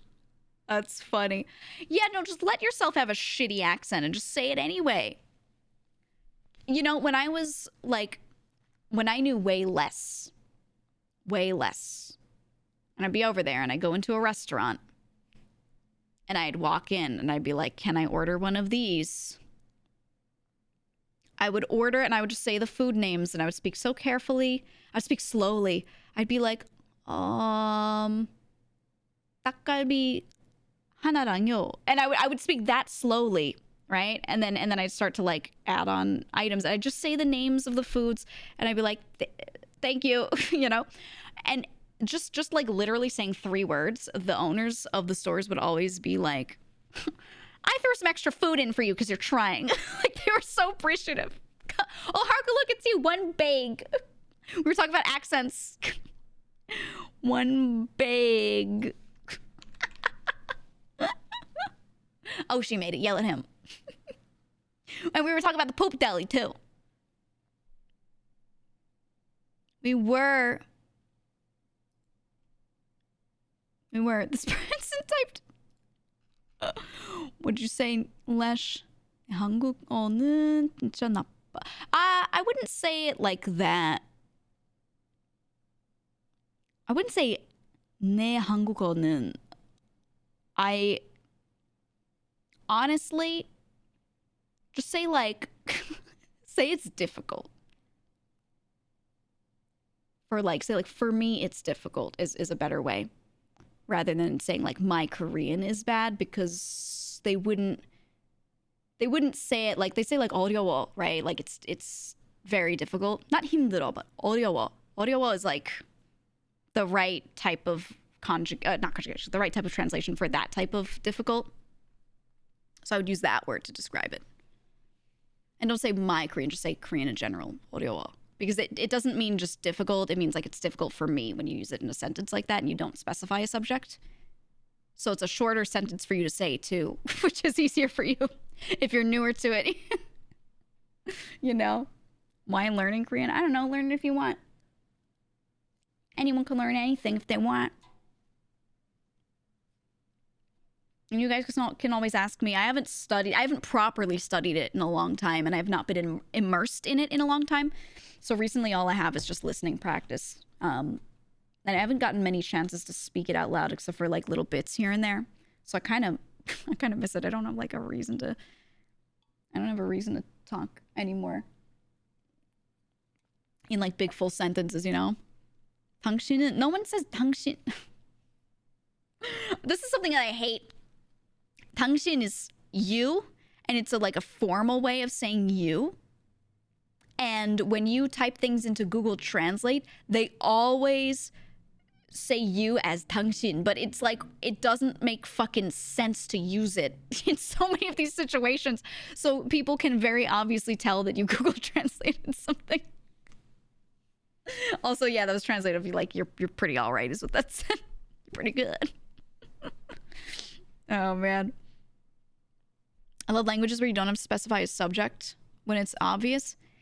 Oh man, yeah, and then it makes it so hard for people to learn English when they're going the other way around.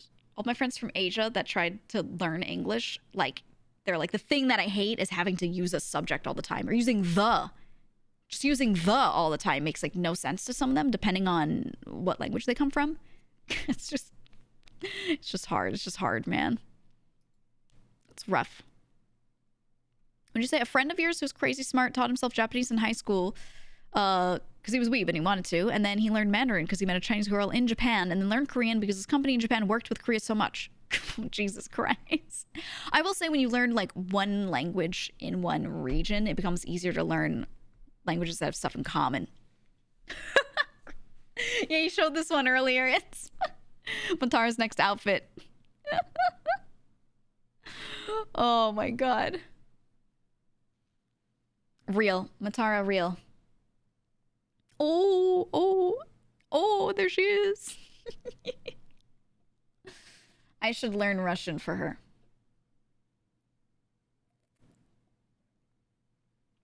All I know is how to say is like suka. But I think everyone knows suka. Did you see this? Haruka, can we make like baby carrier backpack merch for you? Can you read Cyrillic? No. I only know a few of the letters, a few characters I can look at and be like, oh, that's this, but most of them no. Only like from friends' names. There are more kanji in the Japanese language than stars in the universe. All right, you might be hyperbolizing a little bit, but I get your sentiment. But that might be a little a little bit of a hyperbolization, just a little exaggerated. A bit. Just a bit. The bangs should be the top flap of the backpack. Would you scalp her every time you have to open the backpack?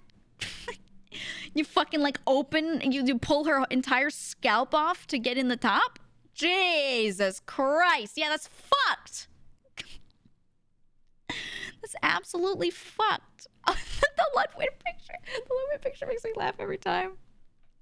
Mr. Ludwig. Look at him. Oh my god. Yeah, give her the knowledge directly, right? Put the snacks directly in her body. It's either that or zipper on the neck. How about the side? Like any normal, like, stuffed animal backpack that I've seen.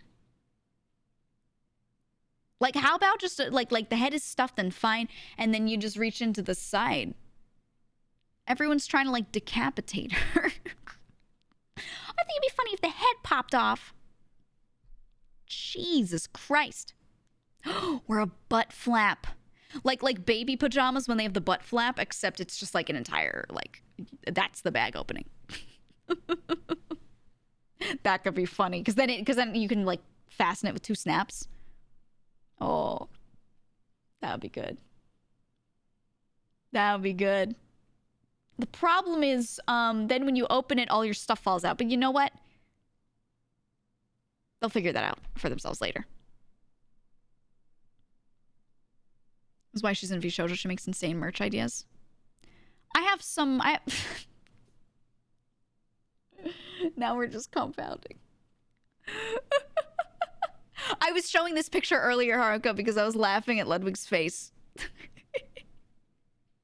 And I was saying, like I appreciate him because he's one of those... He's like, of anyone in the room, he'd be, like, least weirded out by carrying the VTuber around. So he did.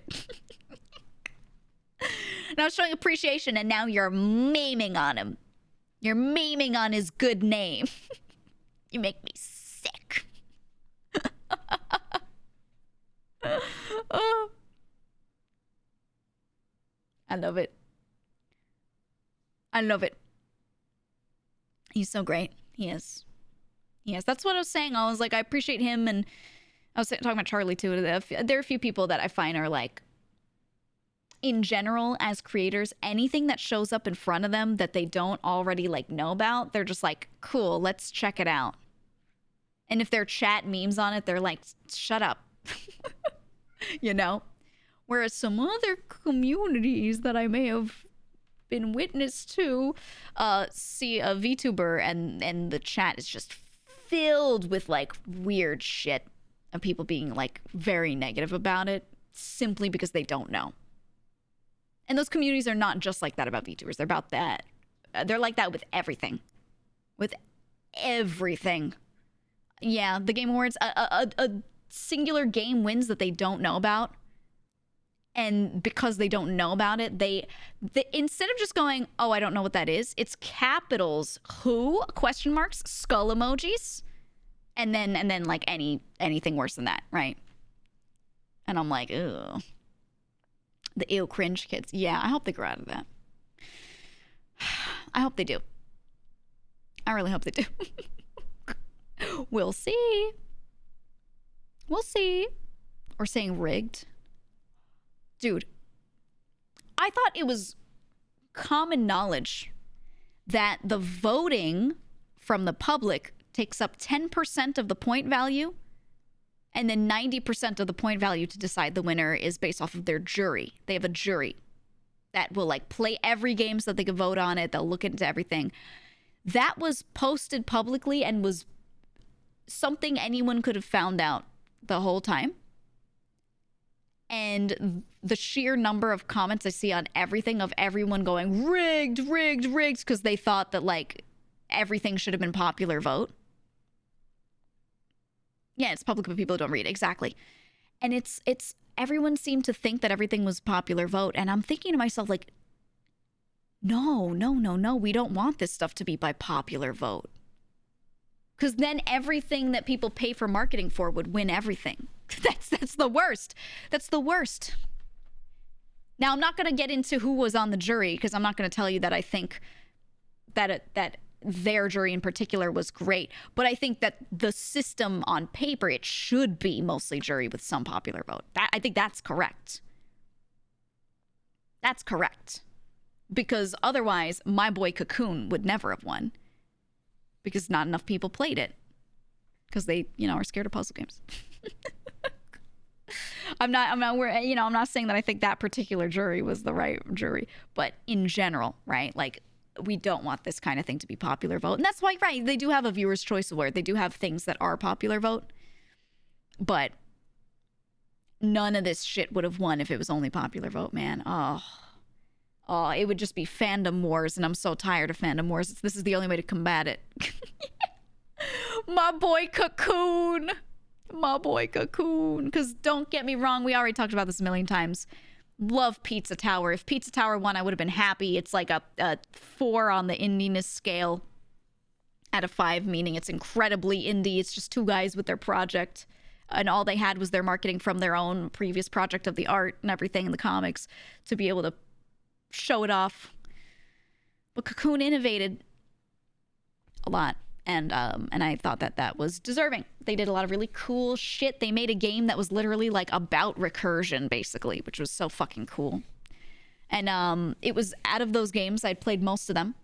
Out of those games, it was the only one that as I played it, I went, wow, I am seeing things I have never seen before. Wow. Because don't get me wrong, I fucking love Pizza Tower. It was so good. But it is a Wario Land-like. And the like reverse level thing is not new, right? Was it made beautifully? Did it play well? Was it great? Yes. Do I think everyone should play it? Yes. But it like none of that was an innovation where I was like, holy shit, I've never seen this. You know what I mean? And that's why I wanted Cocoon to win for an award ceremony, because it wasn't just like the how many people played this game award. It was like which game like blew us away, objectively, and that one did. That one did. Dredge wasn't anything new either, just a theming. Right, it was an eldritch horror story, which we've seen. It was done really well, and I fucking love Dredge. You guys already know I love Dredge. I've sung its praises. I just was really happy to see the award go to the thing that I felt like innovated in really interesting ways and had, because this is the Game Awards, okay? What is the artistry behind video games other than the actual legitimate art direction of it? The game design. And I think Cocoon was a beautiful exercise in good game design. And that's, anything that is that, I want to see win in its category, right? Because it's so rare that you see someone innovate or do something with game design that blows you away specifically. So, yeah, I was happy with it. Yeah, I'm glad that Dave is collabing with Dredge too. Me too. I'm so excited for that. I went and played the Dredge DLC on stream when that had come out. And, yeah, I'm gonna once the next bit of DLC is out for the collaboration, we'll do that on stream, I think. Definitely. Absolutely. Viewfinder can never recover from that one clip. I kind of want to play it because that was like the one that in those lists that I really had not touched. Because I didn't stream all of them, but I played nearly all of the games in the indie categories. But yeah, Viewfinder I hadn't touched. And the reason why I didn't was because I love puzzle games, and I love, especially like perspective puzzles are cool. People told me that it had the issue that it's a thing that makes me mad in games when the narrator talks too much and thinks it's so deep and it keeps trying to spout deep shit at you, but none of it is actually deep enough for me to care. And, and it just keeps talking. Oh, they were saying that was like that. So I don't know. Deep as a puddle. Right. I.e. Stanley Parable? No, I liked Stanley Parable. No. Stanley Parable did that, but I didn't mind it because 1, the voice acting was great. 2, the guy talking about Stanley was what drove the gameplay. Stanley is hearing, it's part of the meta, it's part of the point of the game and the message of the game is that the narrator is like a character in there. Right? Yeah, the narrator is a parody. It's Stanley Parable is good and needs the narrator, and he should be talking all the time. The fact that there is a narrator talking all the time is not baseline what pisses me off. It's a narrator that's not needed. When a narrator is like useless and not needed, then it pisses me off. Yeah, The Witness is a little bit like that. I think The Witness I'm 50-50 on. There are moments where I'm like, okay, this narration existing here makes sense and I'm fine with it, and then there are other moments where it's like, shut up. Difference between amazing indie games with no marketing and lackluster copo games with big marketing. Yeah, and there's some with both. There's some indie games with, you know, that are not good with no marketing. And there's some great corpo games with big marketing, you know? Yeah, there's a lot of factors. That's why I like that there's a jury. I just, you know, as people said, that the jury had a lot of game journalists on it, and I wish it were like gamers. I don't know how to say it. Real gamers is how I'd say. But I actually agreed with most of the choices of what won what. So I guess this jury, I can't be mad at them. I liked what they picked. You know. Did you just put her in my little creature outfit? My creature hat? I need a good excuse to use this. This was made because of the Bokoblin hat that I kept wearing while I was playing Tears of the Kingdom. I need an excuse to wear it. Do I need an excuse to wear it? Maybe I just wear it. I don't know. Maybe I just... I hate that because the lighting on his head is so different from the bright lighting on the body, and it pisses me off. Man. Ugh. They crushed it, except for the fact that Hello Kitty Island Adventure remains the GOAT. Yeah. Yup.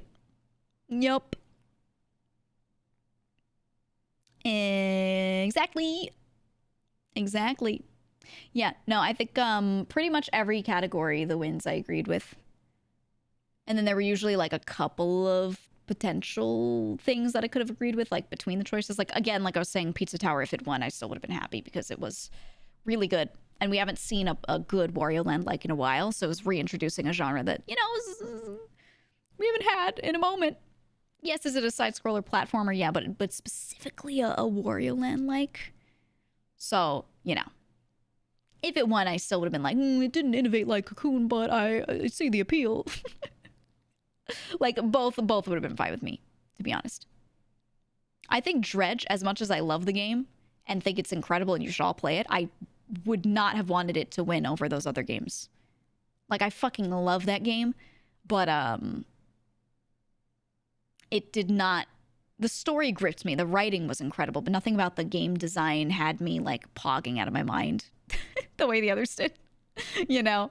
So, I don't know. I agreed with it. Agreed with everything except ongoing game. Which one got ongoing game again? Who was that? Who was ongoing game? I'm trying to remember. Lies of Pete's Tower. Cyberpunk? Oh, yeah, I agree. I mean, Cyberpunk got the redemption arc from... Yeah, it was a singular DLC, which they put a lot of effort into, but those other games are doing these constant updates, constant things, and the amount of community support that those other games had ongoing, the amount of... I think Fortnite should have taken everything, to be honest. I think Fortnite is fucking killing it in that department. So, yeah, it was a little weird. Maybe... I don't know. Yeah, it was just a DLC. Ongoing is weird for that. But yeah, I wanted Fortnite. I really wanted Fortnite. All I cared about is Armored Core 6 getting the best action game. Me too. I wish it was nominated for more, but I understand people aren't... They're not that into mecha. They're not that into games that come from FromSoft that aren't Souls, I guess. I don't know. I was hoping. Feels like it's getting best ongoing than stopping work on it after a few months. Right. Like, are they going to add more DLC to Cyberpunk? Or are they going to keep it like ongoing in a constant updates kind of way? Or is it going to be like in a year we get another DLC, right? No? You don't think so? Yeah. It's ongoing involuntarily. Right, it was ongoing because their shit sucked and they had to fix it. So they were constantly fixing it. I don't want to give someone an award for that, you know? Yeah. That's kind of off. So sad 13 Sentinels never got its due. Oh, 13 Sentinels was so good. I don't think it's in a... yeah. I don't think it ever would have gotten brought up for any of these categories.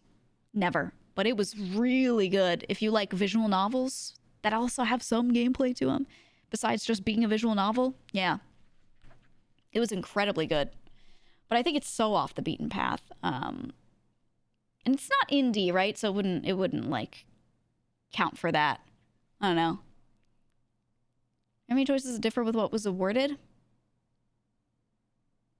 I'd have to go look at the list again. Let me see. Game Awards winners. Let me see. Game of the Year, Baldur's Gate. Good. Player's Voice, Baldur's Gate. Good. Ongoing game, yeah, we said Cyberpunk. No. Best Adaptation, Last of Us. I haven't watched all of those, so I can't vote there. Mobile game, Star Rail, yeah. Multiplayer, Baldur's Gate.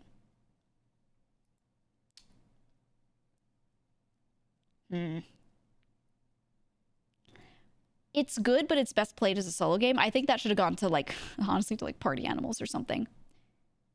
I think that one I was a little, like, maybe on. Final Fantasy VII Rebirth for anticipated game. Yeah, I think that is most anticipated. So that's fair. Sea of Stars for indie. That was fine. Sea of Stars was excellent. Personally,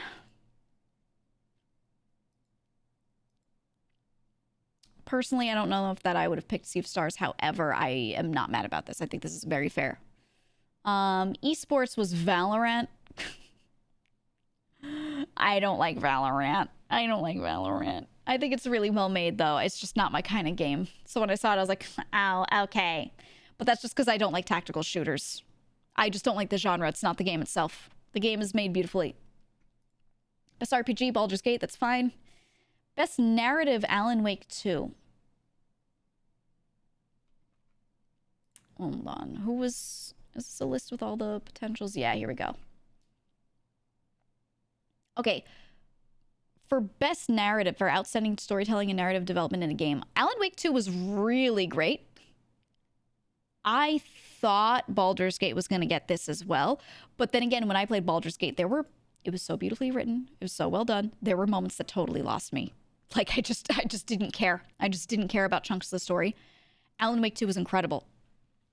Incredible. I watched through multiple friends play it. And I was just like, okay, this is great. So I think, yeah, no, that's fine by me. Content creator of the year, Mouse. Yeah. Again, everyone on the list deserved it for just straight up popularity, how much content they create and what they do. But she did a lot of stuff beyond the others in events and specifically charity raising, fundraising, I should say, for charities. I mean, she broke milestones this year, and that is worth awarding. So, aside from her being my friend, yes. Studio game direction, Alan Wake 2. Innovation in game direction and design. Outstanding creative vision and innovation in game direction and design. Alan Wake 2 got it. It could have been Baldur's Gate, Spider-Man, Super Mario Bros. Wonder, and Tears of the Kingdom. You know what? If Breath of the Wild had never come out, I would have been fighting for Tears of the Kingdom to get this. But, and Tears of the Kingdom did innovate on top of Breath of the Wild really nicely. However, it wasn't enough. I was hoping that Tears of the Kingdom would get something because I loved that game. I love that game. And the arguments that people make against it is like, oh, there weren't that many Sky Islands and the depths were kind of empty. And I'm like, that's fine. It's the same map. Like, I get it. You know, I get why I didn't win anything. But at the same time, it was so good. It was so good. It gripped me. I played the shit out of that game and I loved it. I loved it. And I appreciated some of the stuff that they did. But I think a lot of the most amazing stuff about the game is stuff that, like, the devs can see. The devs of the world look at. So many devs were scared when this game came out because they were like, how'd they do all this? You know? So I think I'm a little biased looking through it. looking at it through that lens and not just as like some dude playing a game at home. Are you astounded by the game direction? Like the innovation in how they achieved things aside, you know? So I understood that completely. Studio game direction. Oh yeah, that was that. Action game was Armored Core 6. Absolutely deserved. If that didn't win, I'd be fucked up. Action adventure. Tears of the Kingdom got the best action adventure. And I think that was good because the game just bangs. How did they do the glue mechanics? The glue mechanics, but the thing that was most astounding was the reversal.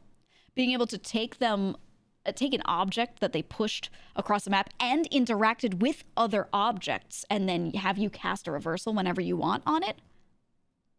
That shit is so hard. And the thing is, you're still moving around in the world in real time while that's reversing. And honestly, it kinda should be like that. I like the game. It's just that it's like Tears of the Kingdom, where it is same map but more added to it. But the difference was the gameplay was the exact same from the first. Yeah. Yeah, they all had that. Bullets, thank you for the raid. We're talking about Game Awards. Thank you. But yeah, I don't know. For me, I wanted Zelda to win something because it did really fucking well. And I think it nerfed itself by being a continuation of Breath of the Wild. So funny seeing people on Twitter be like, Recall so easy I could do it in 30 minutes. Yeah, not in the way they did it. That shit is incredible. So I don't know. Esports player Faker won it. Yeah, he should. Art direction, Alan Wake 2. Who else was in art direction? Hi-Fi Rush, Liza P, Super Mario Bros. Wonder, Tears of the Kingdom. Oh, I think Liza P. I wanted Liza P to win that one. Now, don't get me wrong. The design for some things in Alan Wake 2 blew me the fuck away. Yeah, it was great. But Liza P. Liza P did so much. What's the technical description? Here.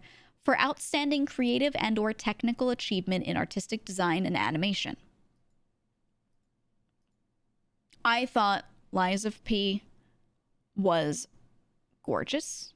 I thought the designs of everything, all the puppets that were designed, were incredibly well designed. And I just wanted Liza P to win this one. Because it wasn't just how things looked, it was how the mechanical parts of them moved and everything. They put so much effort into that. If you look at all the animations on the characters, that you don't even see a lot of it because, you know, crunchy music. Okay, I'll fix.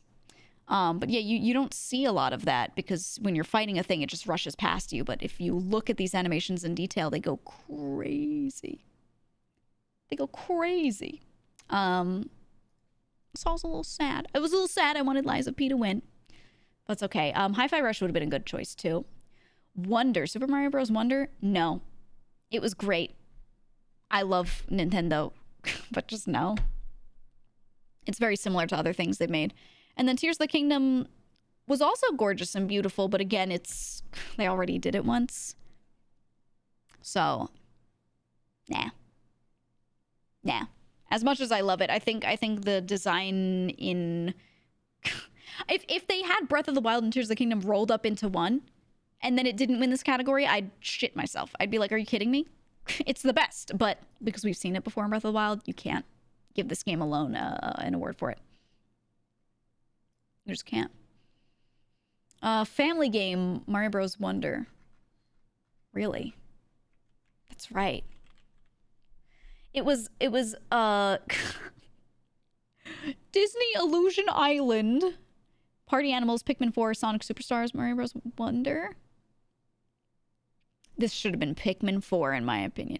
I get why it was Super Mario Brothers. Because of the way you can, like, just drop people in and play it with family. But if we're having some of these games that are just totally not playable with other people on here, Pikmin 4. That game was incredible. I think Pikmin 4 should have been put in some other category, but it would just never stand up to all the others in people's opinions on it. That was like, Pikmin 4 might be my game of the year, surprisingly. For me, God, I loved Pikmin 4. So I'm a little upset that it didn't win anything, but it's okay. And the games for Impact, they did Tchia. Oh, you know what? Yeah.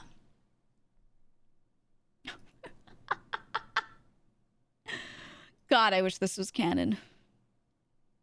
God damn it, I wish it was canon. Man. Pikmin won the best strategy game. Did it? Oh, you're right. I wanted it to win, like, not a categorical, like, a little, like, tiny award. I wanted to win something bigger, because for me, it was literally, like, Game of the Year in my mind. But if you put that shit next to Baldur's Gate, ain't no way anyone's voting on it. I don't know. It would just be me. If you put Baldur's Gate 3 next to Pikmin 4, for Game of the Year, I am voting for Pikmin 4. But I know most people won't, so it's all right. Yeah, the other one was Games for Impact. The only two on here that I had played were Tachia, which won, and Terra Nil. Terra Nil was cool. It was about terraforming the environment and doing things to make it work efficiently. It's hard to describe. It's really fun. It's really satisfying to play is how I'll describe it. But Tachia was fun. That was very, like, exploration, adventure. There's some farming. There's a lot of shit to do in this adventure game, and it's very relaxing. And I got a code for it, and I never streamed it. I got a code for it because they wanted me to maybe do a sponsorship, and then the overall sponsorship fell through. We ended up not doing it because I just didn't have that date available, but they sent me the code anyway. So I got to play it, and it was beautiful. And you're floating around, and you're sailing between islands. It's a little Wind Waker-esque. You get to an island, you explore, you grab things. It's just like beautiful. It's just beautiful, and I think, like, you might want to consider playing it if you're looking for something a little relaxing. Not everything is relaxing. There are bad guys in the game. There are bad guys. There are things about the art style that I didn't love, but I didn't hate. It didn't bother me. And also, you can pull out, like, a little ukulele and play it, which I liked. You can pull out a little ukulele, go, and piss off your friends. So, you know, I liked it. So I was really glad that that one won. Should be giving more time and effort to the smaller awards next year. I hope so. We shall see. You said writing was really bad on Goodbye Volcano High. I have no idea what that is. That category, every year Games for Impact shows up, I have no idea what so many of these are. Because a lot of the games in those categories will be not about gameplay, but about the message. So it should have been a short film. Woke games. Yeah, that's the thing, is like, at least Tachia and Terra Nil had shit to do in the game, you know? But there are others where I'm like, it's just not my type of game. So I end up not knowing a lot about them, you know? Very much enjoyed your recent stream with various Italians. Remember when me and Vinny died together in that room? It was tragic. And it felt targeted, frankly. It felt targeted. Wait, I wanted to show you. I have another clip. I wanted to post this one today. Let me find it.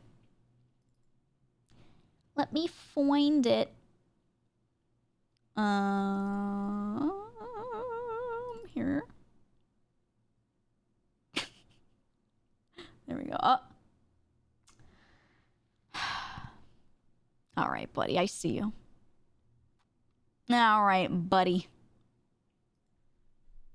Okay, here, wait. I have to. It's gonna full screen immediately, and then I'm gonna have to pause it so I can make it so that I can hear it. Give me 1 sec. Okay. Hold on. I gotta make it so that I can hear it. Here, I'll just leave it big for you. Why not?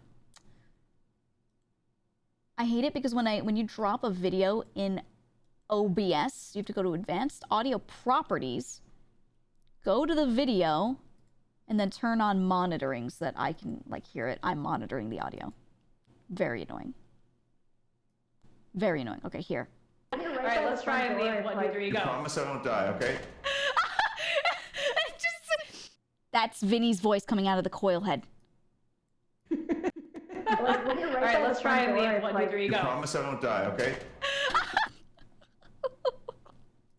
That shit's terrifying. Promise I won't die, okay? I need, if you guys watched any other POVs from last night and you heard any of my voice lines coming out of any of those things and you have clips, please send them to me. I want to see, because I don't get to see it from my perspective, because even if I'm next to the person, that mod doesn't play the same voice lines to the same people. So I'll hear like Mousy laughing from a blob, and then someone else will hear my voice going, shut up, or whatever, at the same time. So if you see any good clips, please send them to me, because I don't get to hear them. Those were some good lines. Dude, we were seeding so many phrases, me and Mouse. And it just... I don't know what made it through and what didn't. How would we send them? Put them in the Discord. There is a clips channel in there, clips and mods.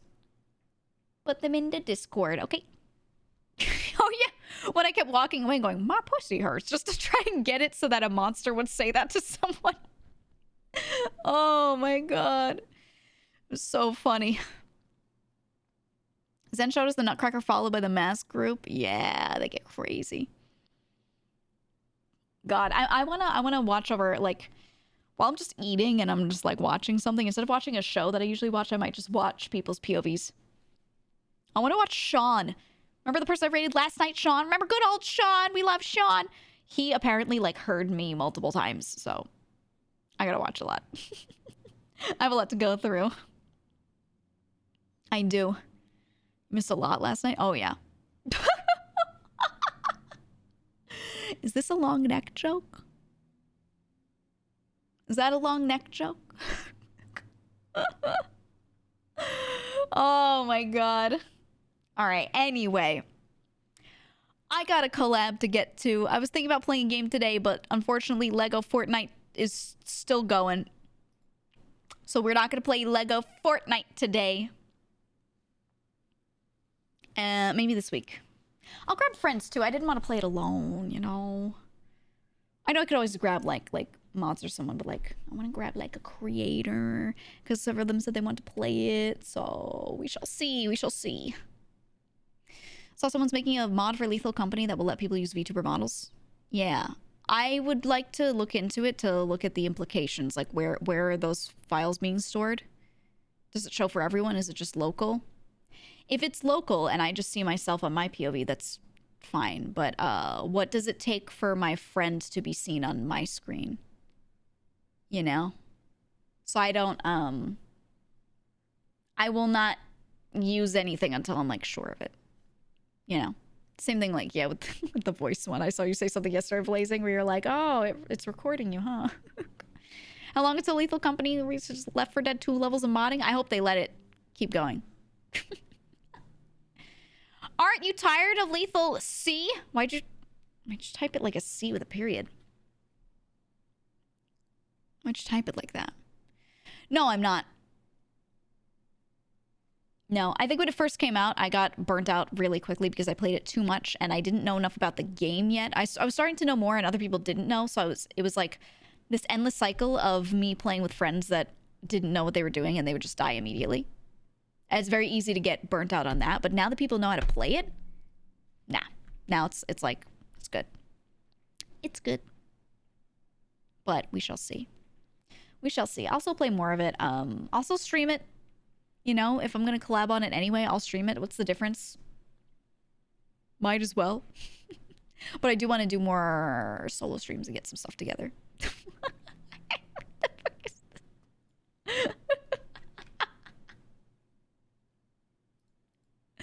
Oh my god. Oh my god. Jesus. I assume the dev supports modding. He told people to go back to the previous versions for mod support. Yeah. He seems to support it, so I think it'll be good. The Girls of Sea Lethal Company stream is my favorite. Yes, and Moriko posted a video. She actually posted an edited video of it, so if you missed it, please go watch that. If you missed that one in particular. Do it. Do it. It was so fucking funny. I wish my group squad stream Lethal Company. That's a good point, yeah. Oh, the squad streams only allow you to have 3 other people in it, so 4 people total. So if I've got 7 people in my lobby and they're all streaming, I have to choose. I have to set up a lobby and squad stream with 3 of them, so 4 of us, and then leave the others out, which stinks. But then again, the other half of the lobby can also like squad stream together, so it's not so bad, but yeah. Yeah. It's doable. It stinks a little bit. I wish they would expand squad streaming. I wish they would. How often do you look at the memes section of your Discord? What do you mean memes section? Which one? Which one? We have several. So true. Adele, thank you for the 14 months. Also Dexter from before, thank you for the 7. Oh, and Mars, thank you for 14 as well. GEEGA Wiggly. No, there are several locations where memes can be posted. I check through the server all the time. I don't say stuff all the time, but I check through it all the time. And I like to, especially, I just like to like clear out the notifs, you know? So I'll scroll and skim everything. For sure.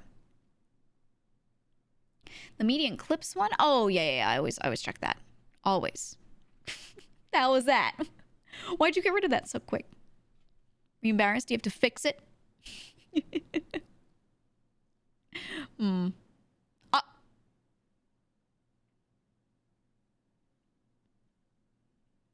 Really makes you think.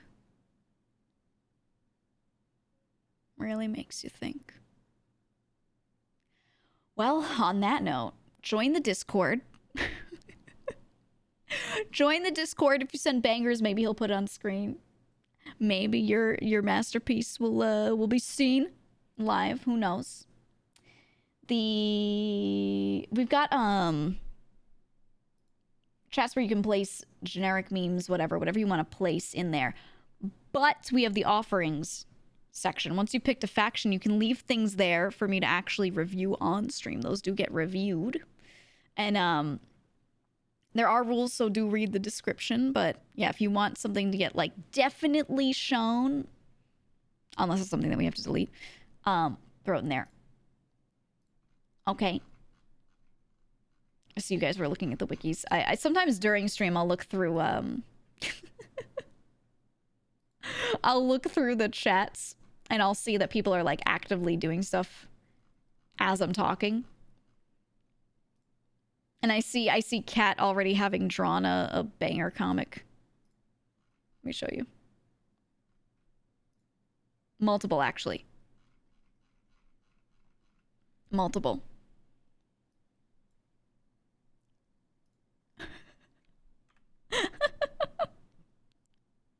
I like, there's one with me and Mouse that I really like. Oh, the Joel one is good too. Oh, they're both so good. Okay, here. I'll show this one, and if you want to see the other one, you're gonna have to go to the Discord to see it. Look at this.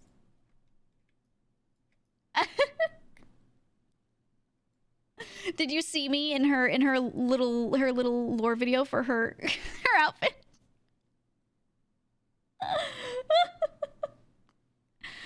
Oh yeah.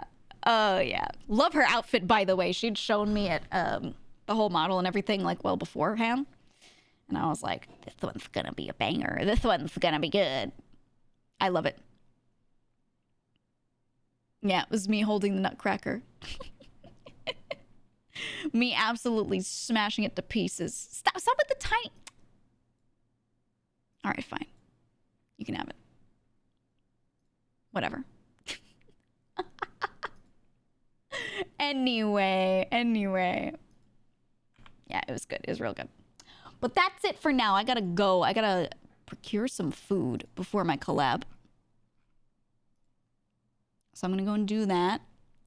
I think. I never stream these collabs. I'm thinking occasionally maybe I should.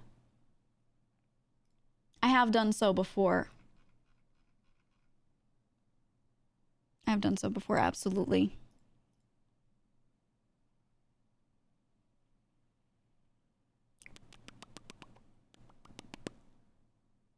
But not today, though. My voice is too dead today. I I want to. I'm thinking about it right now, but my mouth is so dry. I've been downing water. And my voice is dead from this week. All the Lethal Company that I've been playing is genuinely, like, killing me. So I should just join the collab and chill out with talking a little bit, I think. So I will do that, but maybe some of these Sundays I will go do it. You did talk for 5 hours? Whether I'm playing a game or just chatting, I'm still talking for 5 hours. Let's be honest here. The chatting streams are not really different from the gaming streams. If you see me in a game category, just come in and start talking about something you would talk about while I'm chatting, and you'll get the same experience. You'll get the same experience, except occasionally I'll be like, what do I play here, guys? And that's it. You know? I don't know, voice, if I talk for 4 hours, it's hard. It's hard. What I'm doing is not easy. I know it looks not the worst, but you know, I'm out here dying. I'm out here dying. But okay, let's I'm gonna throw you. Let me double check if anyone else. Sometimes one of the other girls is streaming it. I don't think they are though. Yeah, no, it's just Marco. Okay. I hear grape. It's been a really long time since we've had a Godzilla movie that has a good human story. Because what are they talking about? All right, well, we'll go over there. We'll go over there. Do not forget to support me by buying the GamerSupps cup or the merch. I almost wrote /raid GamerSupps. Oh no. Bad at video games. There we go. There we go. Yeah, Faker loves my GamerSupps waifu cup. Faker says use code GEEGA at checkout. Yay. What's his favorite flavor, guys? What's his favorite flavor? For legal reasons, this is a bit. No. Lean? Yeah, Faker's favorite GamerSupps flavor is lean. He loves it. Yummy. Yummy. Anyway, buy my cup. It supports me. I appreciate it. And all of the cup and all of the merch is gone after the pre-order period. You cannot buy it after that. You cannot. Oh no, I'm about to raid. Oteru. Thank you so much for the raid. Join the raid train. We're about to go somewhere. I am collabing though, so you're not going to miss me. We're just doing it elsewhere. And we're going to play Monster Hunter. We're going to play Monster Hunter Frontier with Marco. Okay. So you're not missing me. We're also be there. But thank you for the raid. I hope your stream is great. I hope your stream is wonderful. Wiki I hope you're well too. Sub to All right, I don't know when the raid is going to pop because I can't see the thing. In the channel. Hold on. Where the fuck's it at?